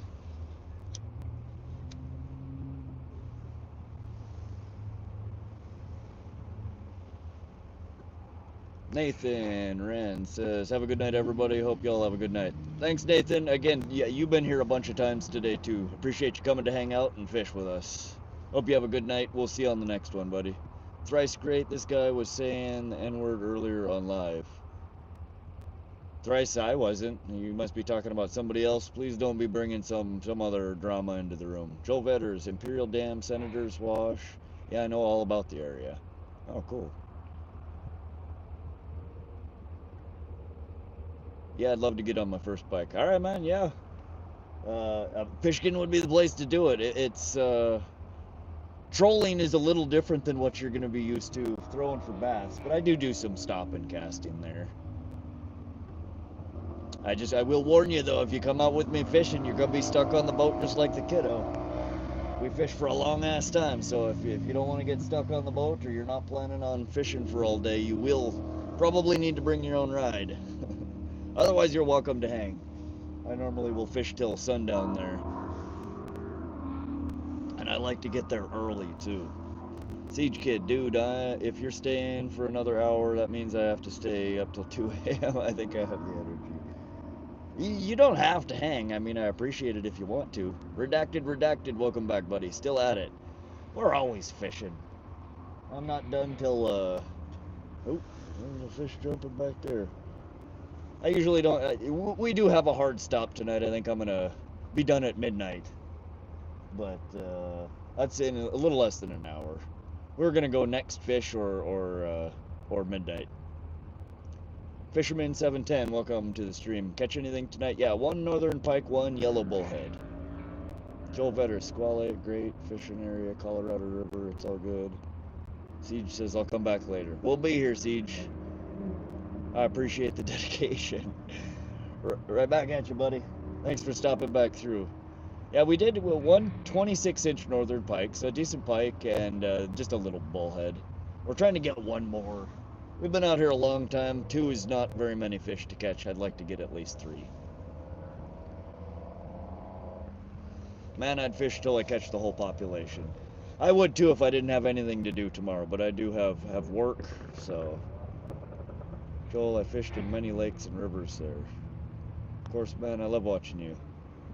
I'm glad you have fun, Siege.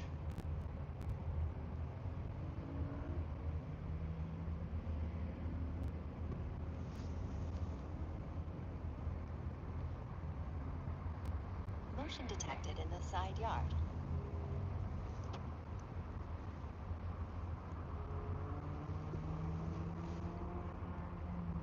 I think Turner whipped up your spinnerbaits last stream. Oh, nice. I'm gonna have to go watch that. I want to watch him make them. He said he was gonna make some for me.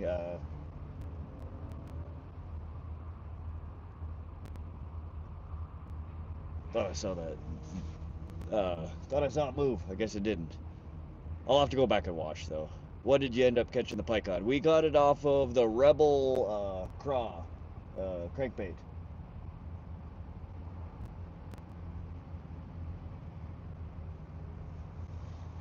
Within like 10 minutes of switching over to that one, we had the fish on the line. Might have been chatterbaits. Yeah, he's sending me a surprise package, so I don't even know what all's in it. Joel Vetters, Killer River. Turner's cool. Yeah, really nice guy. I love Crappy Man Jigs is one of my favorite channels here on YouTube. Really good guy. It's always a blast watching him make stuff. And he's just an all-around really nice guy.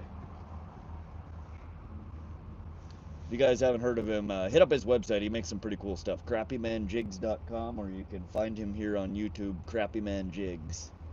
He live streams 2 to 3 times a day, making baits, making jigs, making spinner baits, all sorts of custom stuff. He also has a second channel at Turner Fishing, I think it's called, and he streams over there live stream fishing. He's got a great community. He really does. He's a nice guy. He's one of the friendliest dudes, just down to earth, that I've met on here since I've been on YouTube and kind of part of this community. Fish with some chicken liver for big fish. I caught me an 8-pound catfish. Bramblett, yeah, chicken liver is good for catfish. We don't really have big catfish in this part of the river. You got to go downstream about 20 miles and get below. There's a series of 5 dams that I think blocked the catfish from getting up here. The only kind of catfish I ever catch in this area here are the bullheads. Yellow bullhead, black bullhead, and there's an even cuter one. My favorite is called a stone cat. But I've only ever caught like 2 or 3 of those.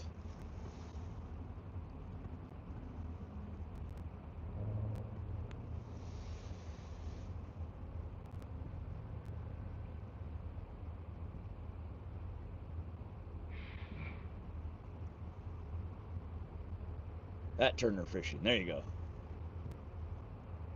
I want to catch flathead catfish. Yeah, we don't have those here in Montana. Our big cats here are channel cats. And they do get to be pretty big, but not as big as a flathead. I think the biggest channel cat here in Montana, it's like 37 or 40 pounds, somewhere around that area. The spinner turner made for me is absolutely beautiful. Heck yeah, go catch a big fish on it. Time for me to turn in. Tight lines, brother. Have a good night, all. Thanks for stopping in, Redacted. Always a pleasure to see you. You have a good night as well, friend, my friend.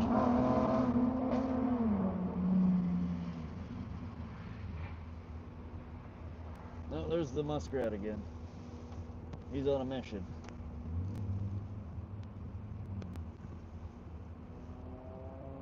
He keeps bringing back, they look like tree limbs with a bunch of leaves on it. I don't know if it's a snack for him or if they're building up a little dam over there like beavers do. Senator's Wash was my go-to place. Yeah, I don't know anything about what you guys are talking about. I'm gonna have to go fish out there when it's not 100. Holy alive. Yeah, I think any fishing is a touch better when it's not hot enough outside to cook an egg on the sidewalk.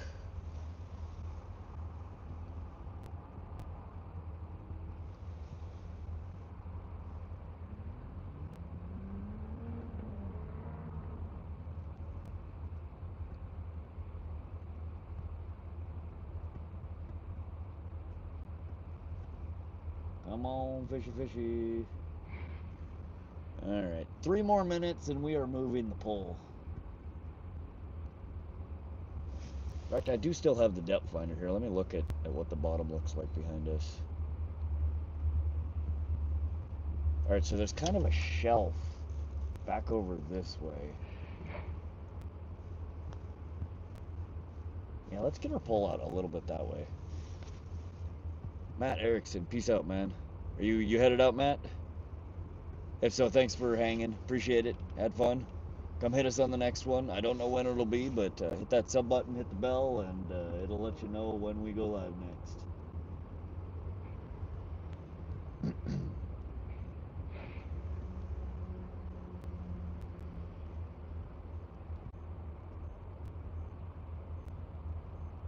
See you at some point. I'm sure, Matt. Have a good one, buddy. Thanks for hanging out.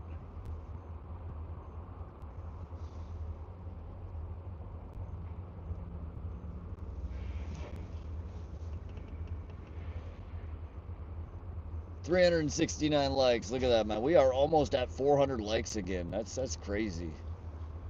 These are such fun streams when we get a bunch of people in here.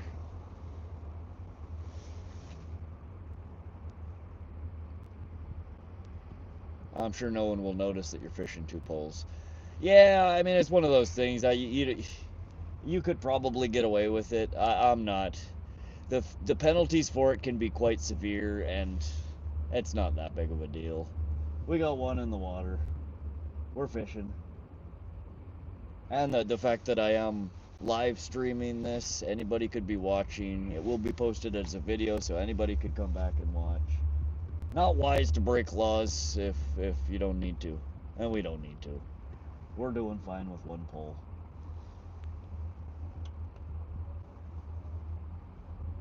Would I like to put 2 poles in? Absolutely, but no biggie.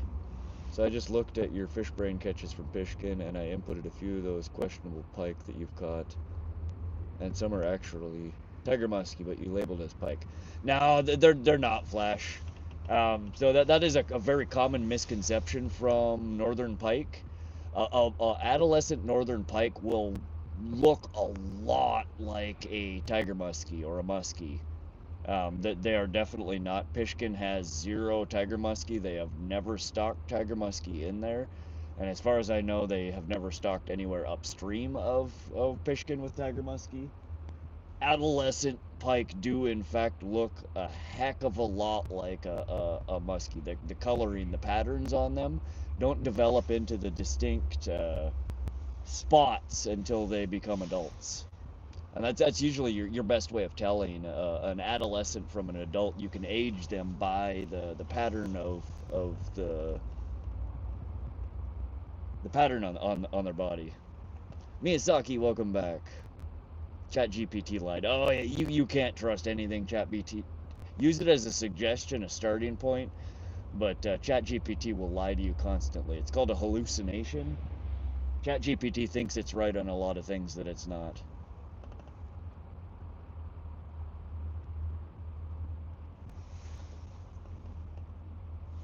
What are you doing, Mia? But they do look a damn lot like muskie. You'll see quite a few comments on mine and other people's tiger muskie, or excuse me, pike catches from around central Montana. That people are like, why did you mark it as a pike? That's obviously a muskie. But it is in fact just an adolescent northern pike. They look a heck of a lot like muskies. What do muskies taste like? I've never eaten a muskie, but they're of the same family as a northern pike. I would imagine they taste a lot like a northern pike. And northern pike are quite good to eat if you eat the smaller ones. A man-made earth dam. Yep, you're right. I don't see them stocked here on Fish and Wildlife. The young ones have, yeah, they do.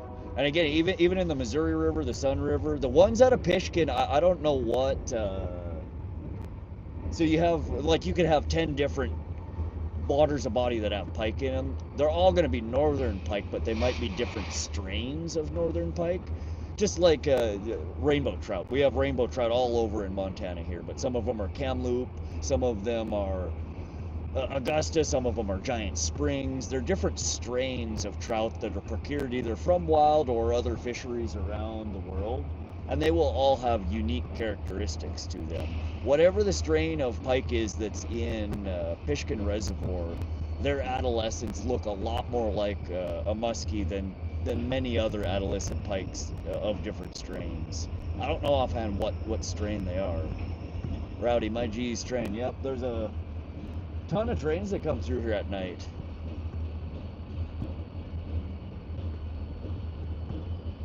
Jerome, that sounds like a conversation for you, your wife, your God, and your doctor.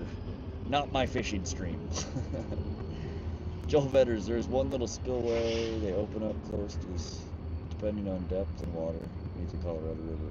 True, some brown trout have red spots, which is really cool. Yeah, again, it's the different strains of them. But no, you're not the first person to make that mistake, and I'm honestly not surprised ChatGPT confirmed your suspicions.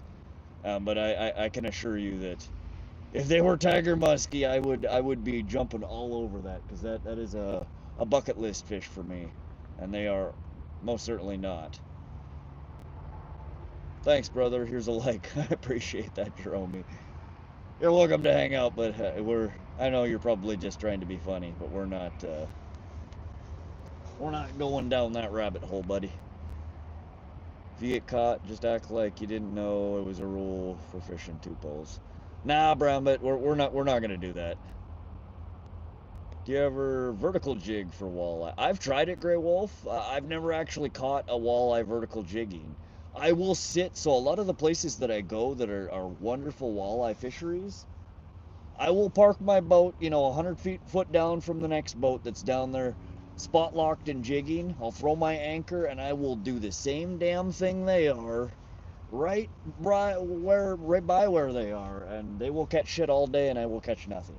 I don't know. I'm just walleye I've not yet figured out walleye.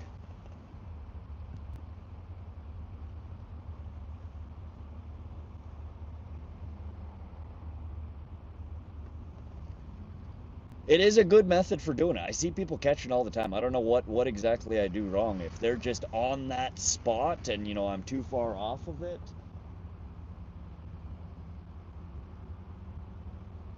Or what? I'll see them slow trolling too, and that oftentimes is how I see them. They don't necessarily spot lock, but they super slow troll and vertical jig over structure. And I don't have super slow troll mode on my jet boat here, so I get to throw an anchor or just drift. And I've not got onto them that way.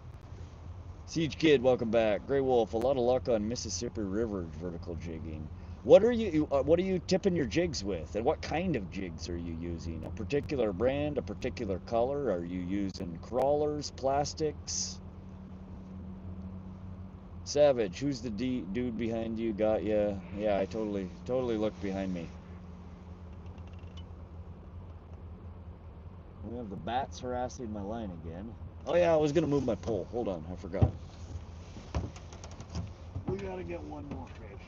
One more fish.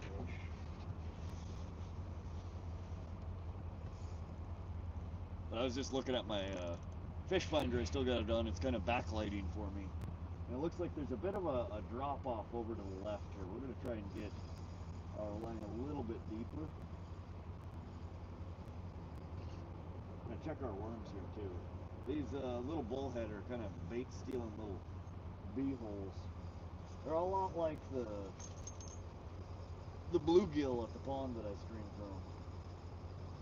They will ninja the crap out of your bait.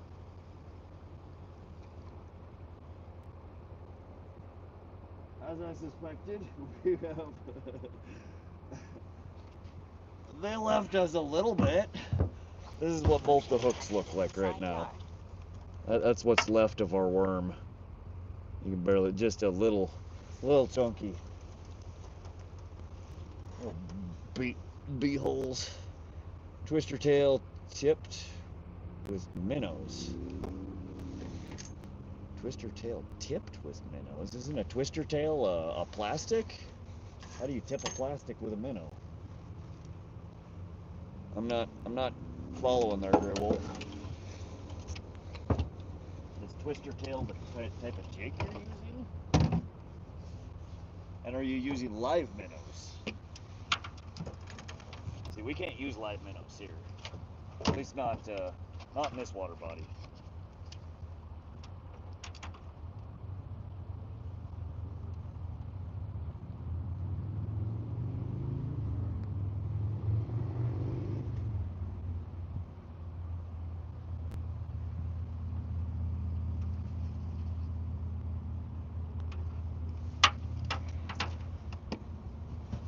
So where we had the pole was not a bad spot. We just missed bites. Plastic tube with twister tail. Okay. And I'm assuming you're spot locking or anchoring and vertical jigging over structure, whether that be humps or dips, little pockets and holes. Bramblet, thanks for subbing to the channel there, buddy. Hope you're enjoying the stream. Alright, let's get this guy back out. Man, these worms are not doing so hot. I don't know why we had them in the cooler all day. They're getting a little rank, a little bushy.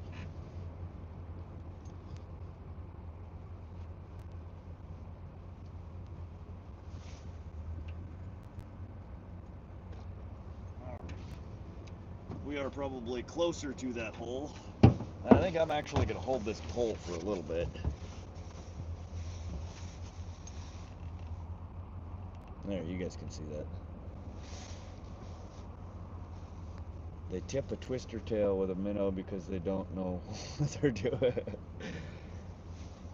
If it works, it works. There are lots of unconventional ways to rig things up. A lot of the things you'll see on my channel are unconventional and may go against best practice or the way that a lot of other people do it. And there's nothing wrong with that, man. There is no wrong way to fish. I will say that right now. If whatever works for you works, do it.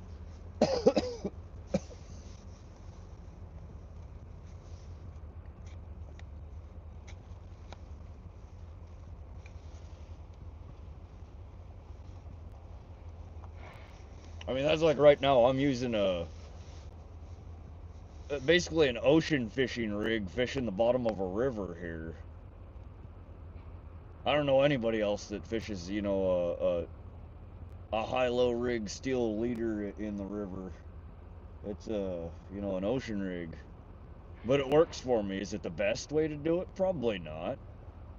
But does it work? Usually. Are there better ways? Probably. But does it work? Usually. So, I mean, it's one of them things. Is it bad that an 11-year-old is up on his phone at 1:25 a.m.? Yeah, you should probably go to bed, buddy.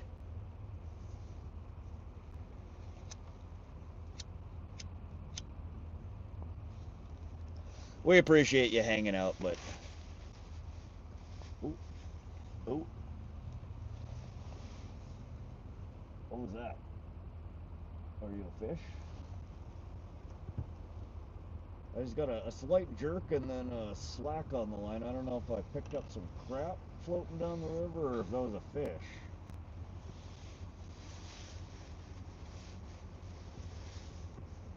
Colt the Fisherman, how you doing, Colt? Welcome back.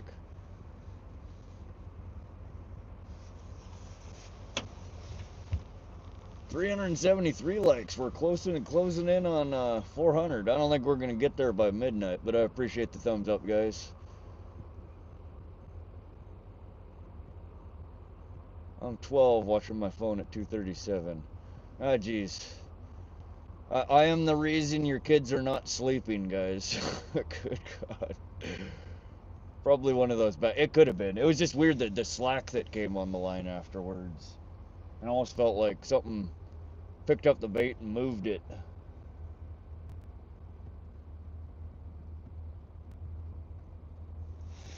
Thank God, I didn't even get one drag off the cigarette before it went out.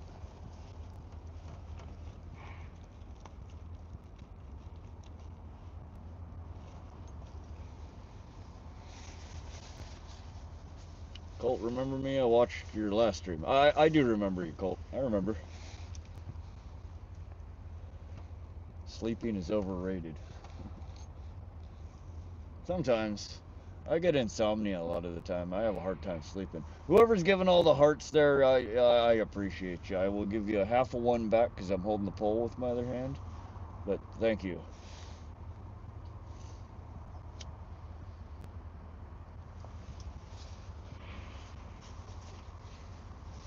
New York. All right. Yeah, I've never been to New York. That is one of the few states. A lot of those states up in the northeast U.S. I've never been to. That or Hawaii and Alaska. Been to pretty much everywhere else. I'm giving all the hearts. All right. Well, thank you, Siege Kid.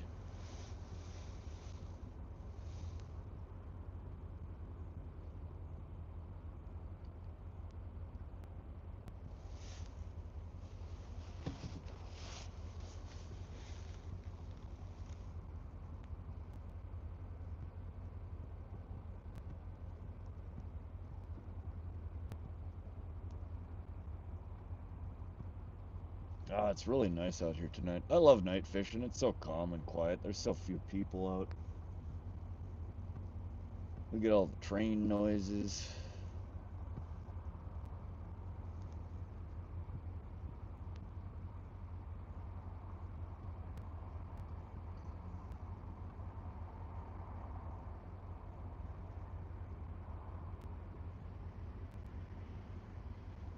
Oh, that was either a bat or a bite. Bat or a bite.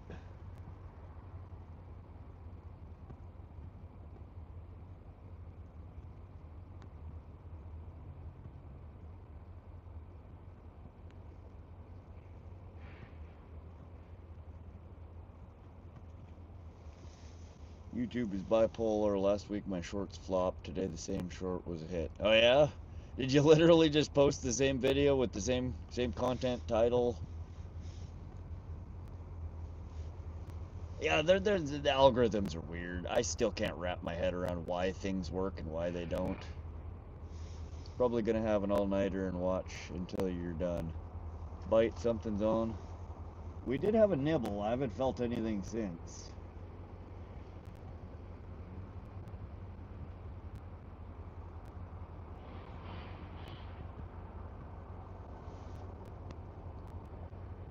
Yep, deleted, reposted, and it did well. Weird. Something's on Bramblet. I don't think so, buddy. I'm holding the pole in my hand. I would feel if there's an active bite.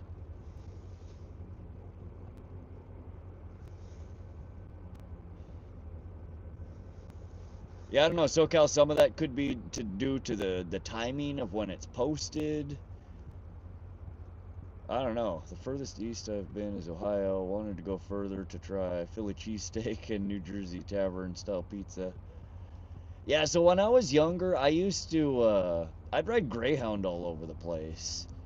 You get a round trip ticket. If you bought them, it was either 30 or 60 days in advance. You could get a round trip Greyhound ticket from any 2 points in the continental US for 99 bucks. So we'd buy a $100 round trip ticket from, you know, the furthest place we could find from Montana, and we'd go for a ride. You got to see all kinds of cool places, because the Greyhounds, they'd stop in every podunk little town and city along the way to pick people up, drop people off, pick packages up, drop packages off. So it was a fun way to get out and explore, and quite cheap too. Not very comfortable, but I'd hop in one of the first front seats of the bus ride, and we'd have a front seat drive around the country.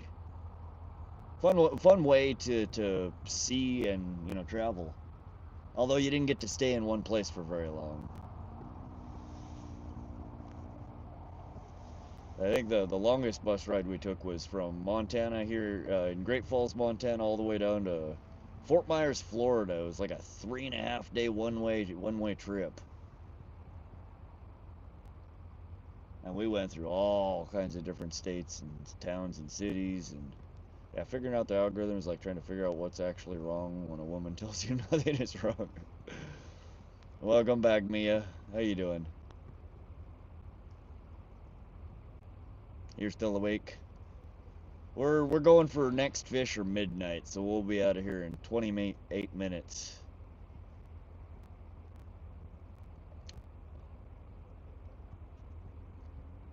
Samson, welcome to the stream. Art of Pain, welcome back. How you doing, Art? We're still at it. We're just chilling.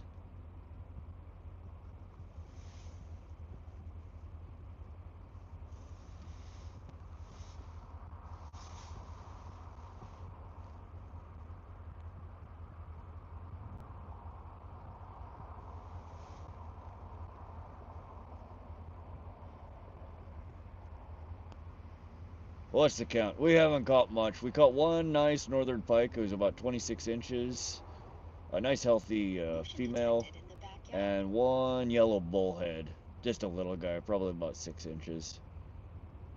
So not a whole lot, but we did catch some fish today.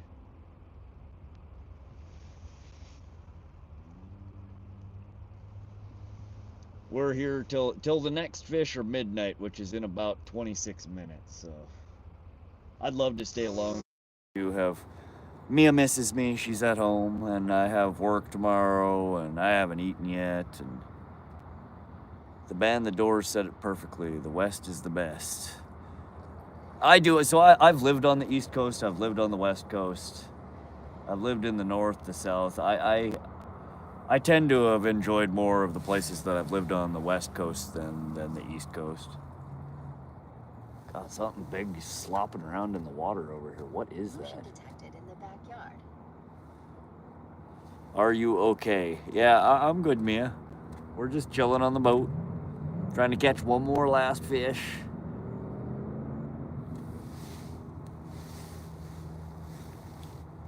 Oh dang, I see the pinned comment. I'm a little toasty. I feel you, buddy. I got a little loopy in the stream earlier. We had one too many hits off the fish whistle. And I got a little out of it there for a bit. So no harm, no foul.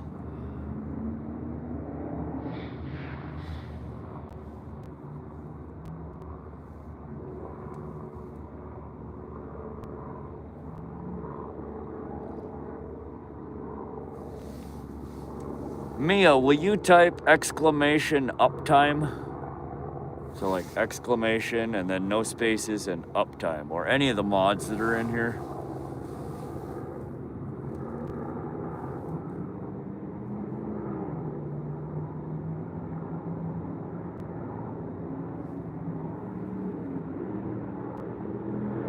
Never mind, I can do it.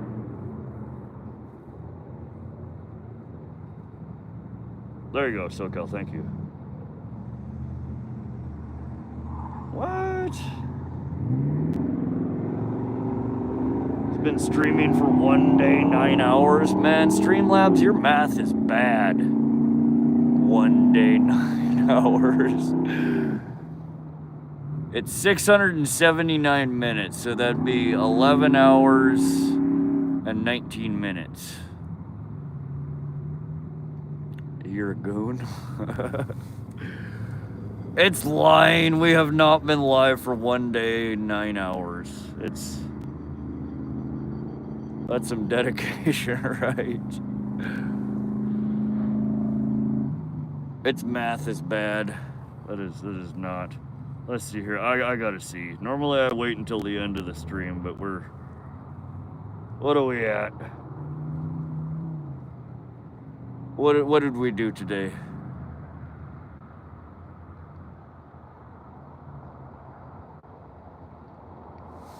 Holy shit! 1,400 subscribers. We were at 1250, so that's 150 subs we've had this stream.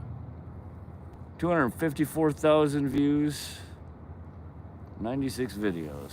Crazy. Yeah, I think when we started the stream, we were at 1249 subs. So that's 151 subs.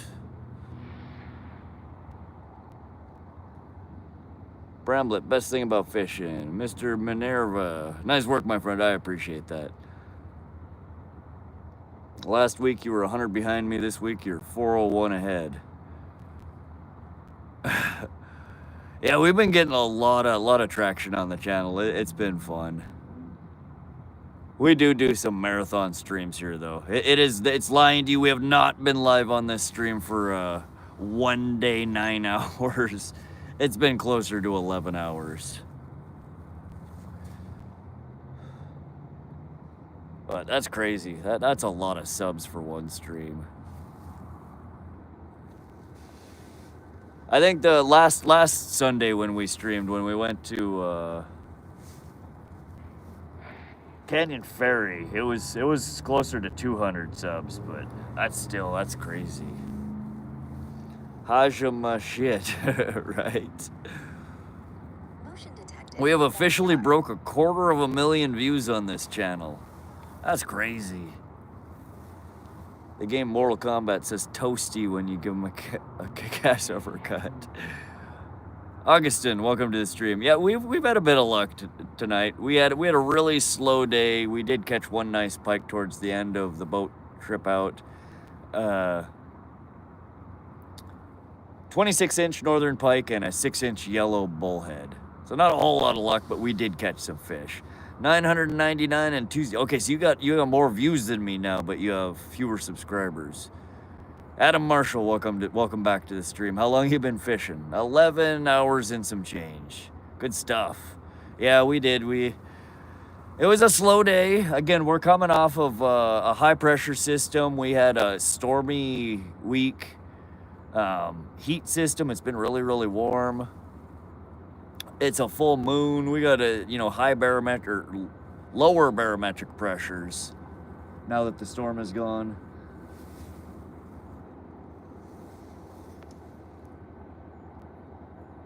I was just fitting to ask you how you know you answered it for me. Hayden, yeah, we did get one. We got one finally. Crazy views, 250K. Yeah, it is we have less than 100 videos. And we've had 250,000 views. It's not too shabby. What are you fishing? Augustin, we just have a bottom rig out right now with worms. We're only going to be live for another 40 minutes or so. Or at least we're going to have the boat in the water for another 40 minutes. And then we're going to pack up and head back to the house. But we have a worm rig in right now. A worm rig is kind of a multi-species. We're fishing off the bottom, so I would expect we may catch, if we catch anything else tonight, it's probably going to be another yellow bullhead, a black bullhead, maybe a white sucker, potentially a common carp. A walleye or a rainbow might swim by and pick her up. You never know when you're fishing worms. That might have been a nibble there.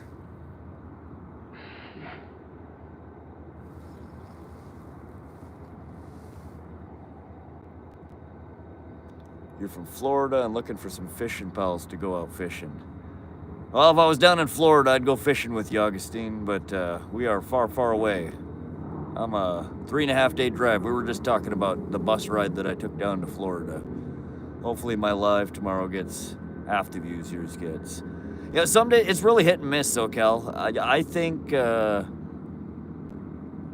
don't know, I did see you were using some of the hashtags. I think it's ever since I started using hashtag Hangout, and again, I use hashtag live and hashtag fishing in all my streams. I do, ever since I started making sure that all my live streams have those hashtags in it, I seem to have picked up more viewers. Again, towards the tail end of the stream here, after 4 or 5 hours, the traffic really starts dying out. And I should take Crappy Man's advice and restart. But I've just been letting them ride. It's cool to see so many likes in a single stream. I just found you again scrolling on shorts. I'm everywhere, Siege Kid. You cannot escape me. Been absolutely slaying it lately. Yeah, I'm just trying to have fun, SoCal. The stats have been good. I like to look at them. You know, it's nice to see, but I'm still as happy with 10 people in the room as I am with 100. I have just as much fun. Doesn't look like there's very much current there. Why is your pole so bent? I do have, it's probably a 3/4 inch weight on the end of the high-low rig. There is a deceiving amount of current running through here. It may look at fairly calm on the top of the water. There's a very heavy undercurrent here. Ooh. That was a bite. Did we get him? I should have waited a second. I felt like another channel cat. Or not channel, bullhead.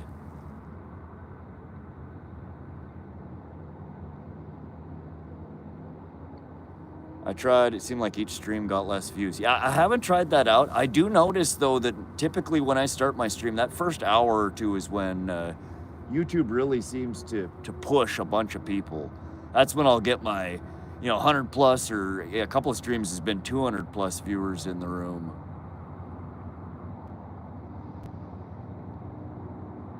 Paul Edward, welcome back. Catching anything? We just had another bite. I think it was a bullhead. I missed it though. I set the hook way too early. Bob, amazing, you're still out there. Yeah, we're still fishing. We got another 15 minutes or so and then we're gonna pull out.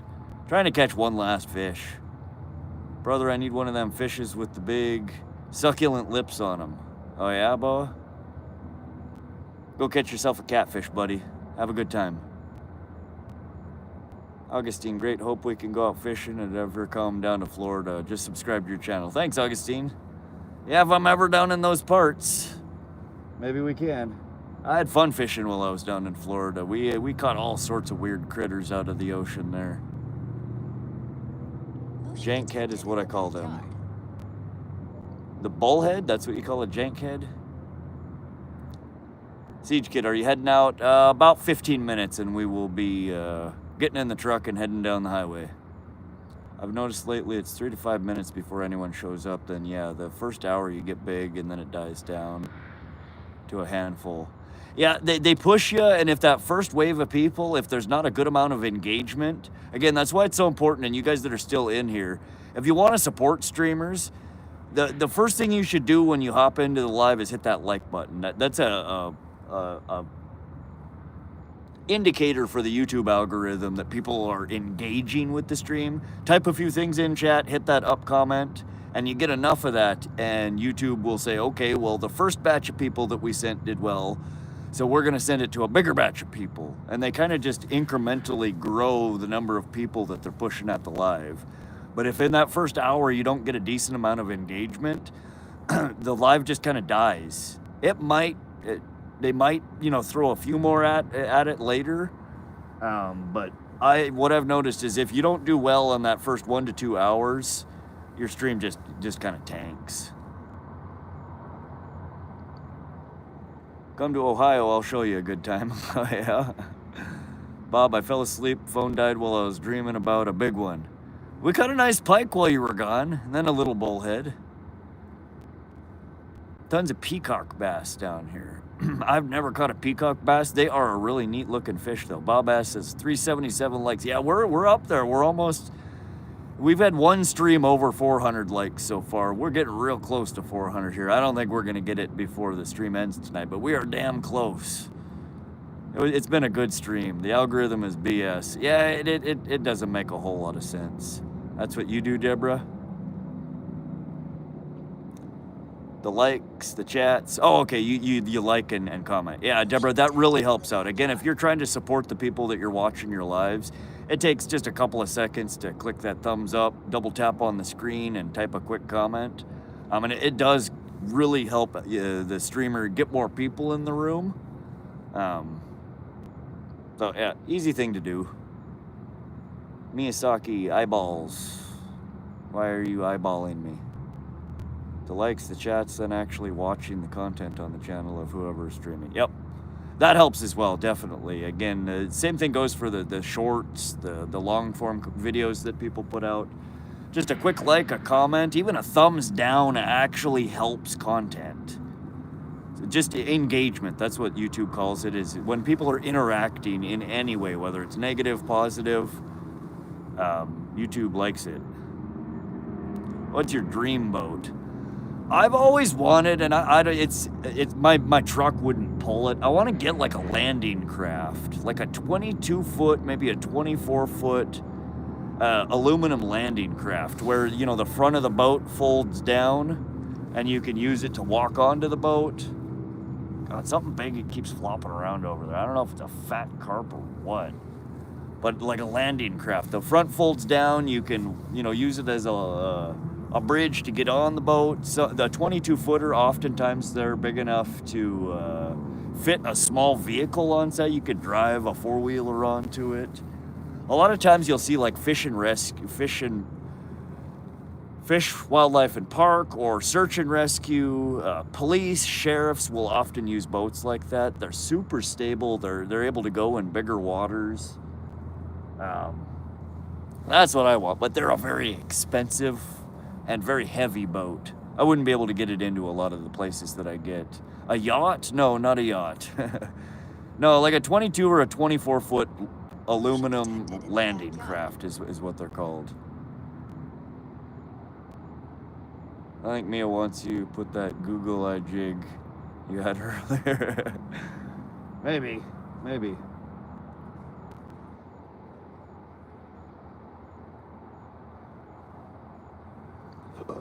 But that's what I would buy if I had more free cash and less bills. Not a great investment, but it would be a really fun toy. Good night, all. Thanks for hanging out, Deborah. Always appreciate you swinging through and hanging out. Get some rest. Have a wonderful evening, and I hope to see you on the next live stream. Or I'm sure I'll see you in somebody else's chat. You're in a lot of the fishing live streams. 11 more minutes. Come on, fishy. We almost had one.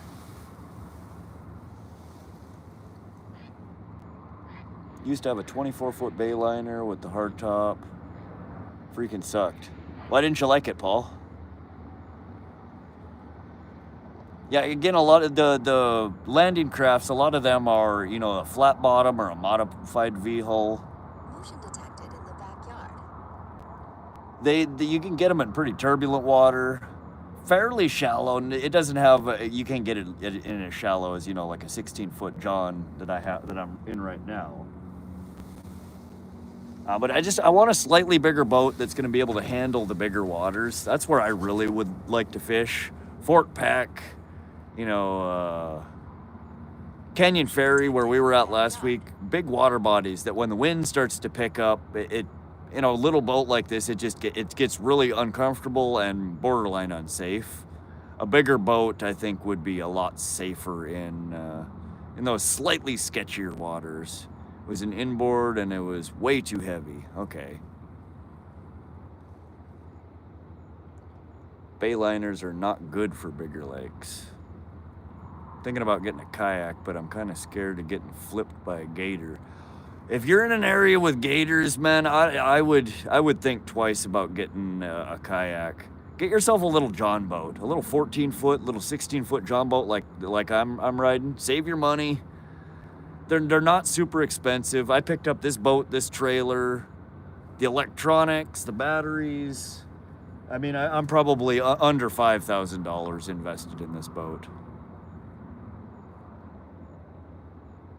I know that is substantially more expensive than a little kayak, but again, you can get into a lot more places, you can troll with it, and you will be a million times safer. The cost of your arm, your leg, your hand, if a gator gets a hold of you, is worth saving your schmeckles over there till you can afford a bigger boat, I think.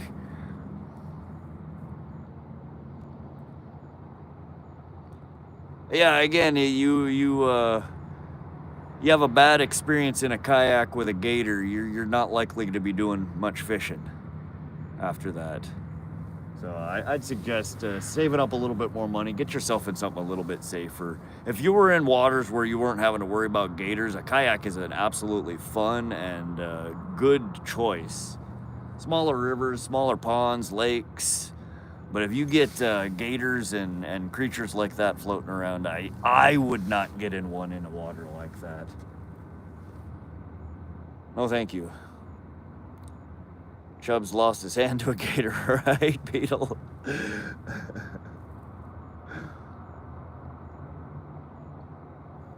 Nope. I don't even really like fishing around gators. I don't like being low man on the totem when it comes to the food chain.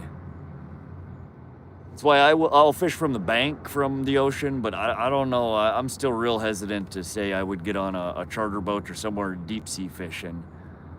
There are so many things out there that would look at me and think snack time.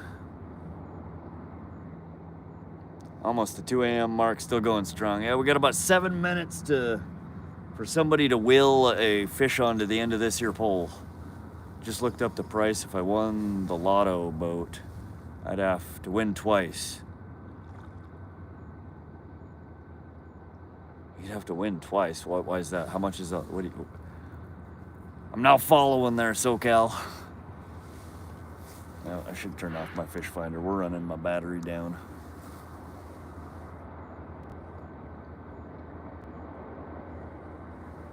Now that got real dark real quick. Now we gotta put another light up here.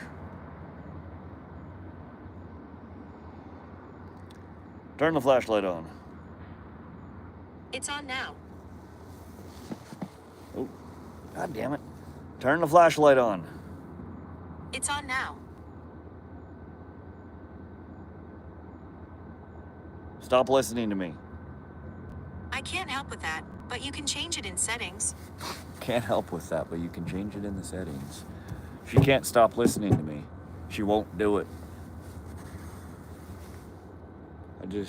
The boat I want is a oh, okay, then you gotta buy multi-millions to run. Yeah, I would never want a boat that big. Even a 22 or a 24 foot, I think, is probably, that's a big boat to haul around and to handle. But I think 22 is probably a good size. It's, you know, a little bit big, but it's big enough that I would not be so limited as to the waters and the weather for when I put the boat in. I'd like to be able to fish choppier water. We get so much wind around here in Montana that it just, so many days that other than the wind, it would be absolutely wonderful fishing. And my boat, I can't do it. Cats VR, welcome. Dovet. What do you mean by dovet? Joel Vetters. They say there are 2 strains of bass, Florida and Texas. What do you think about this? No, there's way more. I know that the Texas bass, the mutant breeds they got going there get to be absolutely humongous. Y'all get pretty big bass in Florida too, though, don't you? Siege Kid, what's the most viewers you've ever gotten? So in a single stream, the most I've had is 38,000 over the course of the whole stream. At a single time, concurrent viewers, the most that I've had in the room was, I think it was 220 something. So not super big, but pretty, not too shabby for a channel that's, you know, been streaming for a month, a little over a month. 10-pound bass in Florida, easy. Yeah, the bass down in Texas, they're pulling 13, 15, 17 pounders out.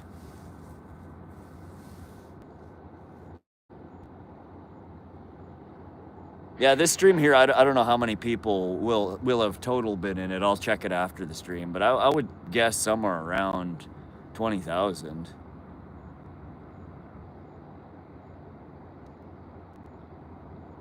Maybe more, I don't know.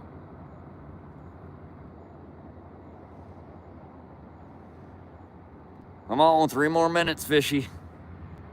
We're waiting for you. We've been waiting for you. That's pretty good. Yeah, it's crazy to see how many people will come in and hang out and watch me fish. It's a lot of fun though. Good night, bro. Your stream is going to end soon, so I'm just gonna watch shorts until sunrise. All right, Siege. Thanks for coming to hang out. We'll see you on the next one. I think my best was 30K views, but that was at the border wall near the election. Oh, okay, yeah, that'd be a hot topic around election time. Motion detected in the side yard. Yeah, I don't stream any of that crap on my fishing lives. I try and keep it fishing. But again, your channel is kind of multi-topic. Have a good night, Siege.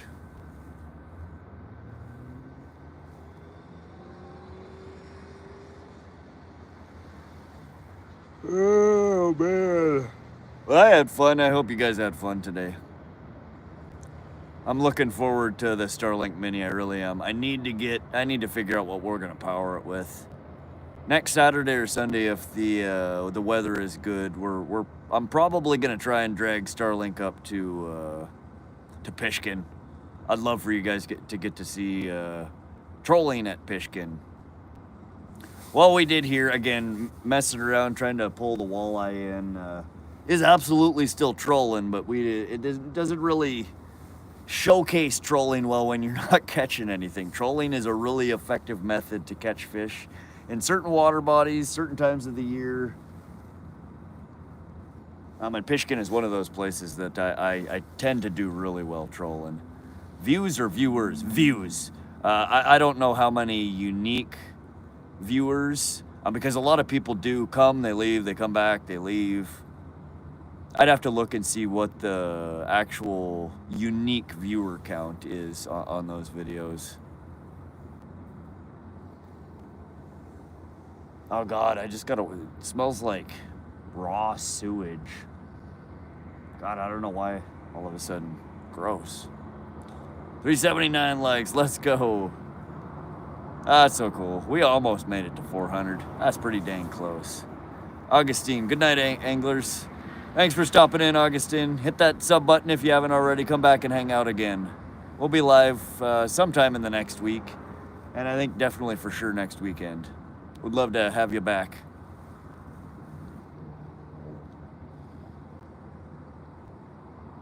One more minute, fishy. But anyways, I've had a blast fishing with you guys. I always do. Next time, hopefully we catch a few more fish.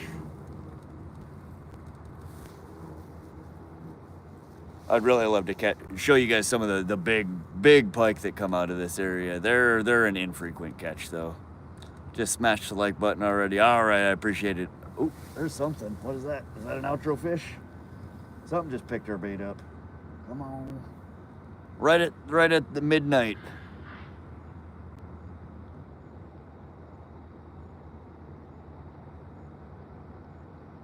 You're gonna troll me like that?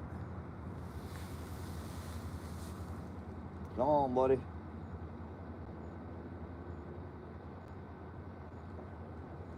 Come on. We're still here. Find it again. Raw sewage. I didn't know you could smell San Diego from Montana.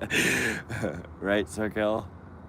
Bob, I sub because you're enthusiastic about fishing. I love fishing, Bob. I get excited every time even just talking about fishing, I get excited about fishing.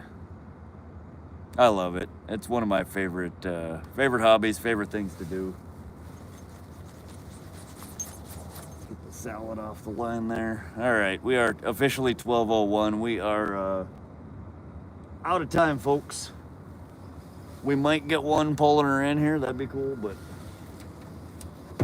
otherwise we're gonna get her pulled out of the water. I gotta put the poles back in the truck. A few things to put away still. I do still have to get the boat strapped down. But I'll leave the live stream going if you guys want to hang out and chat a little bit more. Oh, look at that. We, oh, shit. I don't know how long this guy's been on there. We do have an outro fish, guys. We've had a little guy on the end here. Sometimes these little guys, you don't really feel them. Oh, he bit my finger. Another little yellow bullhead. We got our outro fish. And he's got this hook in him. We're gonna try and we do the little finger down the throat thing, and I try and delicately unhook it. Just gotta get on the right side of it. All right, his mouth isn't quite big enough. We're gonna go pinky on this guy. I go.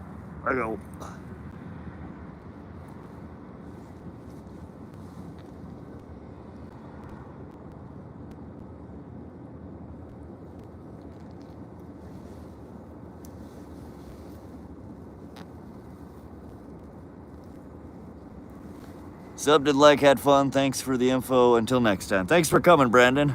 Happy to have you in here.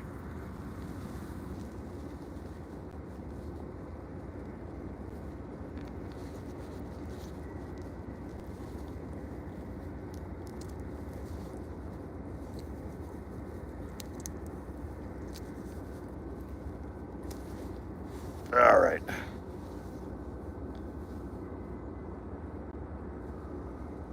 Oh my God, I came to see if you were still streaming and you got a fish. Yep, we got a little smaller than the last guy, but another little yellow bullhead. Let's get the light here so you guys can get a better look.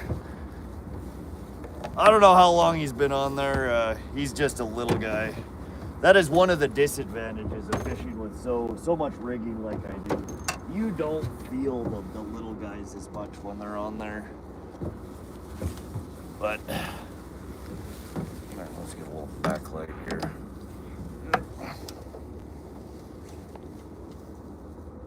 There we go. There's just a little guy. Little cute, super cute little catfish.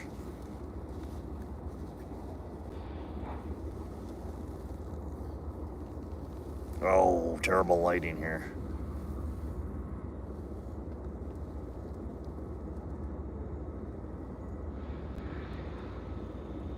Little guy, we're gonna get her back in the, it's like a finger puppet.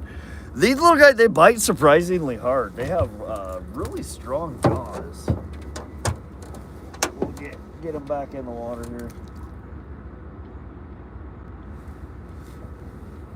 Alrighty guys, we got our outro fish there. I love it. Let's pin that.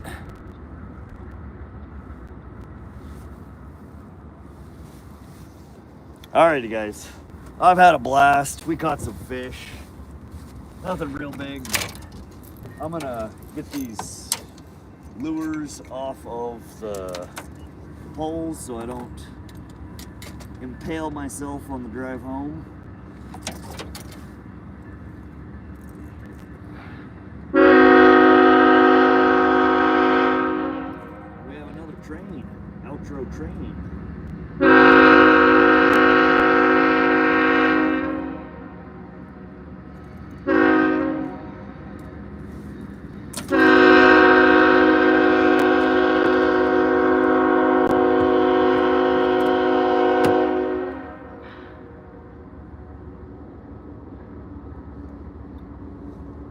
As I've said many times before, it's always a pleasure fishing with you guys.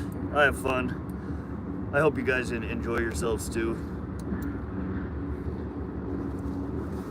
We will get everything out of the boat here. We'll head on down the highway and head home. I am not sure when our next live will be. I will, as I did this last night. I will post on the community page on my channel when I expect to fish again. But again, we do usually stream 2 to 3 times a week on the channel, so it'll probably be, it might be tomorrow, it might be Tuesday. Depends on the weather and my work schedule.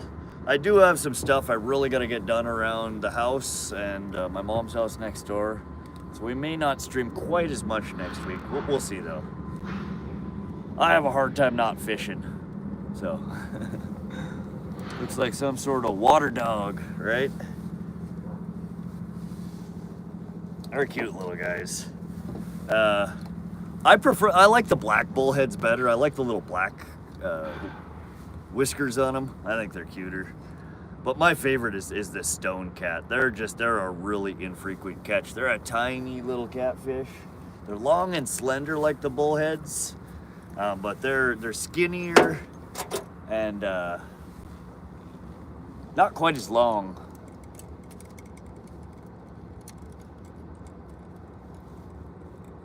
$380 likes. Man, so close to 400. Maybe we'll get 400 next time. It's all right. I can't believe how many subs we've had this stream. Crazy stuff. All right, let's get these in the tackle box.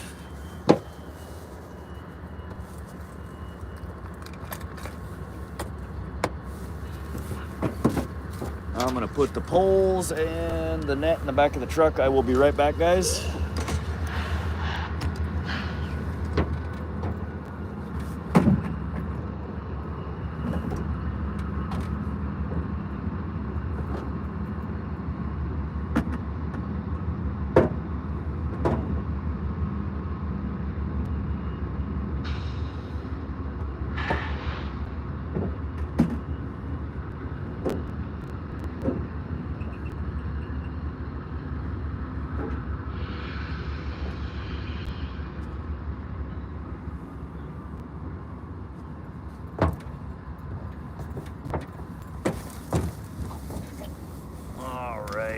Gotta strap a few things down here.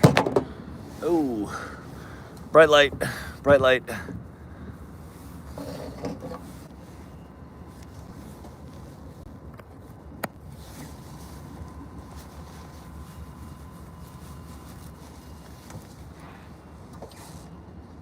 Bob S., thank you for sharing this with us.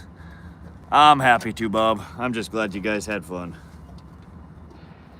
I am really stoked to try the Starlink Mini out though. Hopefully once I get it, I can figure out how to get it easily mounted on the boat in some kind of way to power it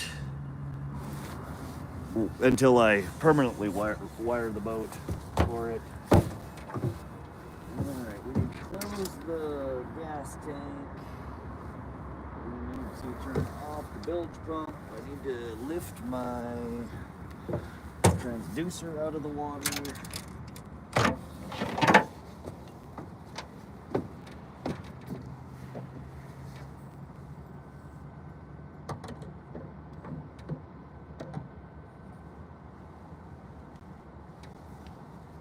Alrighty, got that. One more pole to put in the back of the truck.